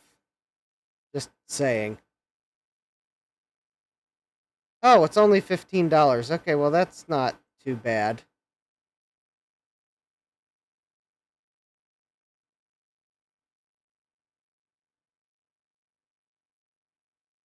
It's from an eBay seller named SadMac, not related to the SadMac that's in the chat. Huh. Well, I guess maybe I will have to pick up a mouse. Yep, that will be a potential eBay regret, Jeremy, that's for sure. In fact, I sold something on eBay today, so I might use some of that money to buy the mouse. Because the Sun workstation's actually cooperating with me. So, my impressions. SGI. It's nice that it uses a standard PS2 keyboard and a standard PS2 mouse, but I don't know why I can't get it to boot. The Sun workstation, yeah, I think I've bought from that seller before as well. They're reputable. The mouse probably's not a regret. Sadback says it's a running joke that I'm not the Sadback on eBay. Jack says I think I have two. Yep. The Sun. Well, I was actually able to get it to boot into open Windows, but the scaler hates the resolution this video card is at, which is interesting because it's an ATI Rage Pro PCI. So, all right, I am going to hit some buttons on my monitor here. I have a multi-sync monitor. I'm going to hit a few buttons because I'm going to see what resolution this. Well, if I can find the button. Okay, where's the button I need to hit?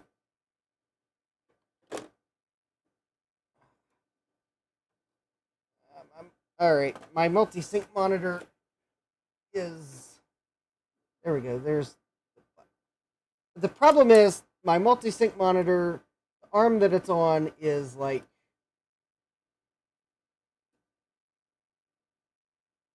Drooping down, and I haven't been able to. Oh, okay, so it's at a 66.4 hertz refresh rate. Yeah, my scaler doesn't do. My scaler doesn't like that refresh rate. So yeah, that's why it's having so much trouble. Yeah, it's at yeah, apparently the sun is currently at 1152 by 900 at 66 hertz. Yeah, my scaler doesn't like that refresh rate. I will probably have to figure out how to change that. Anyways, yeah. So we'll I think we'll stop the sun's fun here because the flashing is driving everyone nuts, including me, because it's making it hard to see things. When I got one screen that's solid as a rock and the other screen showing the same thing as flashing, but yeah, that is a weird resolution. Maybe I need to try the Raptor GFX. Maybe it might give me a slightly more standard resolution. But, yeah. Anyways, so that's it for tonight. We got Solaris running, even if it was the installer. Yeah, Jack, it was 1152 by 864 was the Mac resolution. So yeah, Sun sure picked an oddball resolution. So we got Solaris, or I get not Solaris, SunOS. Because I think I found a version before it got renamed Solaris. So we got that running on the Sun. IRIX on the SGI is still TBD. That's where we're going to leave off for tonight. So don't forget to smash that like button, subscribe, and turn on notifications so you know when I go live next time with some fun with workstations or regretful eBay purchases, looking at the smashed iOmega drives from my eBay purchase. Yeah, and don't forget to turn on notifications so you know when I go live. Thursday, I might have kind of honestly ruined Thursday's stream. No, Jeremy, that's not the one I need. That is the wrong scaler. I've got one on my watch list already. It's I forget the model number though. It's a VGA to HDMI scaler. It's like the one that several people have recommended. So I already have it on my watch list, so I'm just going to get that one because several people have recommended it. I can always bring out the Commodores on Thursday. Yes.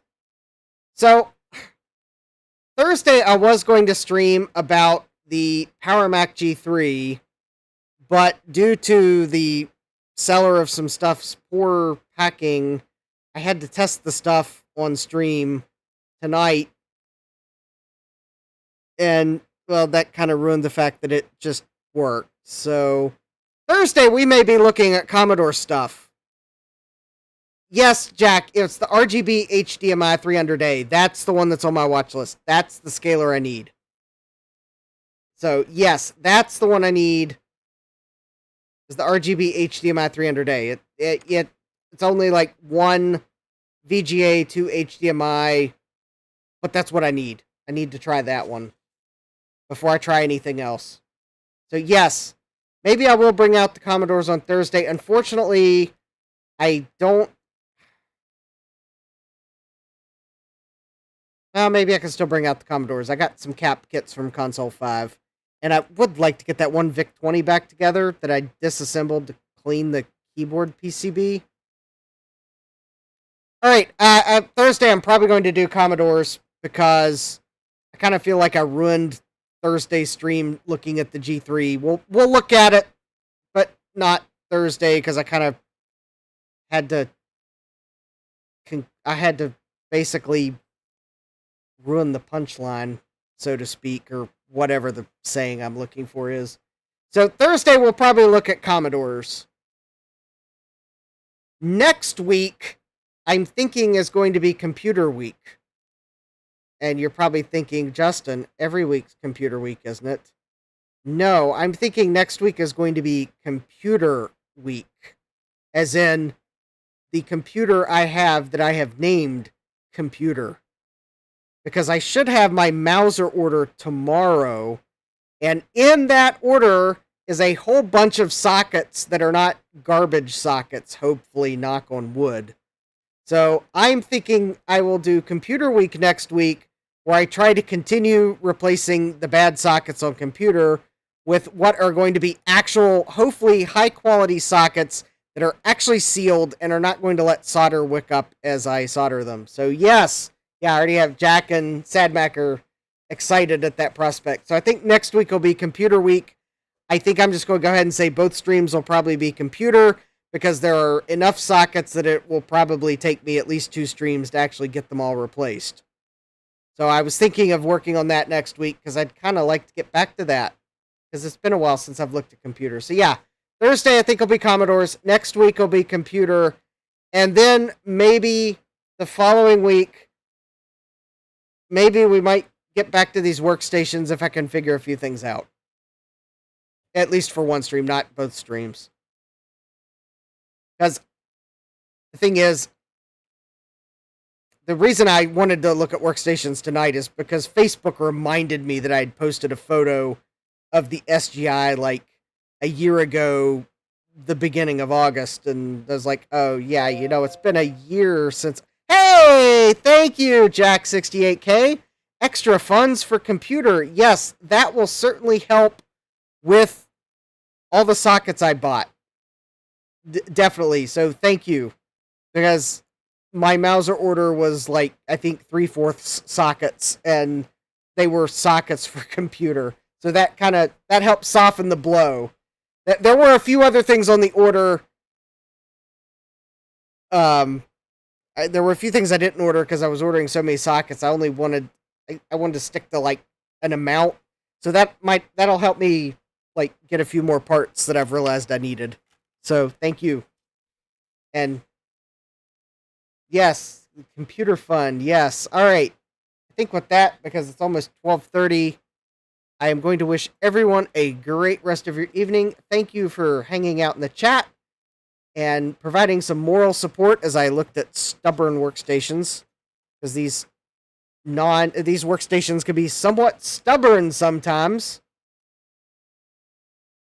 But yeah, we'll get back to them sooner rather than later, because I don't want it to be another year before I look at them. I think it'd be nice to at least get one running its version of Unix. So yeah, with that, I'd like to wish everyone a great rest of your day. Make sure I got my finger on the correct button. Take care and God bless. Computerized Start is brought to you by my awesome patrons on Patreon,